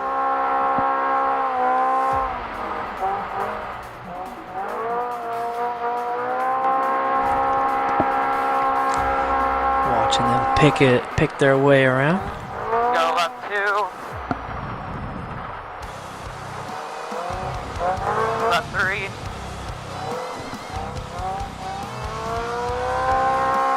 So they have actually clawed their way pretty far forward. 'Cause they started 58th today, Go left 1, right 2. behind a lot of Right two, people, left behind 2. Fitzpatrick, Miller, Abraham Gutierrez, Go right 3. Chase, Ward. Yeah, he's way up. So these boys aren't playing Go around. right. Yeah, they're moving pretty smooth. Left 2. Let's see if we have any updates on the leaderboard over here. We do. Through race mile 550, Justin Bean Smith is now ahead on time over everybody. So Jake Johnson has fallen back. Justin Bean Smith, 2 hours, 53 minutes, and 28 seconds through race mile 550. Followed by Adam Householder with a 2 hours, 54 minutes, and 49 seconds. And then Jake Johnson behind him now, 2 hours, 55 minutes flat. Connor McMullen, 2 hours, 55 minutes, and 32 seconds. And then Brent Fox with 2 hours, 56 minutes, and 39 seconds. So Bean's pushing. Yeah, and as we get closer to the finish here, these guys are just going to start putting it all out there. So you'll probably see a few more position changes. 30 miles before that, they were all within 30 seconds of each other.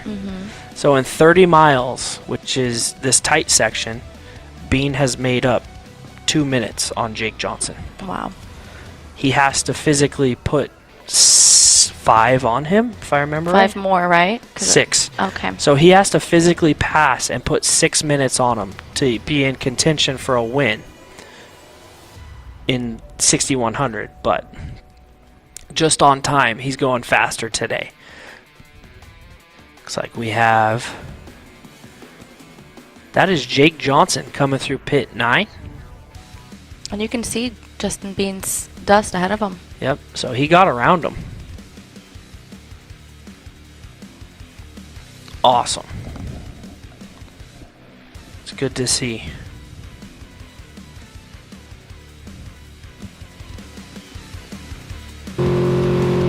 Be some good action because now Jake has to chase. Yeah, he had it too easy all day. Bean's gonna give him some dust to make it hard. This last run in though is really fast. So I don't know how much time you can put on if everybody's doing the same speeds, but from pit 10 to the finish, sorry, pit 10, not pit 9. From pit 10 to the finish, it's gonna be an all-out sprint between those boys.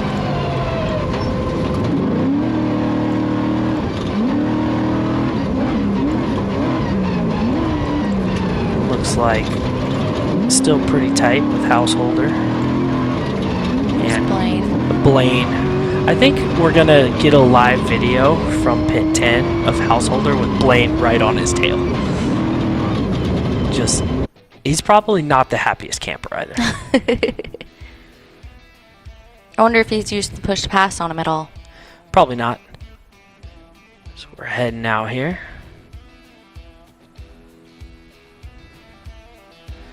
Looks like a blue truck. I'm just not positive which one. Possibly Travis Chase. Oh, nope, that's Householder. All right, so how far back? I think Bean will be right behind, or not Bean, Blaine will be right behind him coming through.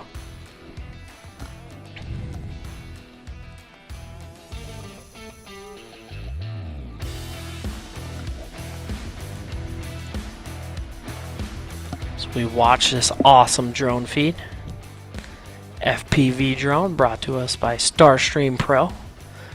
All their awesome pilots they have out there with them this weekend. Man, there's been some really cool shots with these drone pilots. Yes. I don't know why I'm such a fan of watching them thread the needle through the power lines, but it's pretty dang cool. There's Conrad. Yep. He's in the pits. So he's the one right behind Householder. But if this feed isn't lagging too far behind, he's not as close as I thought. The dust is just hanging that bad.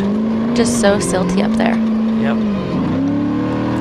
And the farther back you get, the worse it is for you. So these guys are digging it up, especially when he pulls that turn brake there, locking that tire up. Yep. Yep, you can see he's back in the dust. Get out of the speed zone, and it just hangs. So we did not get to see Bean go through though. So either Bean's in front or behind Jake Johnson. On the tracker, they are stacked right on top of one another. So he's either in front or right behind. I'm gonna go with I think he's in front.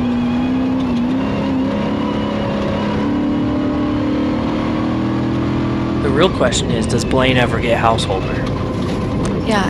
Is he just gonna fight in this dust for, what is it, about 60 more miles, or? What is he doing with his phone?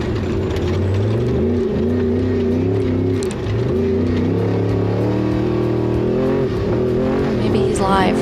Yeah, I am. I am starting to think he might be, like, in a FaceTime, facing the phone forward. Because the screen is... Oh, he's cooling it off. Oh, yeah. So he's using it as a GPS, and it got so hot, it probably stopped working, and he's holding it up there in the wind to cool it off. Man, these guys and their GPS, they can't catch a break. Nope. So yeah, I can almost promise you that's what he's doing. So is that McMullen here coming through the pits?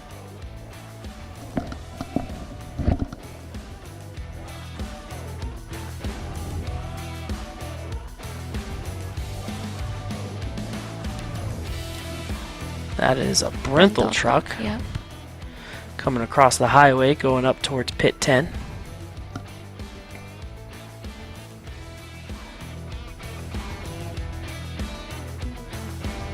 Can't tell if 26 or the spec truck. Probably the spec truck.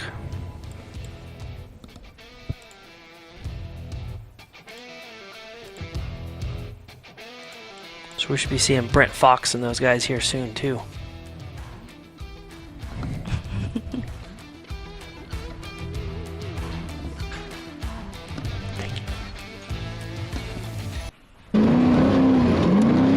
Jump back on board with Blaine Conrad.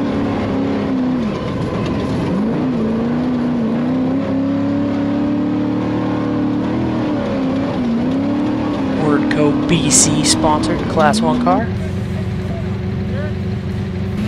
Who we think is running in 4th place, but aren't sure. So Michael Scafuto is in the pit, possibly sneaking out. There we go. Good to see them going again. They were stuck in that tree for way too long earlier. Man, they were struggling. I'm glad that they got that figured out. I'm curious if they got it out on their own or if a retrieval finally got to them and drug them out. Yeah. Because it didn't seem like they were making very good progress. There's only so many rocks and sticks you can pick up. Yep. Looks like they are leaving pit 8.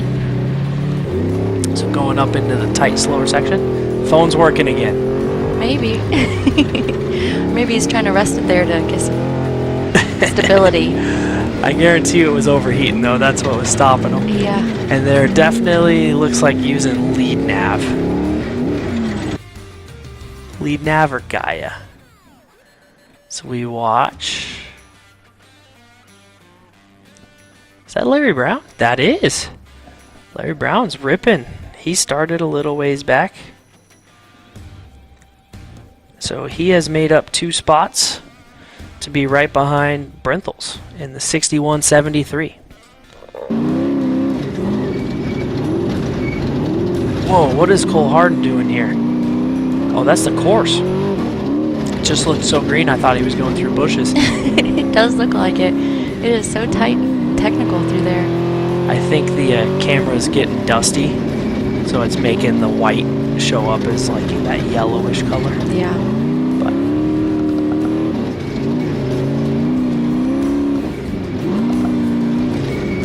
getting through the trees.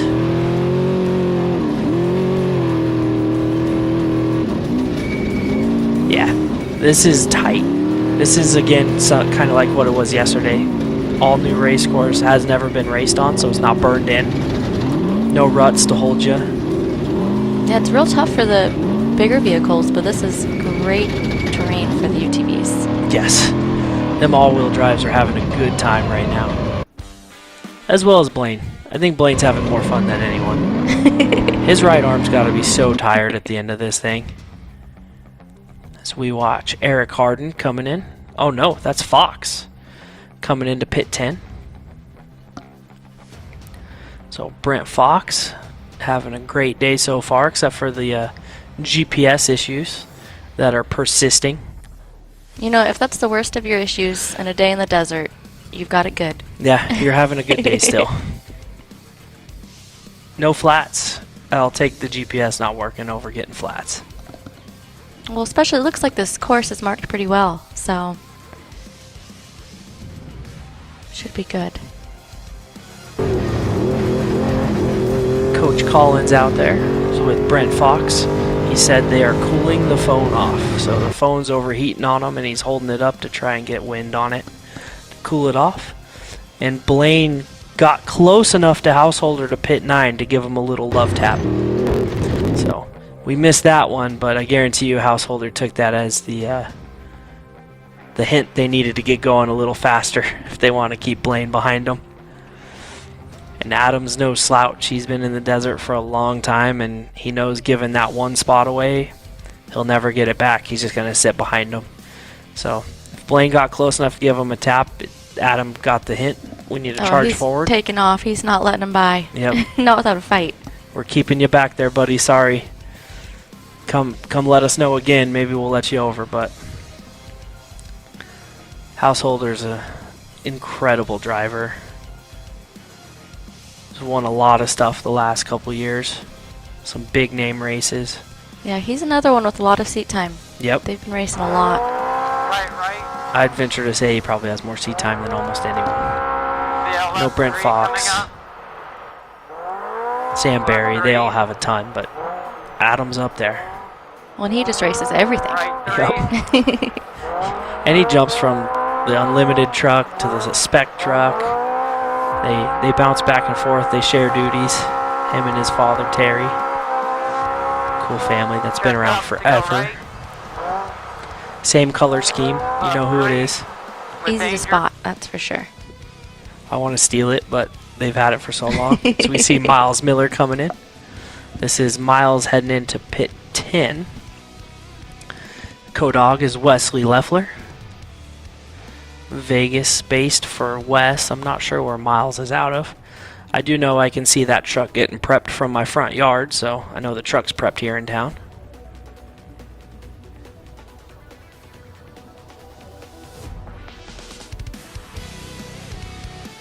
He's working his way through pit 10. So Miles started in 8th place with Travis Chase right behind him. Thinking Travis Chase's in-car isn't working today because we haven't seen any clips out of his. So we watch Nick Eisenhower. Wow, look at how silty that is. From the first vehicles we saw through there to him, it's gotten 4 times as bad. It's just powder. Yep. And that's it. As it gets tilled up, it gets worse and worse and worse for everyone. Wow, that is deep.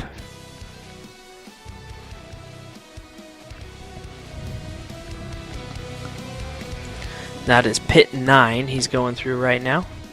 Right after they cross Highway 50. So Eisenhower not having the run he wanted. Sounded like he was trying to hang with Bean this weekend, and Bean pushed forward and Eisenhower's are staying a little bit farther back. Doesn't always go the way you plan. But that is a fast run right there.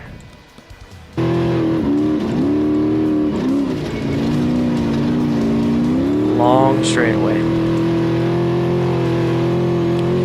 See if we have any timing updates. Nope, not yet. The next one will be at race mile 580. Which we're getting close. Not too far. These in-car shots just add such a cool dynamic. I love it. You can see the driver sawing at the wheel, co-drivers with their hands up. Gives you a much better understanding of what these guys are dealing with out there. Yep, there's a lot going on. And that is the number 27. Kevin McGilvery is in there today. Jack drove it yesterday. Kevin and his co-driver are in there today. The 90% truck. Why is there a dude in the middle of the road? Oh, waving them in. That makes sense. What are they doing? Pulling the hood?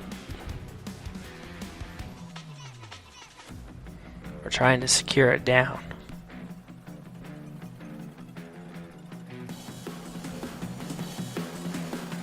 Looks like they're trying to make it stay down.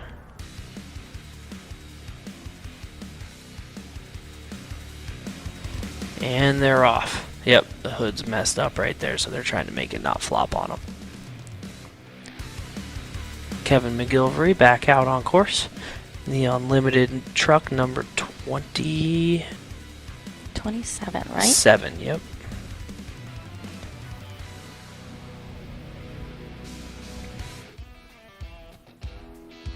They started 10th today. So they're a little bit back, maybe having a rough day in the tight trees. So we head over pit 9. This awesome drone shot. Today looks like a really good mix of just flat wide open and super tight technical. Yep. A little bit of everything today. Seems like yesterday was mainly tight and technical. Yeah. This would be the number 26 all-wheel drive Brenthel. Yep, you can see it on the fender well there.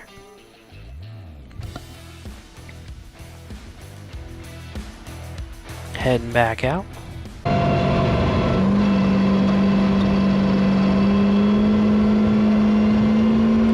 Blaine must be in a speed zone here, messing with something next to him. Zooming in on the GPS, trying to grab something. Hard to say what he's playing with. Is he getting some food?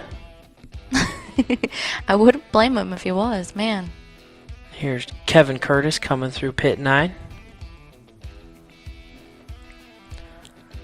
Not hard to spot that truck with the unique spare setup he's running. As we watch... Oop.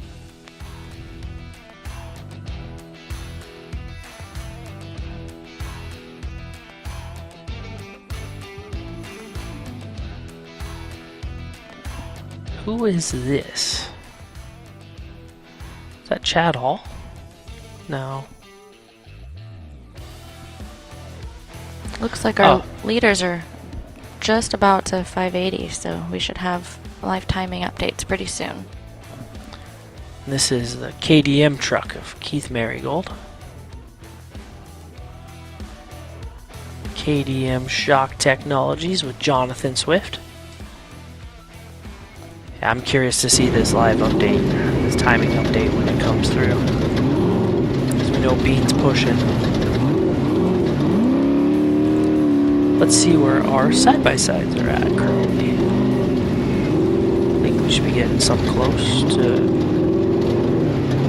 pit 9 at least. Yep, our lead car is actually just coming up on pit 9, about 5 miles out. So he'll hit that road crossing and go up through that pit.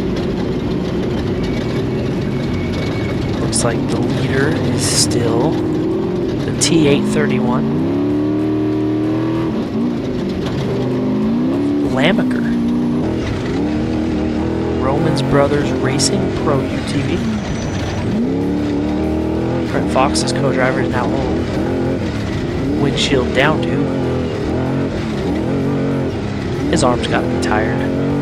Holding the phone up like that and trying to race.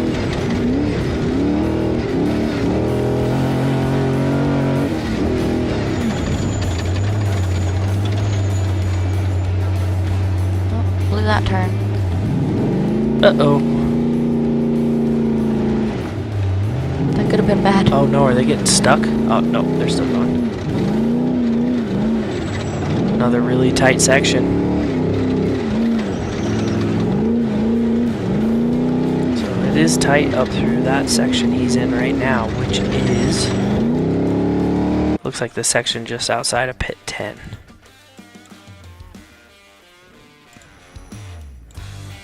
That's a UTV. That's our coming through. lead UTV coming through pit 9. Which would be Alan Romans.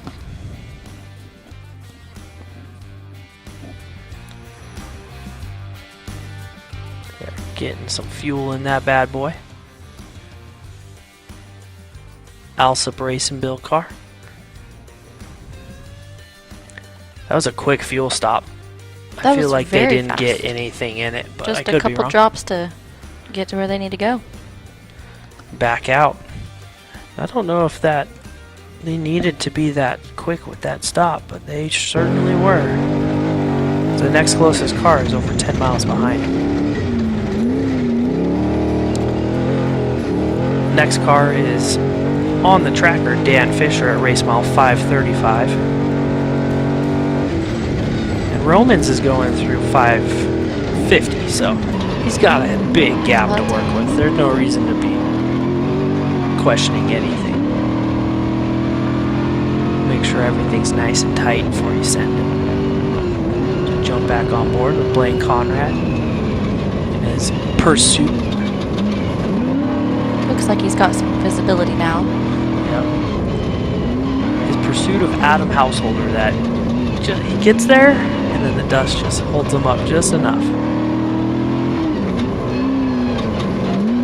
It's there. Yep. I think he can get through it. I know he wants to bad. He's been trying all day. Well, he's got about 40 miles to make some big moves.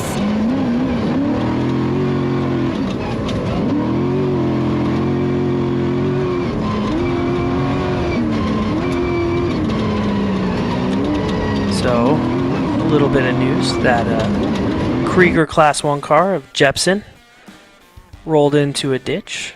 They did get it back on its wheels and it's continuing racing. Thanks to David at Motorsport Safety Solutions for the update. Turn right. Everybody's all good, cars in one piece and continuing on. Looks like Mankin is somebody's, he's right there. Right on him. Yeah, you could see the car. Let's see if he goes up and gives him a little bit of love. Oh yeah, Nice. that's a Class 1 car. He just we'll let him nerfed by. it. He just nerfed a Class 1 car right now. That's how you do it.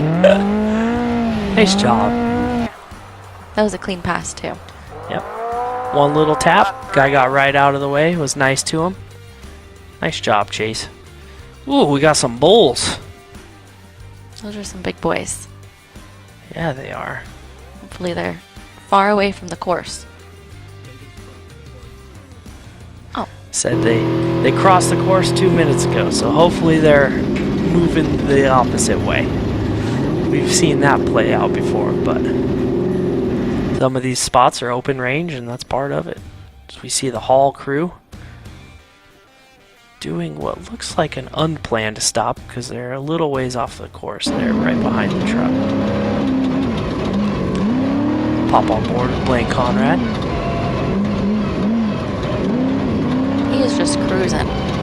Then I got confirmation from Clayton Chick, one of Bean's pit guys, that Bean got around Johnson, but Johnson's trailing about 12 seconds behind him, so he's right there.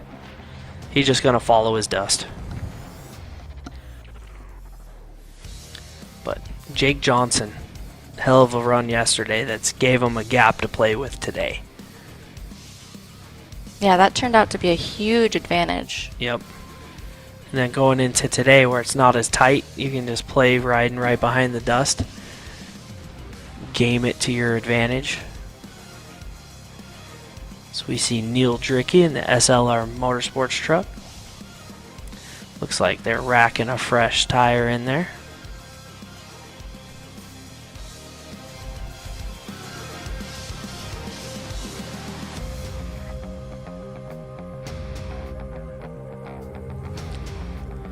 Fueling that bad boy at the same time. Looks like he might have seen a few trees this weekend. Yes. Every truck has these huge tears in the body panels. No one's getting out safe.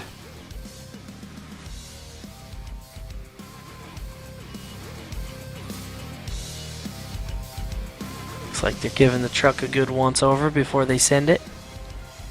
Off they go. Continue on.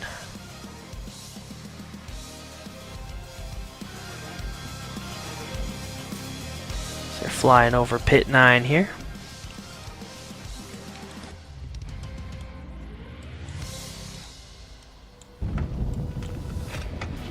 Looks like we are not super far out from a lead vehicle finishing.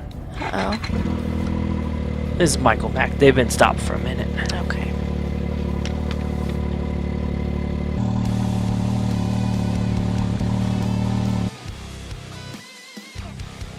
So we see, this is the truck that started with no body earlier. What was its number? I think it's 6190. Dorojinski?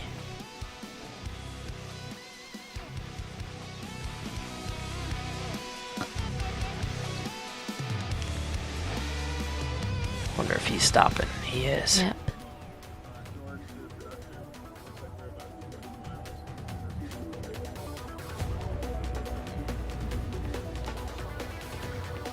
Guys are flying. Back on board, Blaine Conrad. Still in the dust. It's gonna be the story of his day. It was fast and it was dusty. Sucks that he got stuck behind it all day. He's picked through a few of them though.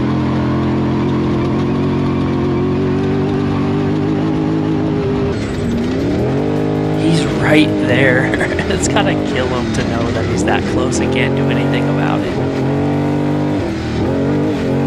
Brett Fox's navigator's arms are back down, so looks like maybe the phone situation is back to normal. Sorted back out.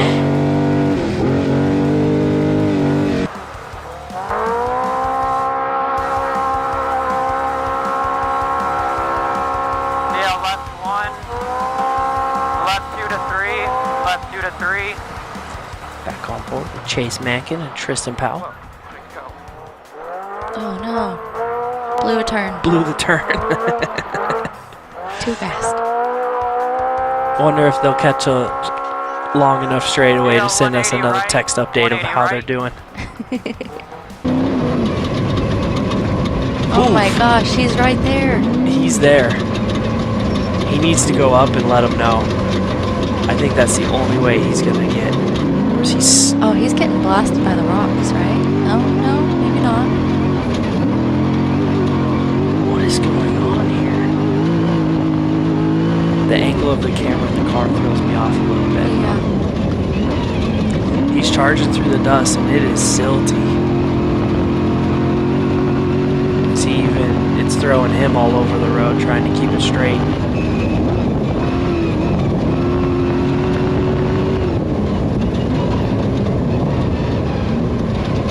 But he is not letting it slow him down. Just hit a pit zone, or a speed zone it looks like. Which would mean... Yep. About race mile 585. So right behind Householder. Householder's just now crossing the highway. So we'll see how long till Blaine gets there. This Householder's crossing right now.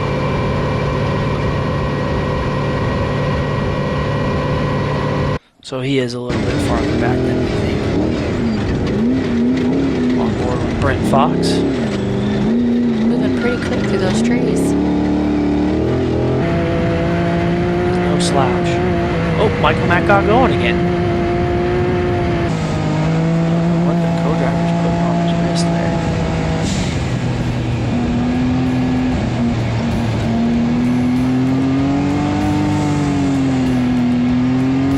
Looks like he's wrapping a towel around it. Something.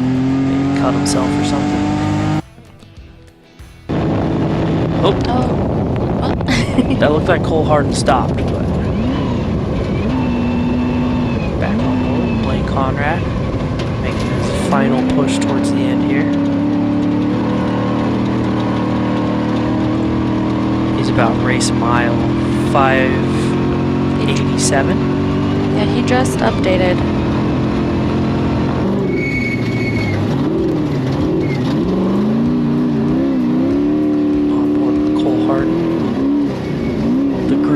Persists, or yellow. One of them little tight sections up across the mountain range. Then that is...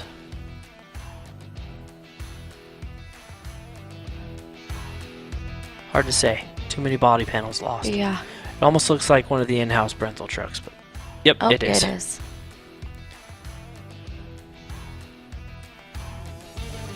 Well, the all-wheel drive one had the passenger bedside still, so this is the 6100. So that would be the 6173.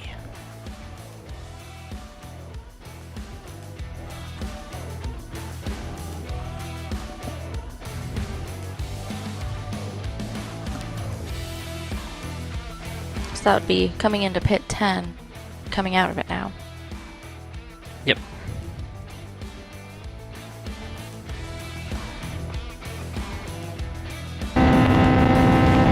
Clear to pit 10 head now. Back on board. Chase Mink. Tristan Powell.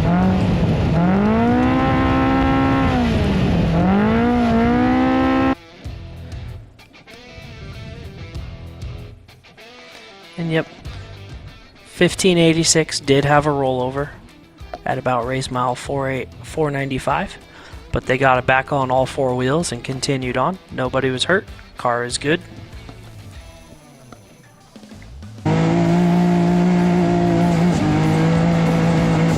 Unique looking Krieger Class 1 car.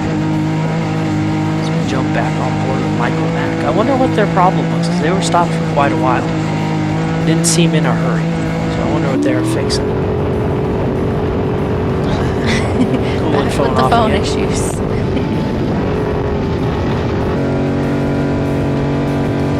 That's a rough go, man. Yeah, someone needs to have some Tylenol ready for that guy at the finish line. If the Fox guys are listening, when I used to use my phone like that, you hand them an ice pack. Like if you have one of those hard ice packs, hold the phone against the ice pack and it'll go a while. So Hand him an ice pack at the next pit. He might be able to keep that thing from overheating. It's a good idea.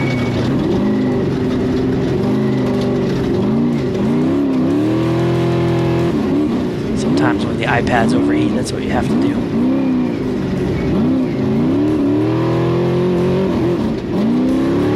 Watching Cole Hart picking his way through this tight section here.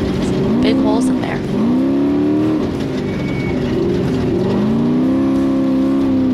All the big holes.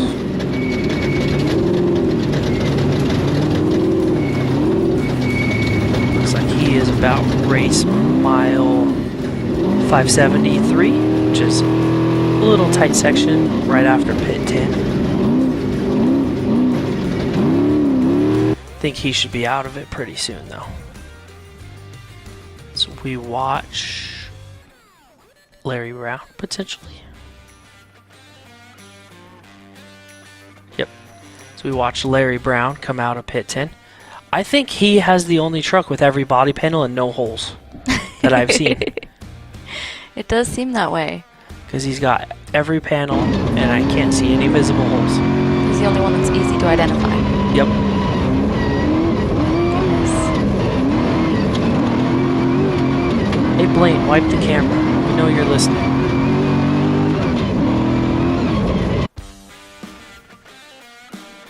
Oh, another UTV crossing. Heading into pit 9. Is this Mankin? No. 975.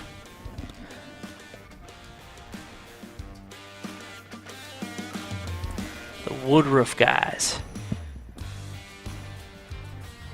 Watching them at qualifying, they got a little bit rowdy and still had a good run. Woodruff in resume race speed sign, back in.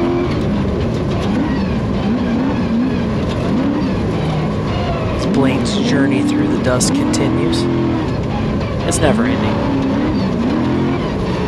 He's going to have a 249-mile day of sitting in the dust. Yeah, I think he's been able to actually see probably about 5% of the race course. Yeah. The rest is just blind. It's impressive that he's still pushing this hard in it.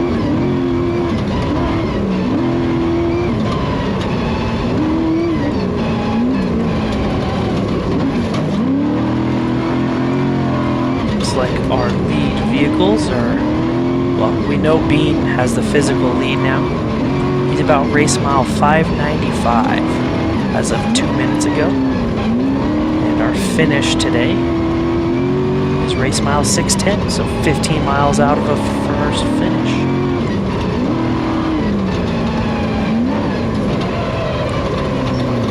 I'm going to take a quick break to eat something real fast. I'm going to leave you guys with Ashley here for a couple minutes. I'll be right back.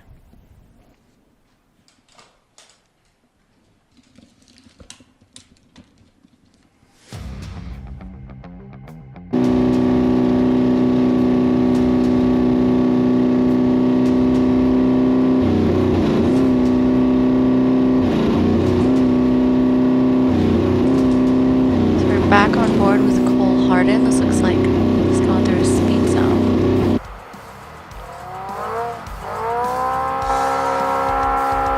Chase Mankins cruising right along.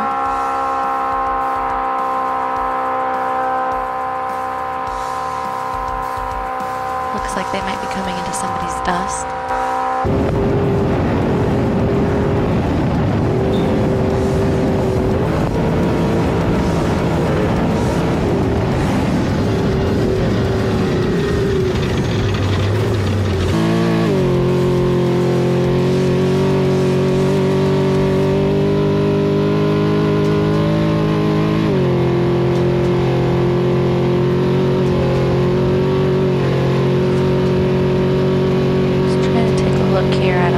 Live leaderboard.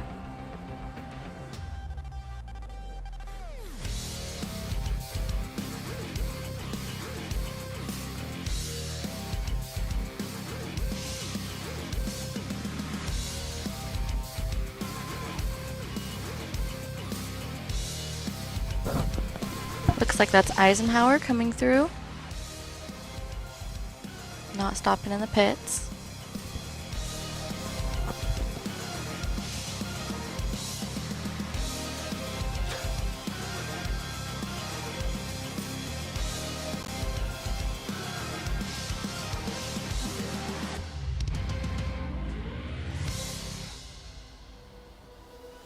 Man, you can just see coming through that pit how nasty that silt is.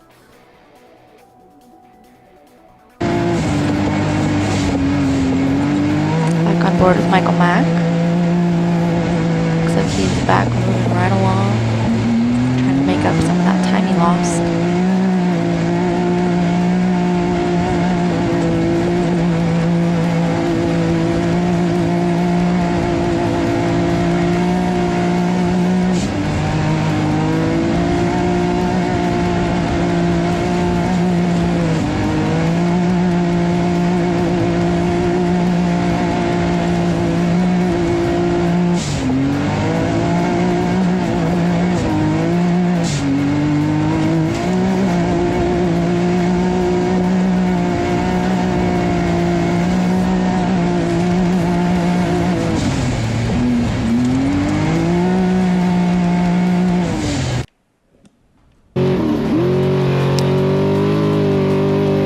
Back on with Cole Hardin. He's finally out of those trees.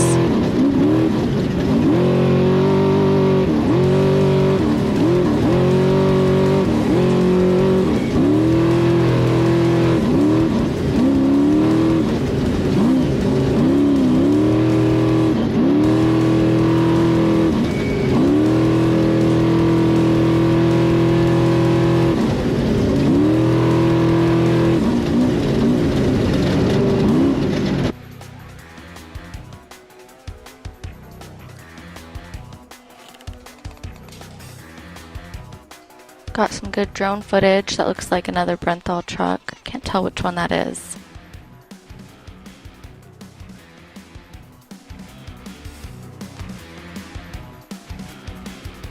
It's got to be the Unlimited truck coming into pit 10.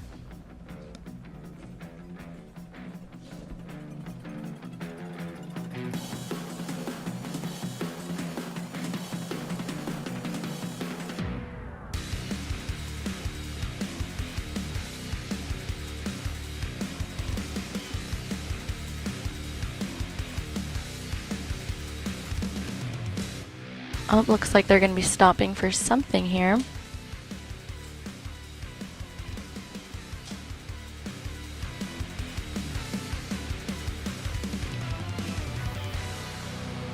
Oh, just a quick once over, in and out. On their way to the finish line.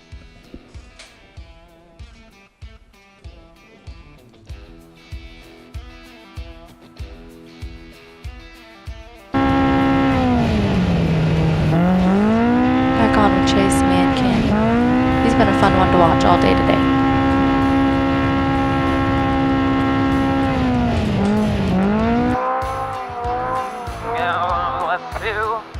He's chasing down somebody. Go straight. Whoa, you're good, you're good, you're good. Man, he can't see anything. It's gonna go right. We'll see if he pushes through it. Gonna go left. You're good. Guys, you got a copy? I got you guys loud and clear. It's crazy the way that dust just sits. Makes it look like everyone's so much closer than they really are. Gonna go left.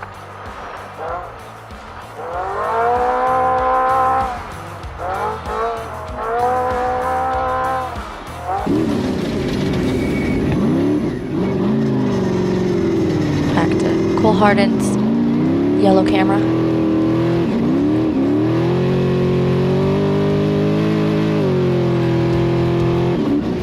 Looks like we're back on board with Cole Hardin. And like you were saying with Chase, the way the dust was setting, it would almost seem like they were right on him. Yeah. And then it would open up and you could see a half a mile. There's nothing there. And then you get into the next cloud of dust, you're like, oh, he's right there again. Nope. It's pulling away.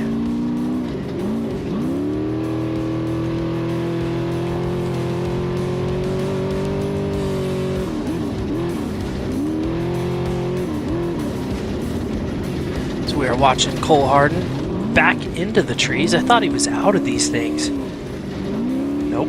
They were just playing with him. They put him right back in them.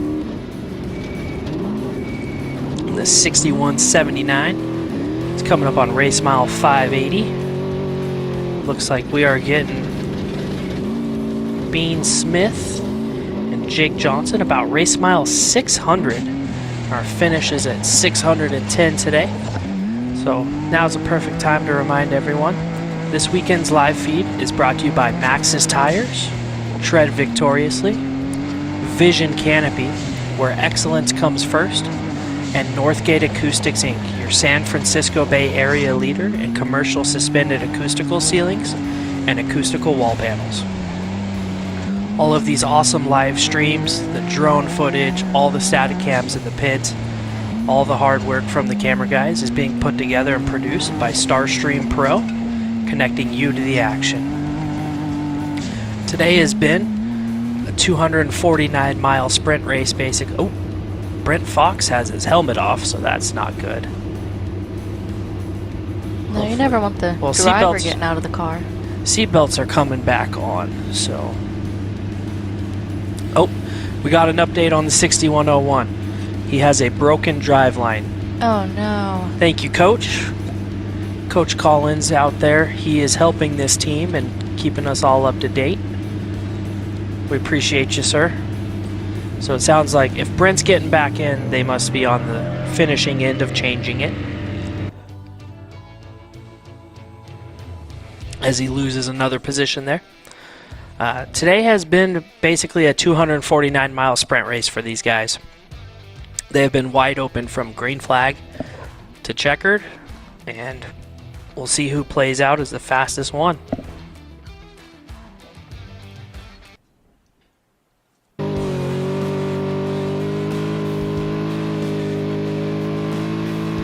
So we jump back on board with Cole Harden, who is out of the trees again. Finally.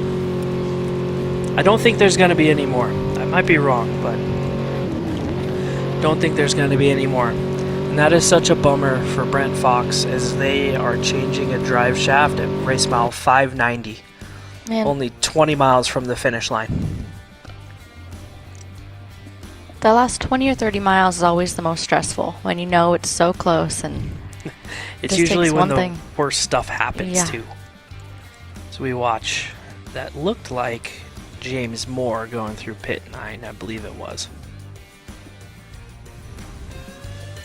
In that Maverick car.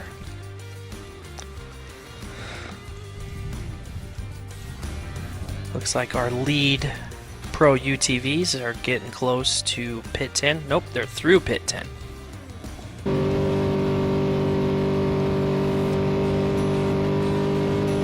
Cole is finally out of the trees and into the fast stuff. Chase Mankin.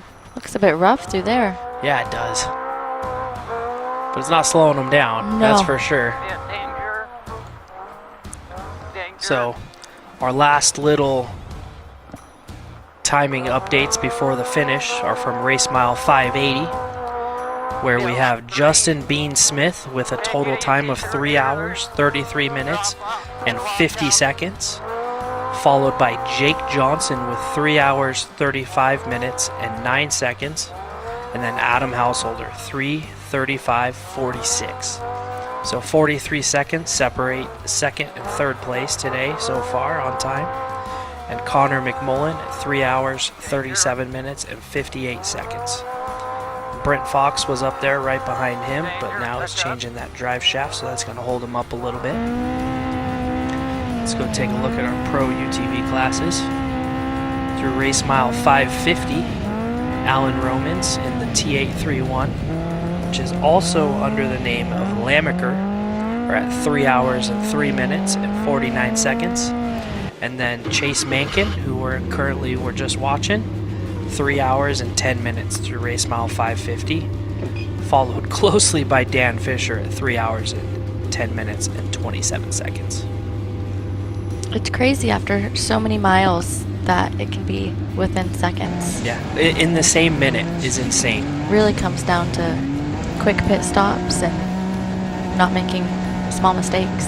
Yeah, everybody says, oh, losing 10 seconds in the pit isn't that big of a deal. Well, if they cross the finish line instead of just race mile 550 right there, that 10 seconds would have made a huge difference. Yeah. Because there's only 9 seconds separating them right now.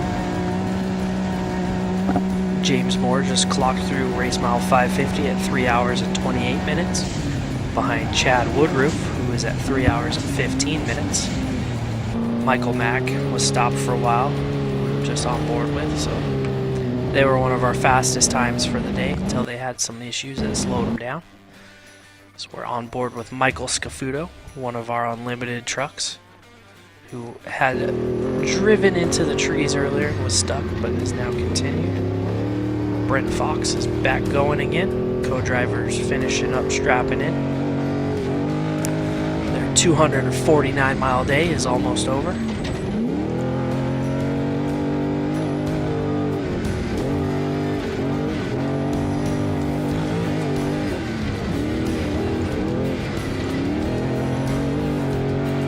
Lead two trucks are battling it out, it looks like. I think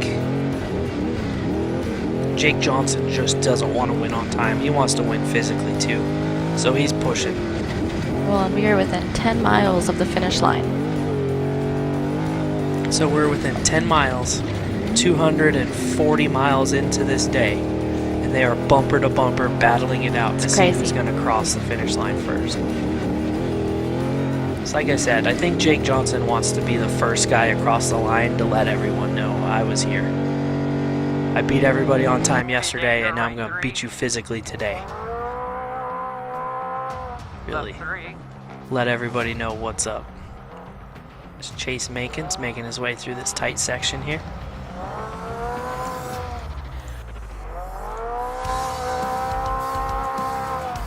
Go right, go left 2.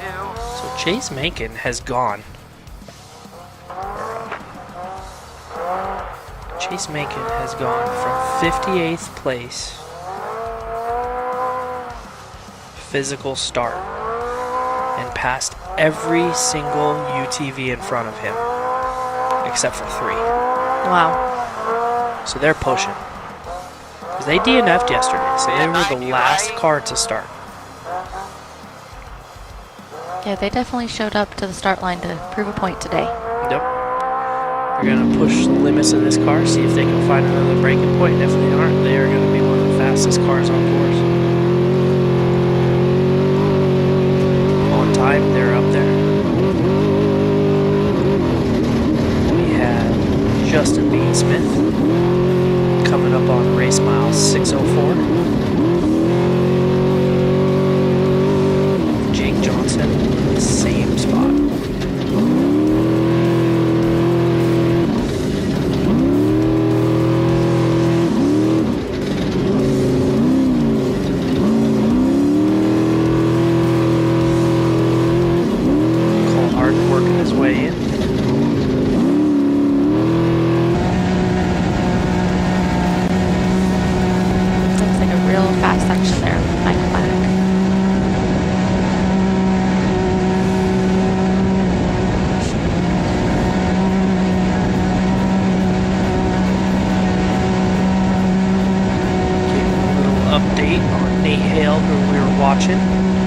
Sounds like they are having a battery issue. I was wondering what took them out of the front there.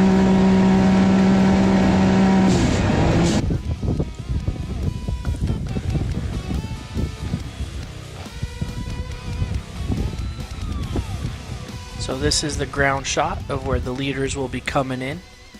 Hopefully have some killer views from here as the lead cars come through, and possibly a drone shot, and you can see the dust working its way in through the valley on the left there. So a couple miles out. Oh, that one dust cloud's a lot closer than a couple miles. They are right there.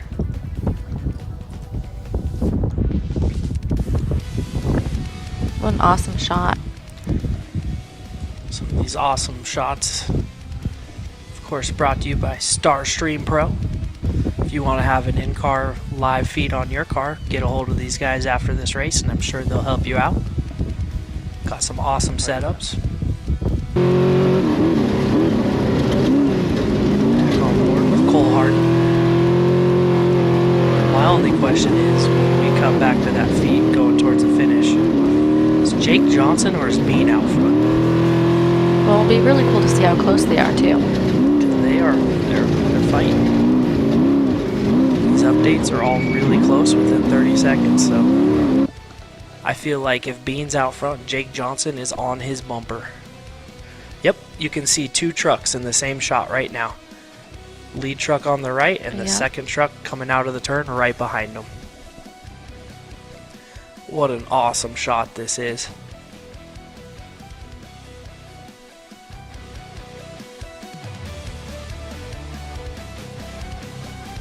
This kind of coverage is amazing. I love it.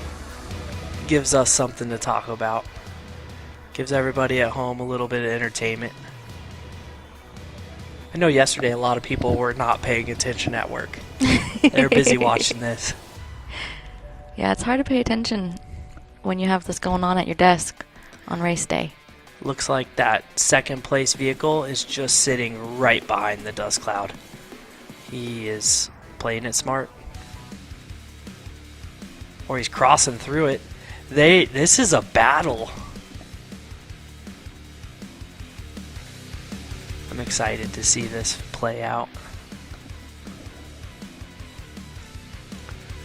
Looks like this is about race mile 605. Based on the way they're zigzagging through this valley and the course map lays out. They should be taking that left and heading back towards us now. Just minutes away from the finish line. Within 5 miles. Those guys are battling. This is my favorite part about racing. 250 miles into the day. Well, 245 miles into the day. And they are still racing this hard. Seconds apart towards the finish. And I might be crazy, but I think that's a yellow truck out front. So that would be Jake Johnson.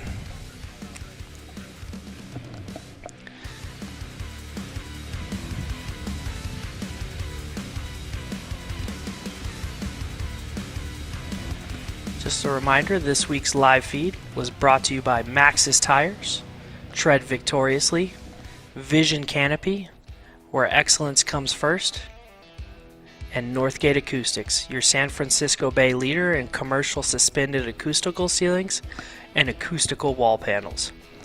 All of these awesome shots and production have been brought to you by Starstream Pro, connecting you to the action. So we are catching the back end of this awesome 2 days of racing.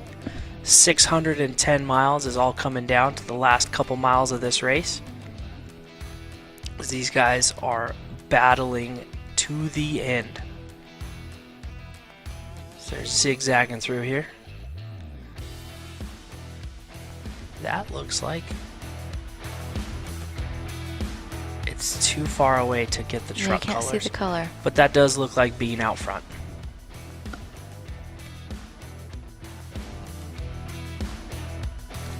Oh man, Oh, he's right charging. there. Yep. Oh my gosh. Yep. I hope Bean knows he's there because that's Jake Johnson in second, and he does not want to finish second physically.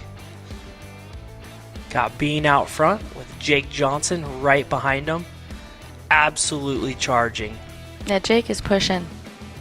Oh man, did he make a mistake back there? He is. He's Wow. he's stepping out into that sagebrush and letting it all hang out. He knows he's got to make it happen sooner than later, because we are within 5 miles of the finish. No, we're 3 miles from the finish right now. 3 miles from the finish, and no more than 10 seconds separating the top 2 drivers.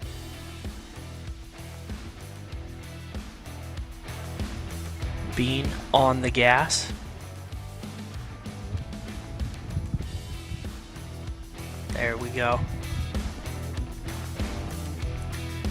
Bean is wide open coming in. I think he made just enough dust to keep Jake behind him. There's Jake. The 2 lead trucks in the same shot. So he won't have the time now to be able to make up the time he needed to on Jake, but he can still finish first physically. Yep. So he'll beat Jake on time for the day today, but he'll have the physical first and on time, but Jake will get him for the weekend on time because he had that 7-minute buffer starting the day. We're getting this awesome drone shot. This is pretty incredible that we're able to bring you guys this from the middle of the desert, courtesy of the Starstream Pro guys. It's so awesome to see all this brand new course. It just looks really fun out there. It does. Until you watch Bean do that because it's so slippery and there's no ruts. He's charging. He knows how close Jake is. If Bean makes any mistake or blows any turn, Jake's going to be there knocking on the door.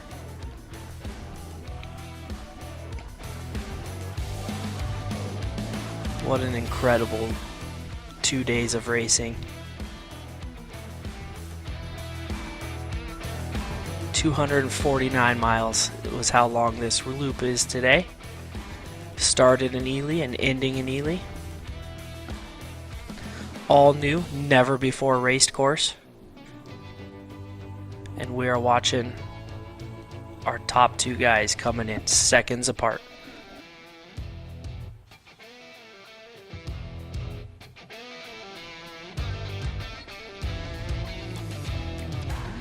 Bean is cruising his way down in.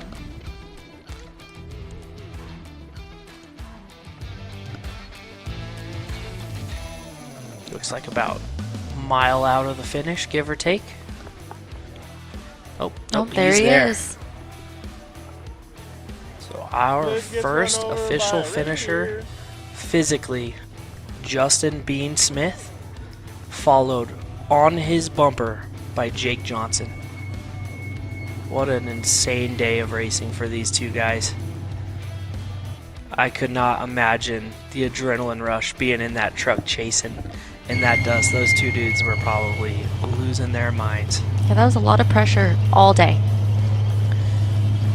So we got George Hamill here at the finish.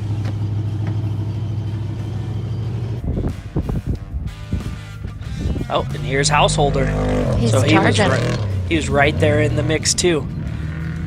So we're within, well, I can't tell how far back. Oh, Bean's axle seal still leaking a little bit. Hopefully it doesn't flare up on him.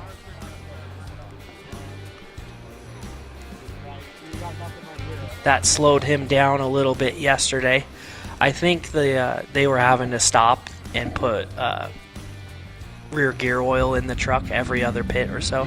Yesterday is what slowed Bean down to not have him in contention for Jake Johnson. It makes for a long day. But there's Blaine Conrad right behind Householder where he's been all day.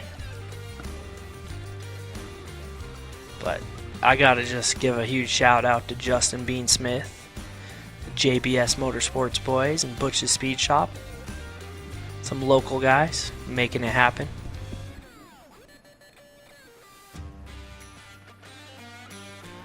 As we watch, is this Travis Chase? Truck to the finish line.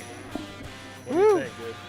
Man, that was brutal. That was an understatement. 2 days of racing, a lot of tight stuff in the trees, a lot of four-wheeler trails that shouldn't have had cars on them, but we pushed our way through. I don't think there's a decent body panel left on this thing, but maybe the roof. Yeah, rear hub seal yesterday. Looks like again, but that didn't slow us down. But hit a tree and took out our steering about 10 miles ago, so we had no steering for 10 miles. So I don't know. You got arm pump like a dirt bike or what? Yeah, I think I might have broke a couple fingers. Maybe we'll see, but our hyperextended them. So I got some ribbon. That's one. You're gonna need to return this, sir. I just did. Thanks. Liz, that's one less thing you got to pick up now. That's true. Yeah, man, we're going to have to look at the overall results or the official results. But, dude, how did it feel? Like, it was a battle. I mean, Jake Johnson's got the overall for sure, unless there was some kind of penalty or something like that, which I doubt there is. But Jake Johnson should have the overall for the weekend, and then we should be have the win today and the overall today, hopefully, and then second overall for the weekend. So my hat's off to Jake. He drove an amazing race yesterday and today, and he kept applying pressure. So huge thanks to Frankie, my co-rider, did a phenomenal job. My wife and all the team, they were spot on. So a lot of trees, a lot of rocks, a lot of sticks, and not a flat all week on the BFG tires, so super happy about that. So, a little bit of bad luck with the hub seal yesterday, but it's racing. I'm going to say this, dude. Thank you very much for keeping us all entertained, dude. Thank you guys, man. I appreciate it. Good job, gentlemen.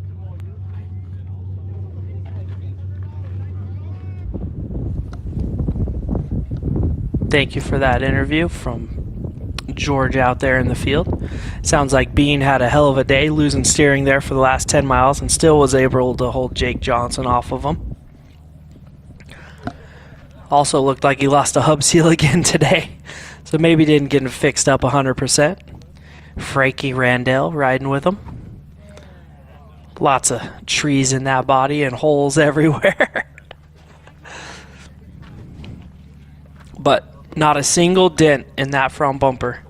So every pass he did this weekend was clean. And that's just how Bean is. One of the cleanest, most polite drivers out there. Still able to go stupid fast, though. He's just such a smooth driver. And you heard it from him.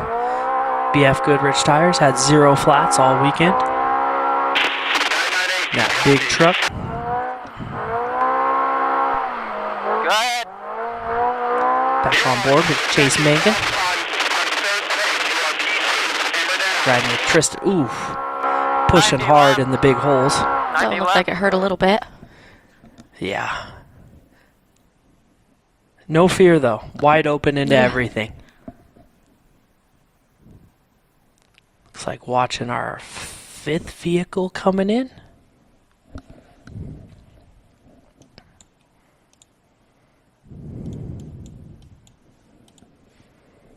Possibly Connor McMullen.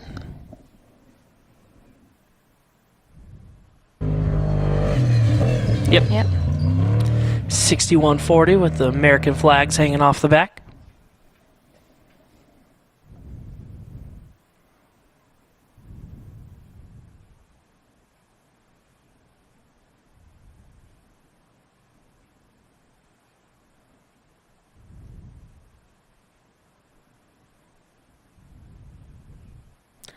Working his way in.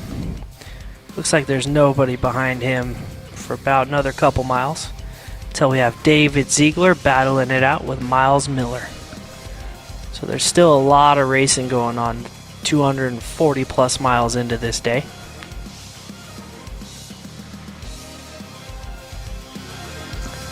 Cruising through the trees here.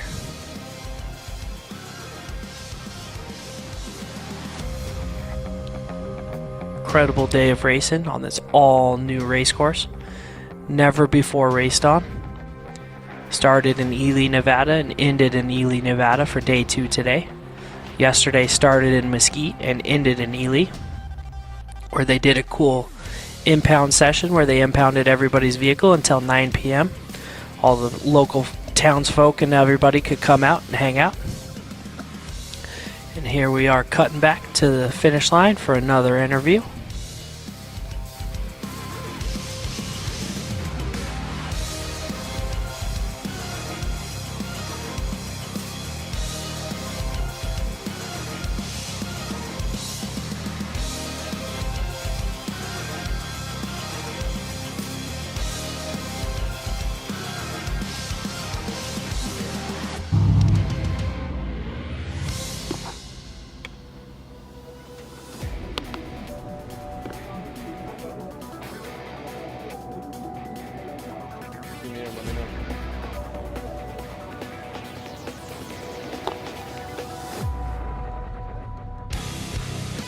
Dude, Jake Johnson, how does it feel putting on that medal, dude? Oh man, it was a good day, a great weekend. You know, my daughter over here, Lexi, she did amazing all weekend long. First time in the truck this weekend, so it was good. It was good. We made a mistake. There was a graded road just like where one we're sitting on, and it peeled off, and we couldn't see it, and we blew right by it, and we had to turn around, come back, and that's where Bean got around us. But yeah, other than that, man, my crew did great. The truck did great. Can't thank everybody enough. Thank you, Legacy, for putting this event on. It was an amazing event. Thank you to my daughter Lexi for riding with me. My whole family, my crew, all my sponsors. We couldn't do this without you. Yeah, you did a great job, man. It was a long day, right? It was hot yesterday. If you wouldn't mind passing the microphone over to Lexi, let's get her opinion on how that went. Yes, sir. All right, Lexi, give us the goods. How was it riding with Dad? It was fun. We almost hit a couple cows, so that was kind of scary. But Whoa, other couple than cows, that, huh? it was good. There were a couple cows. How does that go with navigating? Watch out!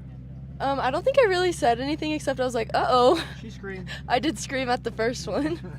Well, good job. It sounds like you guys had some fun riding together, too. Thank you. That's what it's all about, off-road stuff, right, Jake? That's it, man. This is about family, friends, man. So I love having my daughter here with me, and we had a great time. Great job, guys. Thank you very much.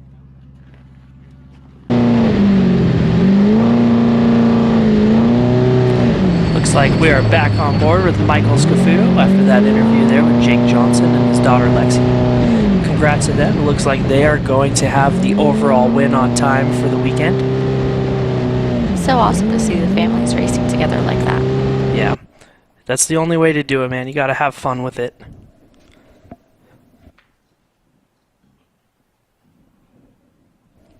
Looks like Jake got it done today in 4 hours and 14 minutes.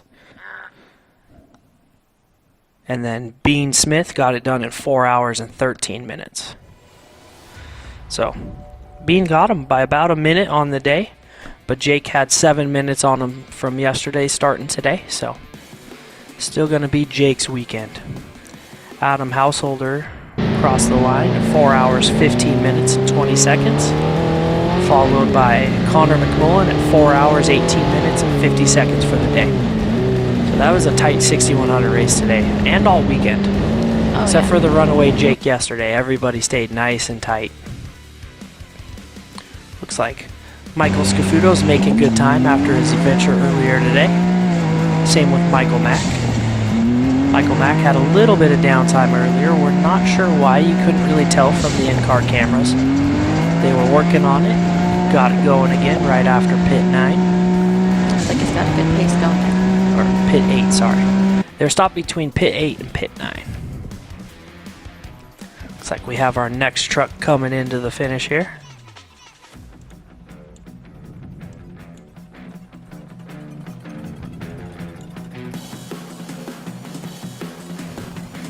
This might be Miles Miller.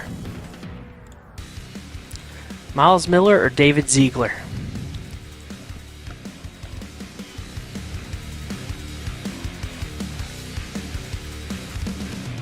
Oh, there's two of them. I see a second set of dust. So David Ziegler out front, passing by us right here. Then Miles Miller right behind his dust cloud. Seems to be the name of the game. If you were making the dirt, the guy behind you wasn't catching you. You're just sitting right behind it. Track position, track position, track position.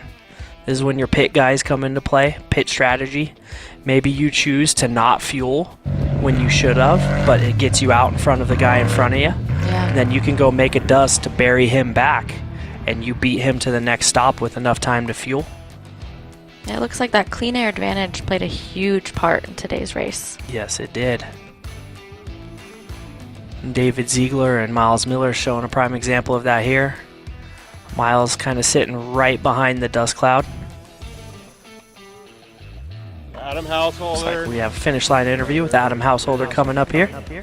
Made it. Here's the microphone, dude. Right. Give us a rundown. Now, it started out good. Started off third place, and that's where we sat all day, man. We couldn't chase them down. We just kind of stayed in the realm of things. We needed them to make a mistake to gain some spots, but everyone ran clean, so it looks like third place and third place overall. So pretty happy for the weekend, and we'll move on. Well, pass it over to Trevor, because I'd like to get an understanding. You sounded like you were a little bit, I don't know. You want to win, right, Adam? But Trevor, dude, coming in third place is not bad, dude. That's awesome. No, it's never bad. It's just obviously we're here for the win, so that's the one that we really got to go for. You guys keep looking at the front like you got to still pass him. You guys got the race down. He's still on. Like, let's go. Yep. All right, give us a rundown of the day.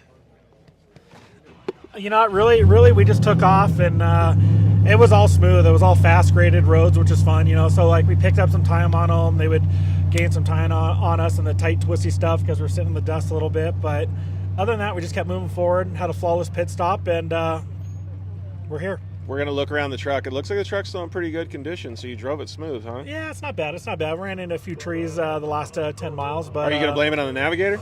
Oh, no. No, it's just how tight it was. There was nothing we could do. And, I'm going to follow that up with a compliment, though. You got one of the best navigators on the planet. We so do. Great job, boys. I really appreciate you guys taking the time to work with us, and thanks for letting us Thank check you, it out. George. Thank you.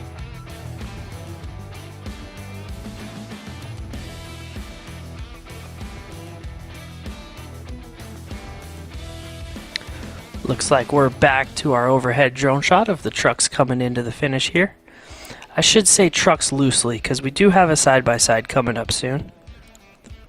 But if the tracker is correct, this is either Travis Chase or Keith Marigold with Jonathan Swift coming at us right now. I don't know about you, Ashley, but do you like these kind of fire roads like this coming in? I'm with you on the sense of I do get motion sick as well, but they are fun. I think that's kind of my favorite kind of racing, where it's not super rough, but it's just rough enough where you can still have fun. Fast, kind of two-track, bladed fire roads there. Super fun. And as a navigator, when you get those twisty windy roads going, it's really fun to get that good connection going with your driver. Yep. And you can just feel like the back and forth between the two of you. As we watch Michael Mack and his co-driver working like that, he's pushing through the dust yet again. So I'm sure Navigator is calling so much of that for him to keep him on course, not blowing off into the trees. Speaking of trees. Yeah. Again, every time we cut the coal, he's in trees. I feel like he has raced through a forest at this point. It's like it looks like he's on a different race course than everybody else. Yes, it does.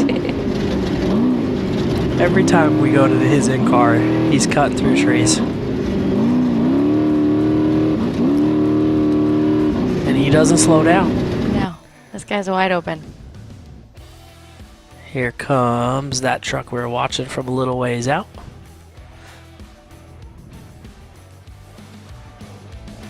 Does look like the Keith Marigold truck with Jonathan Swift.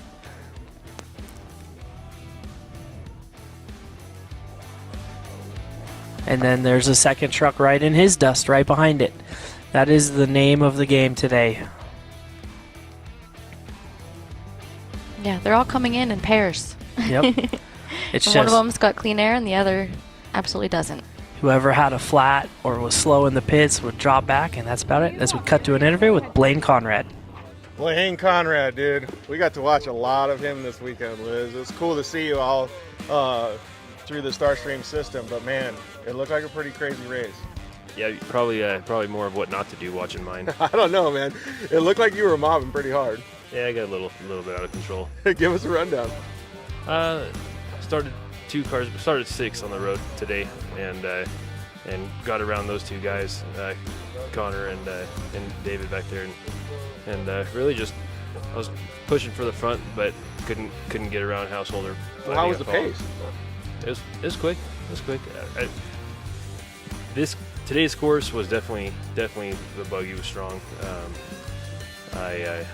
The roads, the spec trucks especially, they're not nearly as fast as the buggy on the road, so I could really run them down on the roads. But the dust was tough. So yeah, the dust definitely did look gnarly. How was the tight sections though? Because it seemed like in the tight sections you were able to move through pretty quickly. The tight sections, I don't feel like I really made or lost much time on the tight stuff. I don't think I gained too much on the trucks on the really tight stuff in the trees. I think everyone's just trying to stay out of the trees. The windy stuff, the tight stuff that doesn't have trees, I think it was the buggy's quick. It looked like a lot of good flow. Yeah. All right, so we're gonna have 2 questions. Liz is gonna ask the last question, but my last question is, how is it riding solo for all the viewers that usually are used to watching people with a co-driver? It would help. My navigator sucks. I have a GPS, but I can see it, but I have to take my eyes off the road to look at it. So these races, there's no pre-running, there's no memorizing it at all. It is tough, but But it's fun. It's just another challenge, I suppose. All right, Liz got a question about music. What song are you singing to karaoke? Oh, actually, I think we're going home tonight. Aw, dang it! Yeah. Thanks, Blaine, for being here. We appreciate you. No, thank you guys. And yeah, good job. Great job, Blaine. Looks like we are back to our drone shot. Possibly Keith Marigold coming into the finish here. And if that was Keith, this would be Miles Miller right behind him. Absolutely. Agreed.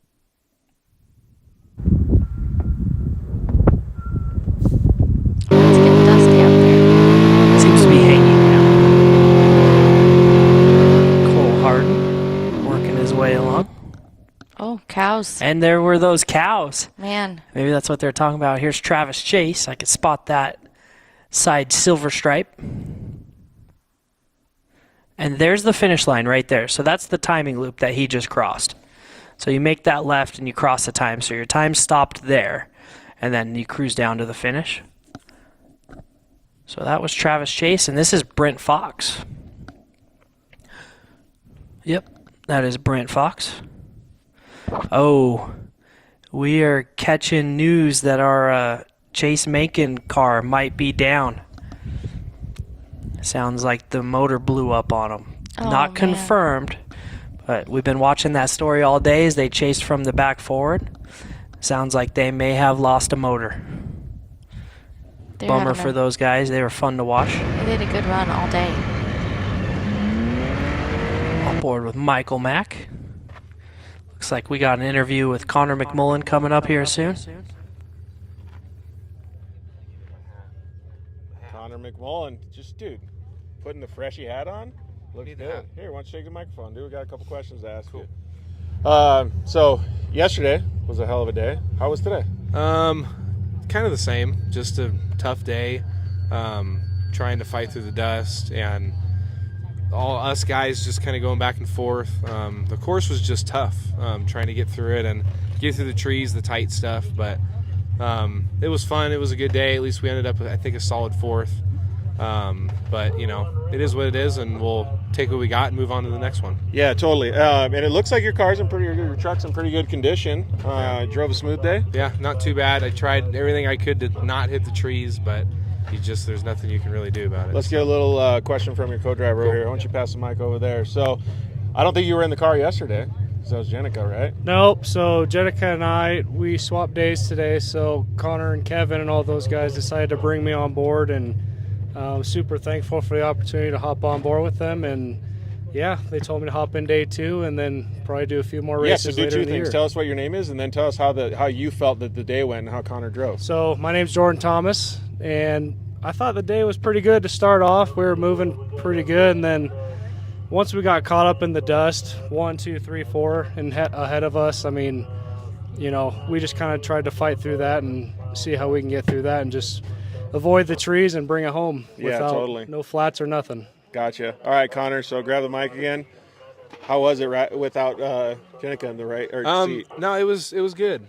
It's good to have different people in here and have her style, his style, have different styles of riders and what they say, how they call stuff out. But yeah, it makes you better as a driver too, yeah, right? All right. So it's good having both, and you know, it's fun. I look forward to doing more stuff with him and have him and Jenica do a bunch of stuff together. Yeah, totally. All right. Well, it looks like you guys are going to get some medals here. We got some hardware. I got your finisher medals for you guys here. I'll take your mic to put on your medal. And then I'll give you 2 because I know Jenica needs one because she did a lot for you yesterday. And then always one for your dad. So good job, guys. We love having you here. Great job, team. And great job in the new truck, by the way.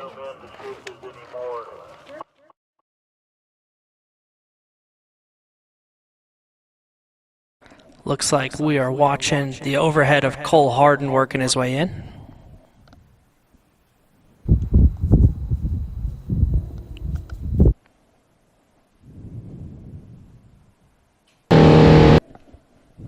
And Michael Scafuto.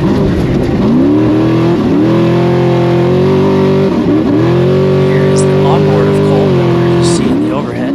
Yep, coming up to the finish line right here. Make this left, go through the timing loop. And their day is done. What a nice run for those guys. He started 14th behind, well, he started behind Keith Marigold, and that's about where he's going to finish. So, once again, the dust playing a huge role in this. Oh, man, he's cooking up to that, all those stopped vehicles. Might not see him on the top of that hill. Giving the fist bump.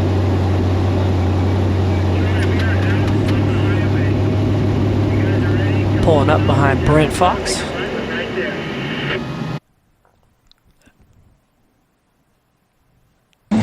Drone catching a fresh battery. Pop back on board with Michael Mack.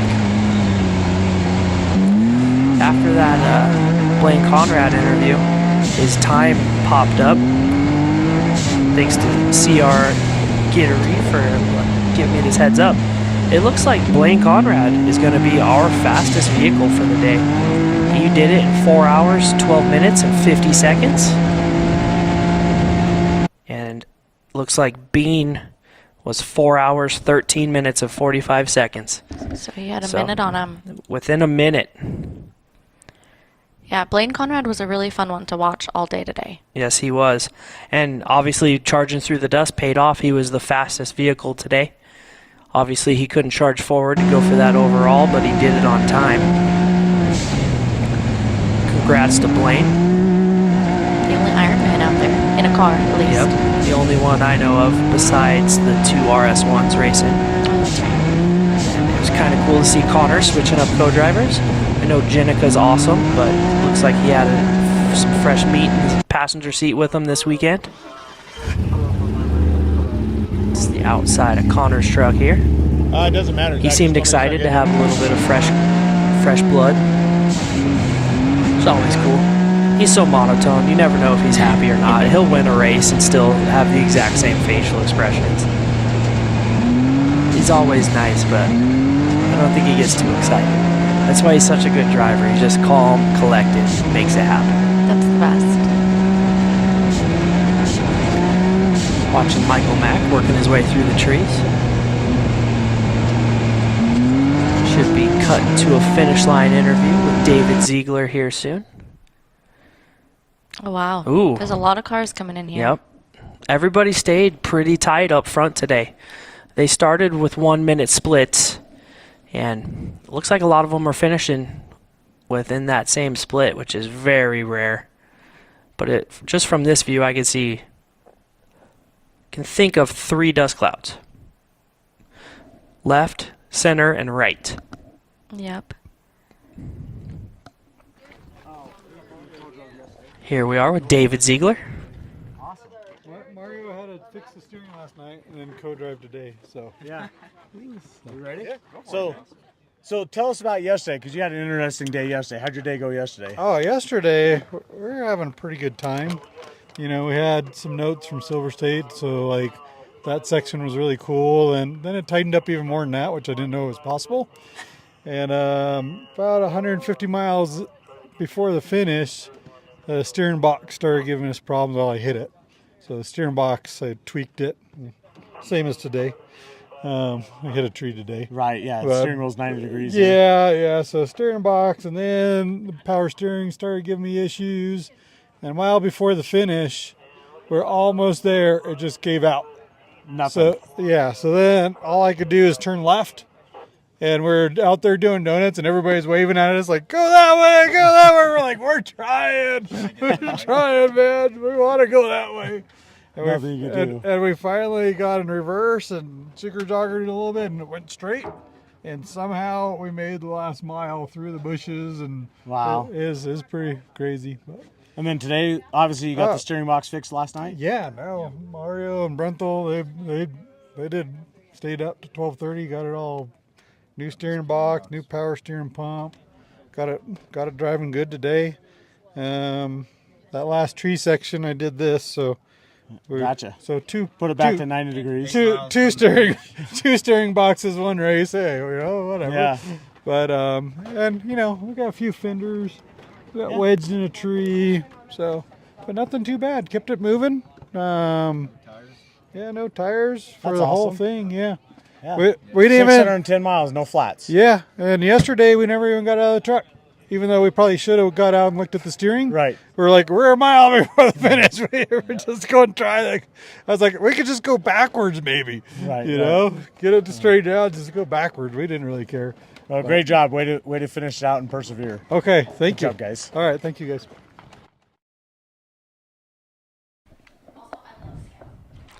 Awesome interview there with David Ziegler.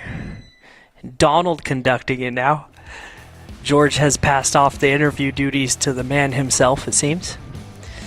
David Ziegler giving major props to the Brenthel Industries crew for getting his truck fixed up overnight, getting him ready for day 2.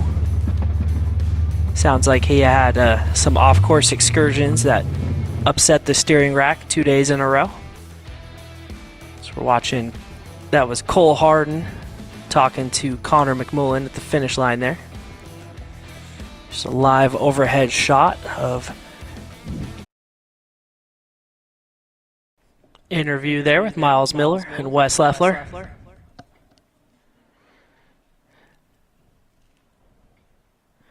Wes is a recent transplant from a side-by-side racer. He rode with Sierra Romo for many years. His notes and ability to tell what's coming up based off the GPS file is pretty dang impressive. Him and Trevor Ellingham, who rode for Adam Householder today, are both really good friends and amazing navigators as well. It's cool to see Wes jump up into the 6100 with Miles Miller and have some good success. I believe he was correct in predicting they got 5th today. Looks like they are 5th for the day on time, right behind Connor McMullen. As we are watching the Brenthel Industries truck come up to a finish here, behind Eric Harden, Sam Barry, Cole Harden, Brent Fox, Connor McMullen.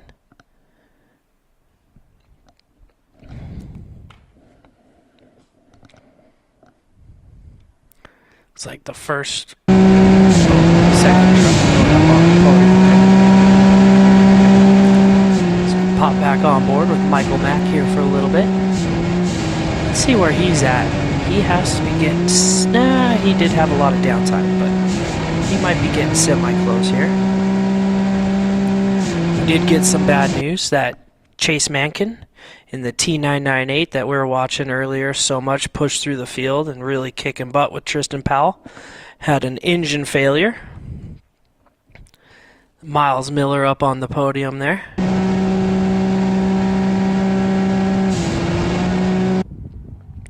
I'm also seeing one of our early on leaders, James Moore, stopped around race mile 570. So we watched Larry Brown go by in the 6136 19 Industries truck.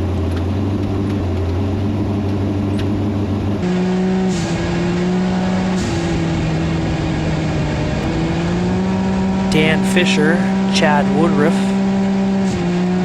and Alan Romans are all nearing the finish line here in Pro UTV, with Alan Romans leading the charge. Other name on that car is Lamaker. They are at about race mile 600 currently. So we'll be seeing a side-by-side coming into the finish line here in the next 10 minutes, give or take. Watching some legacy course workers directing traffic across. So at most of the highway crossings, the highway traffic has the right-of-way, and they stop the race vehicles. So this is why they preach at the drivers' meetings so hard to not slow down and just continue on. Don't try to sit there and watch your car, because if you slow down on the highway, it takes even longer for them to send that car across, because they are holding the car until the highway is clear, then they will send it. So it's in everybody's best interest to play nice. Just get across, don't slow down, so that we can keep the race flow going. So we watch Corey going across at, I see that Justin's rescue truck in the background there, so that'd be pit 9. Here's an interview with Travis Chase. Earlier, so we had more time, but it's all right. But yeah, he's pushing. I mean, they just cleared pit 8. Yeah, he's doing good. So hopefully, the only ones I'm scared of is after pit 10, those big hills. So, Travis Chase, dude, you just got your medal, finish line. What's going down, man? How was today? You know, George, today was way better than yesterday. I had some fun today. Yesterday, I felt like a gardener. I was tree trimming. Today, we picked up some time in the trees. They weren't as tight as yesterday. A lot more fun, fast, flowy stuff. So we had a good day. Blew a corner, smoked a rock, so we had to change a front right. And other than that, it was a pretty easy day. Yeah, well, I mean, the truck looks it looks great other than the front fender. Yeah, front fenders from yesterday. I mean, we had a clean day today.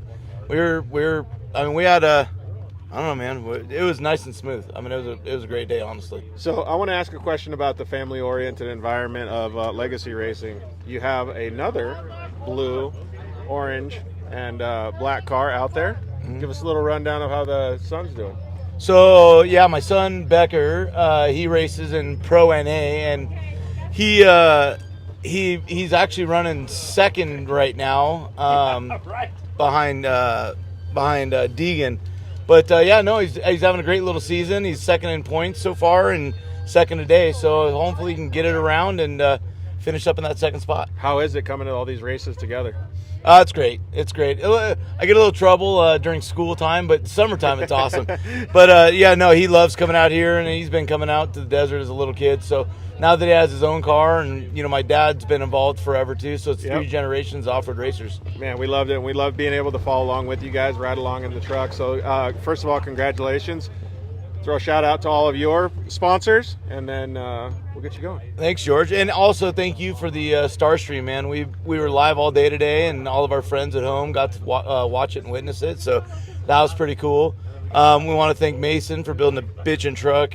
BFG, Ultra Wheels, Baja Designs, RPI bolts. I mean, the list goes on, but everybody from the top to the bottom, thank you guys a lot. Walker Filtration, man, we didn't even change the filter between yesterday and today. They're so dang good. So thank you, everybody. Yeah, and thanks for everybody that's sitting on the couch watching, too. Yeah, and thanks for my wife for letting me do this.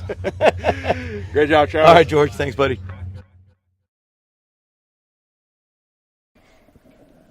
It's cool to hear. It's a family sport for those guys.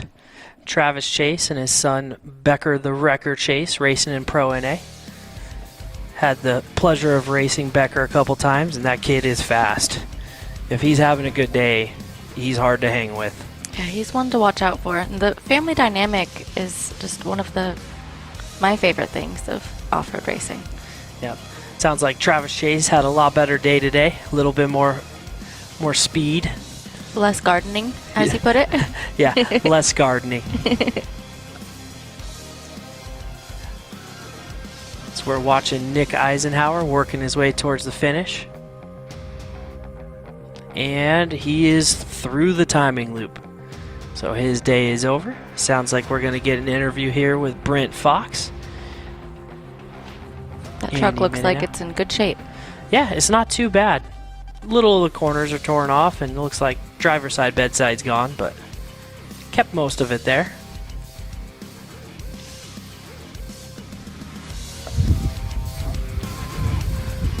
While we're waiting for that interview, it looks like one of our top 4 Pro UTVs has came to a stop at race mile 595. So that's a bummer for the Woodruff guys. Hopefully they can get it fixed.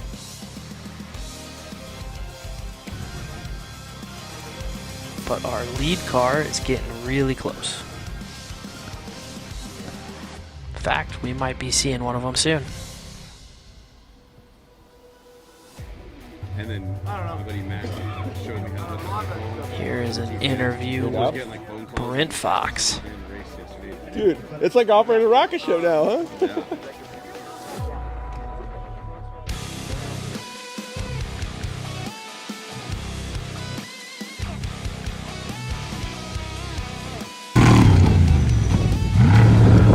So we watch the Brenthal Industries all-wheel drive working its way towards the finish line there. Looks like we saw the Starstream Pro R sitting next to the course there. One of the different teams responsible for bringing us these awesome drone videos coming into the finish here. Here's Michael Mack.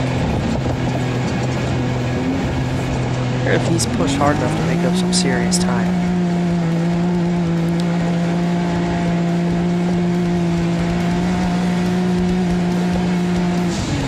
Man, this last like 30 miles has really messed up some cars. We have Chase Mencken down, James Moore down, Chad Woodruff down, all between pit 10 and the finish. And here is our interview with Brent Fox. Don, give them their medals? Yeah, so Brent Fox here from FX Construction, the title sponsor of the race here for Baja Nevada. So thank you for doing that, sir. And how was your day today? You know, we had a rough day, but let's go back a little bit, Donald. We're proud, FX Construction, FX Racing. We're proud to be associated with Legacy Racing. They're the best racing organization out there, and we race them all, and we know. So we're proud to be partners with them, and love to see what they got going on for the future. All the interesting new fun races they got, and we're proud to be part of it all. Well, I appreciate that. Thank you. You're very welcome. As far as our day, you know what? It just a whole rough weekend. We really were having a pretty good day today, and we got a big old rock right back there about 12 miles ago, right where Bobby was taking pictures in that corner. A great big one right in the middle of the course, and we just smacked it and took out a drive shaft, and it killed us. Lost, I think 4 or 5 cars got us there. So, but other than that, you know what? Pretty good. You know, the results weren't there, but we worked hard. We persevered, and we're here at the finish, and we're proud to be here. Gotcha. Any close battles today? Were you on anybody's bumpers or anything today? We got stuck behind Ziegler. We caught him going into the first pit. He started 2 cars in front of us, and we chased him. Probably 60, 70 miles. We finally got him. Finally got some clear air. Ran good for a while, making up some good time. And then they say we got a big draw. It took out a drive shaft, and that killed our day. Just stupid driver mistake. Well, I think he appreciated you moving the rock for him, so when he went by, he was glad it wasn't there. We hit that son of a bitch so hard, I'm sure it shattered. I'm sure it was sand and dust by the time everybody else got to it. Well, great job. Thanks again for all you do for our sport and for the sport for Legacy Racing. Thanks. Love to be a part of it, guys. Great job.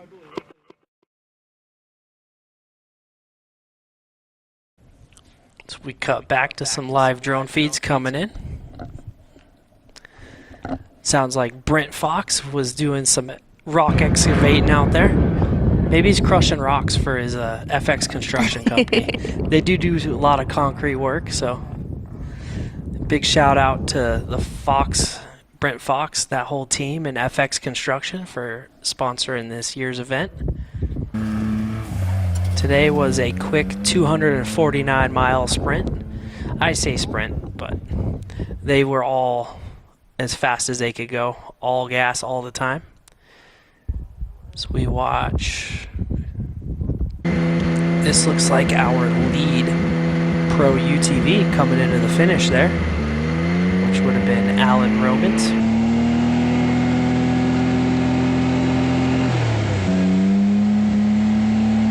Looks like Michael Mack is in pit 9, which this is the overhead shot of that. He is out. T821, Michael Mack. After a great day yesterday, they had some downtime today. Kind of a bummer because they finished 4th yesterday, and with a lot of attrition that was happening today, they would have been right up front. Yeah, that's always frustrating. But now just make it to the finish and make the weekend count. Earlier, the 961 of Nate Hale had pushed his way pretty dang far forward, then had a battery explode, it sounds like. So they lost all power in that car. Sounds like they got it to a pit, got a new battery in it, and are moving again. Thanks to his team for giving us that little update. Kind of nice to know what happens to the leaders. Keep everybody informed.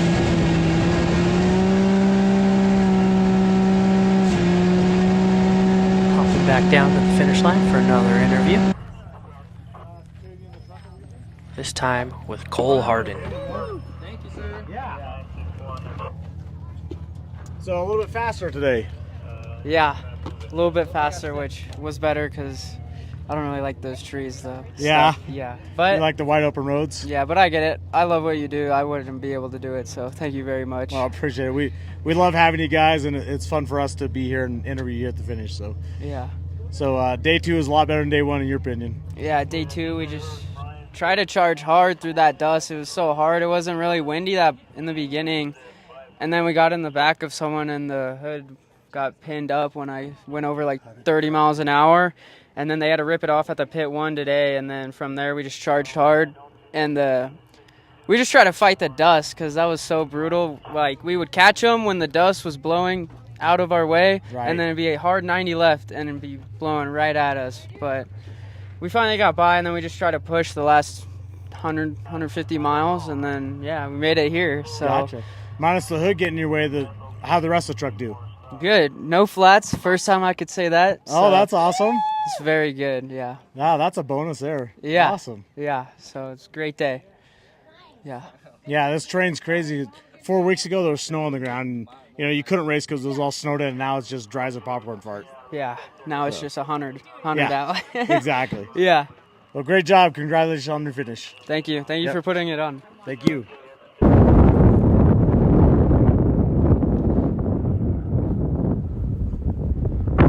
Looks like we are back on the ground watching some of the finishers coming in towards the finish after that interview with Cole Harden.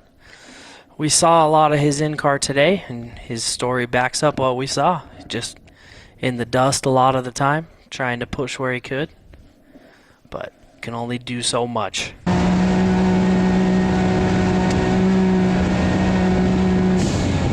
This looks like the number 27 unlimited truck.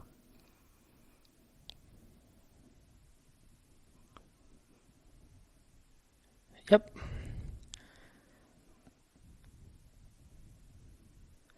So that would be Kevin. Shared driving duties this weekend with Jack Olligus. And back down to the finish line for another interview. This time with Sam Barry. I remember this. Yeah, I remember. I told him I remember that, But long story short is, after we got going, I didn't recognize any of this, but I can tell you it's not like yesterday. That was a little bit of it towards the end. I figured we all said, well, Donald had to have a little bit of that just to get to the finish. Exactly right. Yep. We ran into some issues getting to the finish, so we had to throw in a little bit of trees to make it around the mountain. Yeah. Today we had a lot of fun. It was a good day. And the Brenthel truck working good today? It did all right. It did all right. We still have some issues to fix and way low on horsepower, and we have we got the overheating problem figured out finally after the last couple of races. Just hope we didn't ruin the motor eventually. Right. So we put it on a dyno. We were down to the average 6100s are anywhere from 340 to maybe 360 if you have a real good one. To the wheels, we're at 318. So yeah. Down quite a bit. Yeah. And I noticed in a lot of places where it would make a big difference, but we got 117 out of it yesterday, and the screen all lit up. Over revving. Yeah. Like, okay. Shit, but it was good. So, I've been around you racing for at least 20 years, and what was your favorite part on this track this time? I think most of the track, other than the brushy stuff, especially the high-speed road stuff and, some of the technical stuff is neat. You get out in the brush, and in the trees. I don't think that's as much fun because you're basically just surviving there, Right. But when you get out on some of the old dirt roads, some of the windy stuff, even going up into the trees on the road, so it's a lot more fun. But yesterday we just didn't care for the tree stuff. Oh, it is beautiful Nevada country. Yeah, we got to see a lot of it. In fact, coming down off one hill, just over here, not too far, I looked over there. I said, "Hell, that mountain's all white over. It looks like snow. I don't know what's on it, but it's white." Yeah. It's like whatever. So. Well, us and viewers at home were hoping that you'd say something to the fact of you're usually a single seat guy driving a buggy, and your favorite part is having a co-driver now.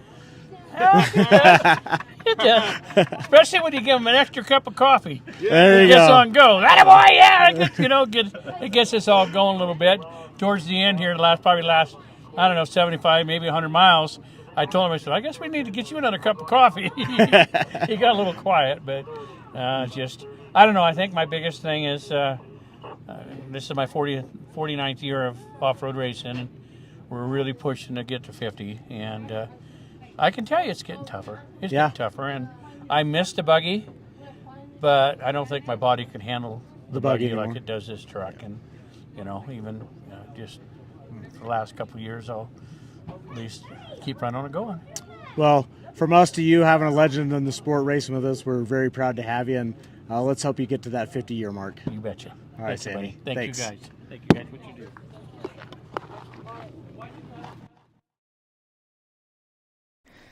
It's always nice to hear from Sam Barry. 49 years in the sport. That's pretty dang impressive. Yep. Still going. He just recently went to the truck. Like he was saying, he was always that single seat buggy. His last one, Blaine Conrad, just piloted to the win on time today. And I'm confident he'll make it to that 50-year mark. He is one of the OGs of the sport. It's got to be different having somebody in your ear all day, used to just being in your own head, doing your own thing. Yep. Somebody helping you. He said he needed some more coffee, though. Maybe. So now he's relying on them. Now he needs them. See, the number 27 Unlimited truck made it across the line. We are getting ready to go back to an interview with, this would be Eric Harden this time.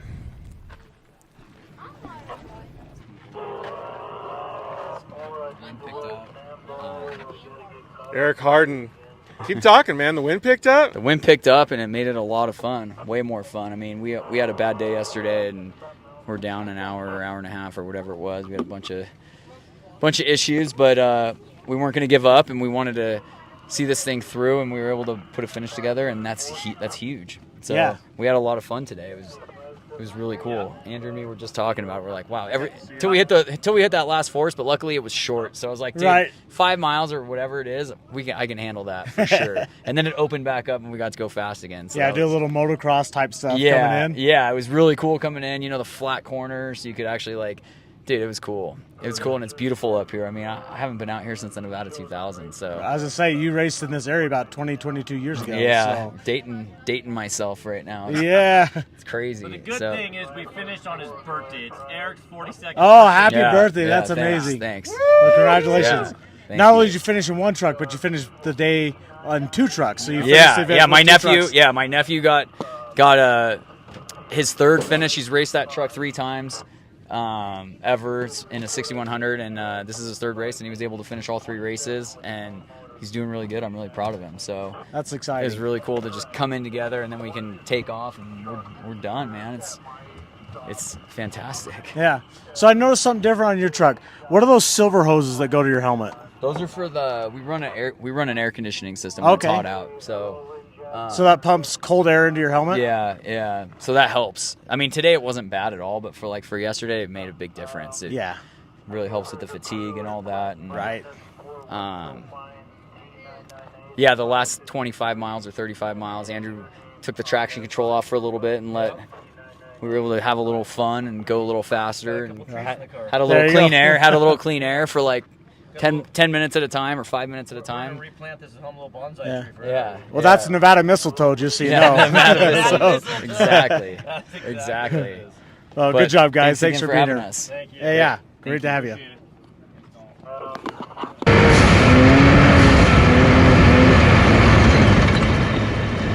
Awesome to hear about Eric Harden's day. Had a decent running today on his 42nd birthday, so that's cool. He had his nephew Cole. I was curious all day yesterday. I know they're related. I just wasn't sure how. I didn't know if it was his son or not, but that is his nephew Cole Harden that finished up ahead of him. In-helmet air conditioning, that's got to play a huge factor in helping with fatigue and it does. keep going. I know of a couple teams running it, It's kind of alternator intensive, so a lot of people are nervous to run it, but definitely makes a huge difference at a race like this where the starting line yesterday was 109 degrees. Oh yeah. So you race across the Nevada desert up into the mountains, which is what we're watching Michael Mack go through right now. That was cool. Eric Harden, Cole Harden, they're always charging hard at every race they show up at. It's awesome to have them racing with us here at Legacy. So we watch Michael Mack picking his way. Here is Jordan Brenthel in the 6173.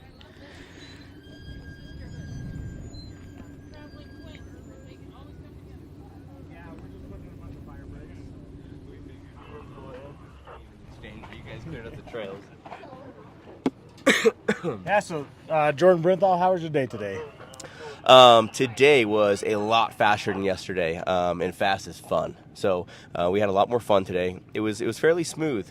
We actually didn't see many trucks. We were held up behind a trophy truck that we started behind this morning, and then after it was about 150 miles or so, we got around them in the pit when they were fueling, and from there it was clean air. So it was pretty smooth. Again, super fast, super fun, and then you got us in the last 10 miles there. We thought we were home free, and those threw in a little gotcha. Those trees, it's freaking tight. It is so tight, and there's tree stumps, and it was challenging. It was very technical in the end there. So we felt like we were in a Baja race for sure, but it was fun. Yeah, awesome. Well, Baja Nevada. That's right. That's where it gets part of the name there. I was realizing that as we were finishing up here. Yep. Yeah. And obviously the Brinthal race trucks are the official series sponsor of Legacy Racing, so appreciate you guys doing that. Beautiful trucks as always. You know, you had a kind of a tough start to the weekend with the qualifying there, but you finished strong and brought it across the finish line. Absolutely. I put the truck on its lid in qualifying in, I don't know, the 5th turn in. So, yeah, I haven't done that in years, but I did it, and I think it made me a little more timid yesterday. But I don't know. More seat time. Get back in it. But it probably kind of helped you because it slowed you down in that tight stuff as well. Exactly. Yep. It all worked out. So we're here. Well, great job, guys. Thanks for being here. Awesome. Thank you.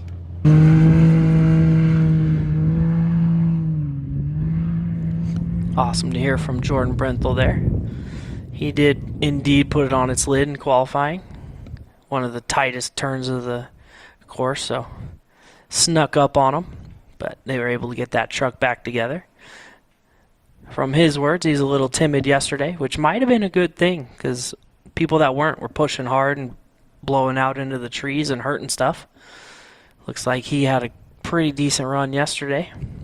Well, I mean, it's split into 2 days, and you get a little bit of time at night to work on your car, but at the end of the day, it's a 610-mile race, so Yep. You're not going to win it on the first day. Nope, and you can definitely throw it away by breaking the truck or hurting something. That's for sure. Yesterday was 361 miles, and today was 249. And today was way faster pace than yesterday. Sounds like everybody had a really good time on the course today. As we are watching Neil Drickey cross the finish line in that SLR Motorsports truck. He's got a pretty awesome group of guys that help him from here in Vegas. Some of them also volunteer at the races, so shout out to all of that team. So we go back to our drone feed coming into the finish here.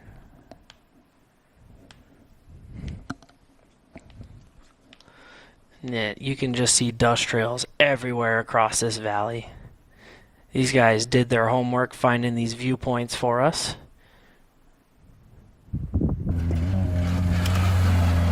So we watch. That would be the Caitlin Cox cars going again. Oh, good to see them back on course. No, they were switching off, so hard to say who was in it, but the DOR is Caitlin Cox. You took the shortcut. So we are watching another car work their way in. Oh, this is that truck that started without the whole body half. It's hard to read his number. It's right there, 6135.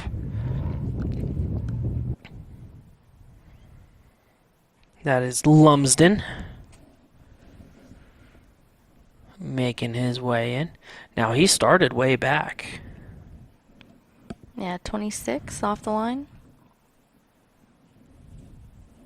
So he has passed quite a few people. Wonder if we'll see Larry Brown here soon.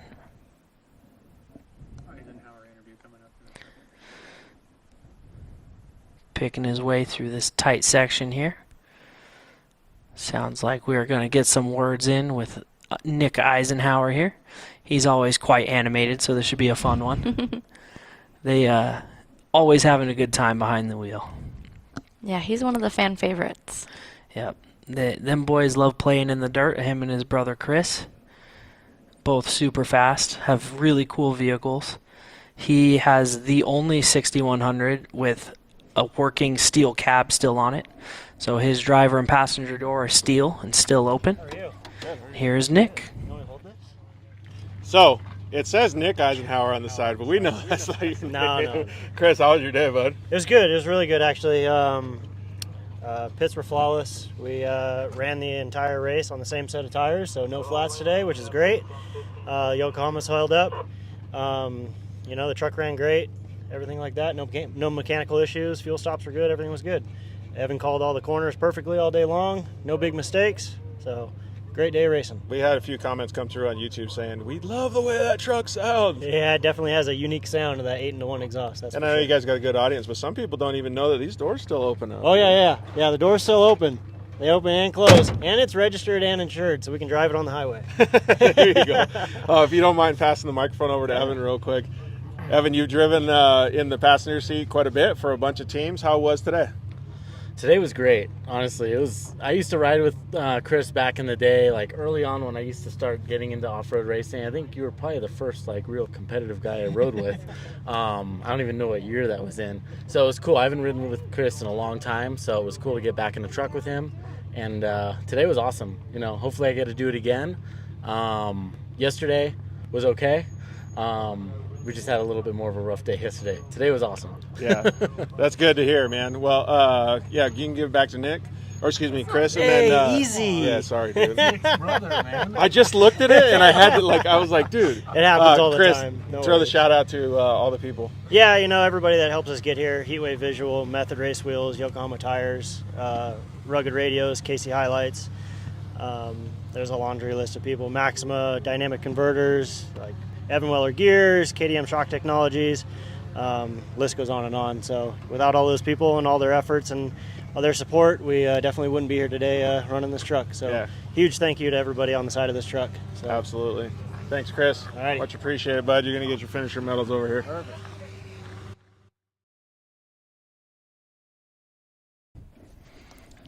So I was wrong. That was Chris Eisenhower, not Nick. I think Nick drove day one then, and Chris drove day two.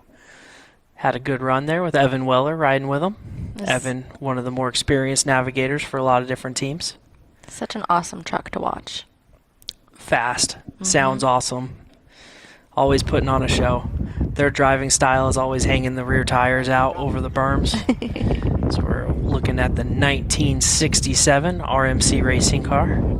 Looks like this is pit 9. So this would be Dan Phillips. They are a Utah-based team. Looking like they're getting ready to put some fuel in it. And here we go, cutting back to the finish line again. Who do we have crossing right now? Looks like that would be Chad Woodruff. It does. The 975. Good call. Getting some fuel in the car.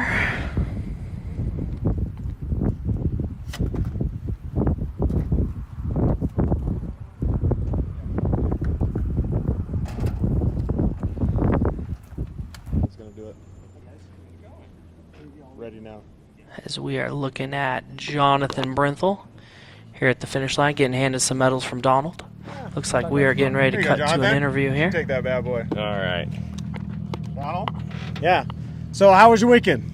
It was didn't start out so great. Mile 10, we lost a power steering pump yesterday. Put us about an hour and a half behind, and then bottleneck, and one thing after another, but part of racing, and we got it to the finish line. Yeah, that's awesome. Your brother came through just a few minutes ago, you know. Yep. So both of the Brinthel race trucks are on the box. That's awesome. Yeah, no, today was actually a phenomenal day. It was all-wheel drive, did the whole 610 miles, had, other than that day one power steering pump, it was 100% flawless. Boots are perfect, drivetrain's perfect, thing runs like a champ. So, that's awesome. Yeah, it was fun. Yeah. Fun day of racing. And then no flats? Yeah. 0 flats today. Yeah. We actually went the entire day on one set of tires, which definitely stretching it a little bit. But, you know, we started far back and wanted every opportunity we could to get in front of people. And I think we ended up passing, like, I don't know where we ended up, but at least 10 people moving and another 10. So it was a good day. That's awesome. And then all the body panels are still on. So all the body panels be proud are of that. on. Yes, I always say you had a good day racing when you come back with all those to the finish line. Right. So it means a lot. Good job for you guys for persevering and getting both trucks to the finish line. It's Thank an you. Amazing accomplishment. Yeah, you made a killer course. I like today's definitely better than yesterday's. For sure. But it was pretty cool, just all the really going through the pine forest and the trees and the different elevation. That was pretty fun. And some new track. That I definitely enjoyed all that. So, yep. Great job, guys. Thank you. Oh yeah, and by the way, you may not know this, but one of your trucks, the Brinthel trucks, won the race overall. Did Jake win? Jake Johnson Jake won overall. killed it. So congrats, Jake. First 6100 and overall winner. Killer. That's great to Yeah. hear. I'm Great stoked job, on guys. that. Thank you. Yep. Thank you.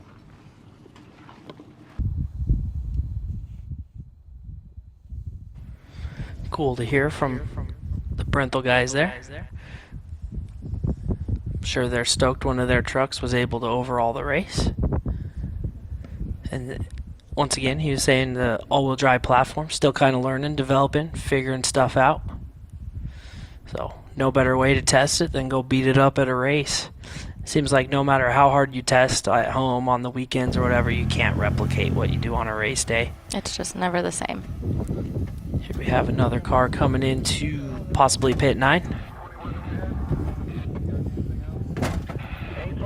SSP Racing T870.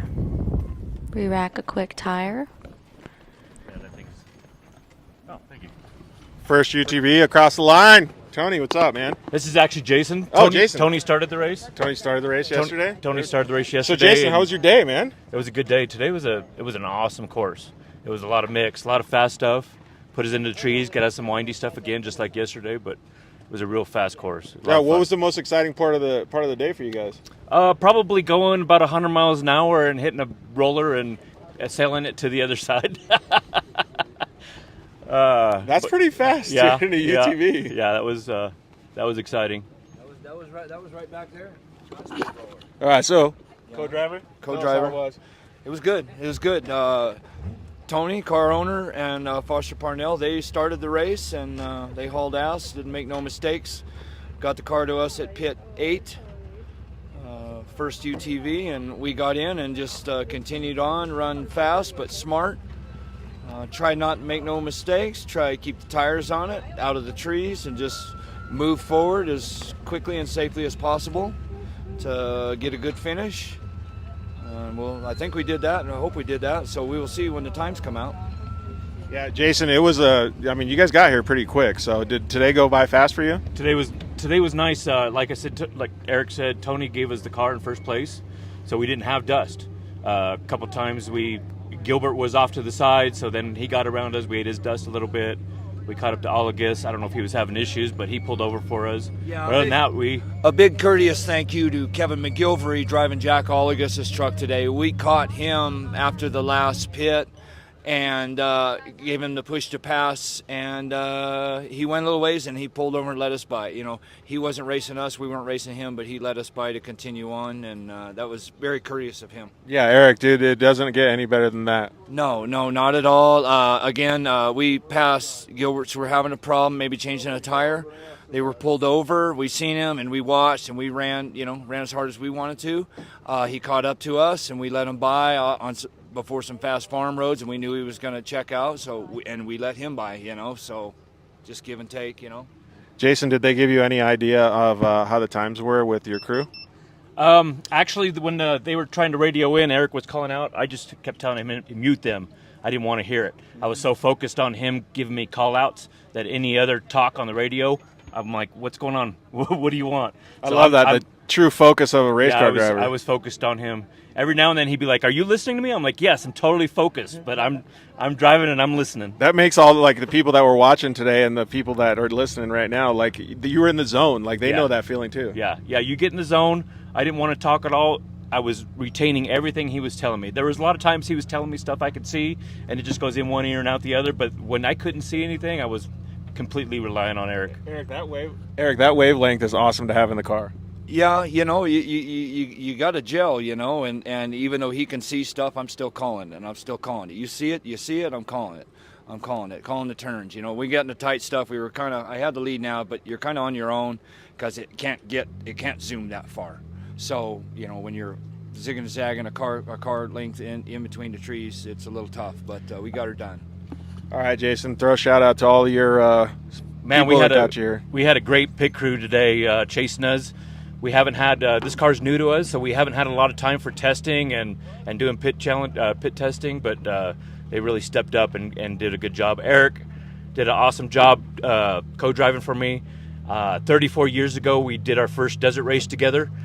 So we're kind of like brothers. So you'll hear us yelling at each other every now and then, but it's all out of brotherly love. So it was a lot of fun. Hey, 34 years. That's a pretty good time to know somebody in the driver's seat. Don't ask our real age, but yeah, we've been buddies for 34 years, racing, playing, everything. That's exactly where you belong on the race course. So congratulations, guys. Great job. Right on. Thank you. For all you do. It's awesome to hear about them having an awesome weekend in a brand new car. Yeah, that is too cool. I know. Wednesday morning, they were asking if we had some spring rates in stock, so they were still playing with it on qualifying day, trying to get it dialed in. Big risk, but worked out to be a big reward, it seems. Yeah, it did. Jason Romans and Tony Lamaker, congrats to those guys as we were watching Todd Jackson work his way in that Jake's Fab Class 10 car, the number 1030. So he had to beat Corey Goyne today to get this Class 10 win. And Goyne had some downtime earlier in the day, so I think we just watched our first place Class 10 car get his finish. Congrats to that team. Awesome to see that first place Pro UTV come in. They did start second today behind Nicholas Gurries, who ended up having some issues that did not catch what happened to them, but it let Jason Romans and Tony Lamaker get by, and they held that lead all the way to the finish. So props to those guys. We'll see if it plays out on time that they still get the win. But as I look at it, I think it's going to be. So it looks like they did it. They got to the finish line in 4 hours and 28 minutes today. And Dan Fisher did it in 4 hours and 38 minutes. So a 10-minute split over Dan. And they started ahead of him, so I think they should be good. Once again, all of this is unofficial from the Racing Tracks leaderboard. Anybody's able to look at this. It's just racingtracks.com. So we are watching some of our drone feed coming into the finish here. Any idea who this is there, Ashley? Thinking that this is going to be Jeff Carey in a Class 1. Looks like it. So we're going back to the road crossing at pit 9.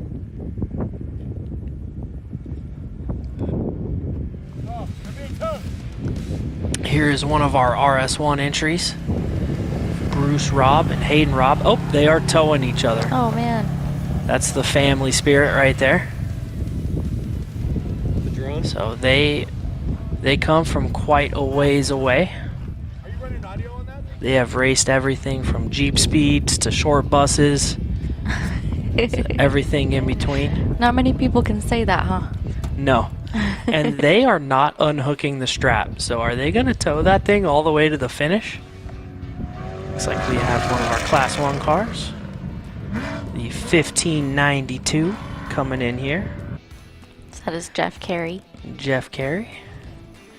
So that might be our second place Class 1 behind Blaine Conrad. Yep. Looks like with Joe Jepson going into the berm a little earlier.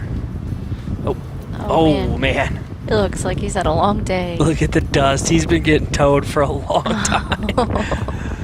So that would be Dad, Bruce Robb there. Still in good spirits, though. Yep. That's Hayden climbing out up front there. Looks like we will be going back to a finish line interview with Kevin Curtis. Okay, great. So, Ryan, how was your day today? It was pretty awesome. That course was wild. There was a lot of turns, a lot of a lot of mountain sections, a lot of tight brush. It was definitely a challenge, and I think we had a pretty darn good time all day. Awesome. So you and your father raced together. So what kind of the dynamics? How'd the race go for you guys? It went good. Dad drove day one, and I co-drove for him. And it was good. It was nothing like we were expecting. We thought it was going to be like a super fast, type course, but it was actually super tight and super technical, which had Dad a little heated at first, but I think by the end of the day, he was like, man, that was an experience. Right. And then you took over driving duties today. Yep, I drove all day today, and with my co-driver Andy here, and we had a pretty good time, man. It was a little bit less technical than yesterday, but still enough to where it was just keeping you interested every second. Like, I don't think there was a down minute of the whole day. Gotcha. Did you ever make your co-dog get out and change the tire? No, but we actually had some sticks and brushes get in the engine compartment and had a little fire, so we had to stop, put it out. Then we got back in and kept on moving. It was just a couple little sticks and things, but... You guys.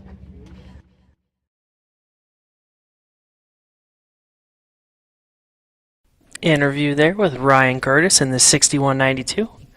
Sounds like Kevin drove Friday and he drove today. Popping back over to Bruce and Hayden Robb. Looks like they're putting some fuel in Hayden's car. Maybe they're borrowing some fuel from somebody? Yeah, it almost looked like it, didn't it? Hopefully we see both of those cars leave the pit. Yeah, they're at pit 9, so they still have a good shot at making it all the way across. Pop back on board with Michael Mack as he is battling all the way to the finish. Expect nothing less from him. Still fighting dust.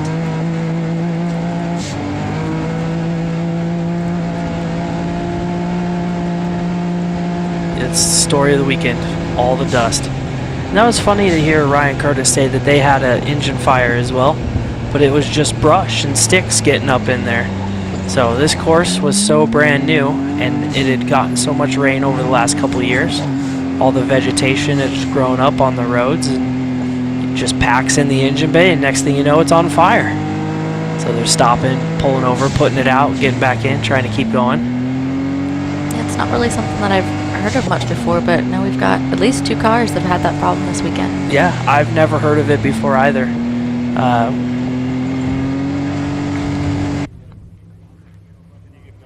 Looks like going back down to the first place UTV.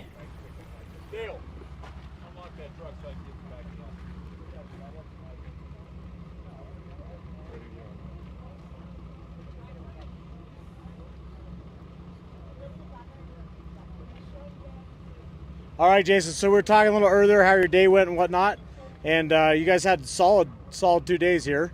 You've been in the car how many times? Twice. So I did the second half yesterday, and I did the second half today. So Tony, the owner, driver of record, he did the first half both days. And how many races in the car? This is a new car, you said. This is the third race for me, second race for Tony. So we did your very first time racing this car. Very first time for me and Tony racing a UTV was Frontier 500. We were doing pretty good. We started in the back. I qualified 8th. Had some issues. We had a flat tire, like 9 miles. We had to drive on flat, and then we raced another series right afterwards to help Mitchell Alsop with his points. He didn't have a car to run. Did pretty good there, and then this race. Yeah, so we're kind of rookies in the UTV class. Right. Well, just so you know, you put the whole class on notice. Yeah. First overall UTV, which Right means on. you just won $12,000 from Driven Off Road. Oh, Tony And- won. Yeah, well, no, the team did. It's a team effort. So Tony, Jason, congratulations, $12,000 from Driven Off Road and Awesome. first in class. Awesome. That's awesome. Thank you very much. Congratulations, guys. Thank you very much, Donald, putting on the race, Driven Off Road. Oh, thank Good you. job, buddy. Yeah. Yeah, thank you guys very much. We tried. Like I say, we come out here to play with it ain't the big boys anymore because they're all 20, 30 years younger than us, but we come to play with them. Tony, thank your sponsor. So Tony and Cynthia is our biggest sponsor, right? Stagehouse. They're making all this happen. We've been friends forever. Tony was friends with us 34 years ago and started racing together. They're the ones that put this whole thing together. Yeah. It's a Can-Am Maverick car built by Mitchell Alsop, tuned and dialed by Chris Blaze. So we got some of the top dogs doing hands-on here, plus our mechanical little stuff, changing tires, changing axles, the basics. But yeah, BFG builds a hell of a tire. We're not sponsored or anything, but that's what we buy and run. And both days, no flats, so it's a hell of a deal. Great job, guys. $12,000. Right on. Thank you. Thank you very much. Thank you very much.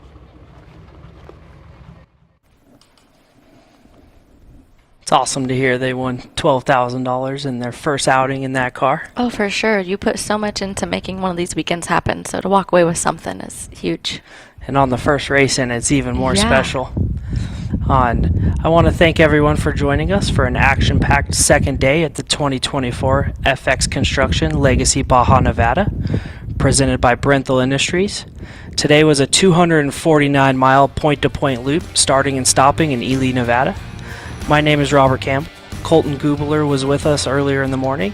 Had to take off for a race this evening, so Ashley Antill joined me for the rest of this day to top it off. Want to give a huge shout out to all the Legacy staff, volunteers, and the medical crew with Motorsport Safety Solutions for making this race happen. On behalf of all of us from the live feed team, I want to thank everyone for tuning in as we brought you the action from the 2024 Legacy FX Construction, Baja Nevada. This live feed was brought to you by Maxxis Tires, tread victoriously. Vision Canopy, where excellence comes first. And Northgate Acoustics Inc., your San Francisco Bay Area leader in commercial suspended acoustical ceilings and acoustical wall panels.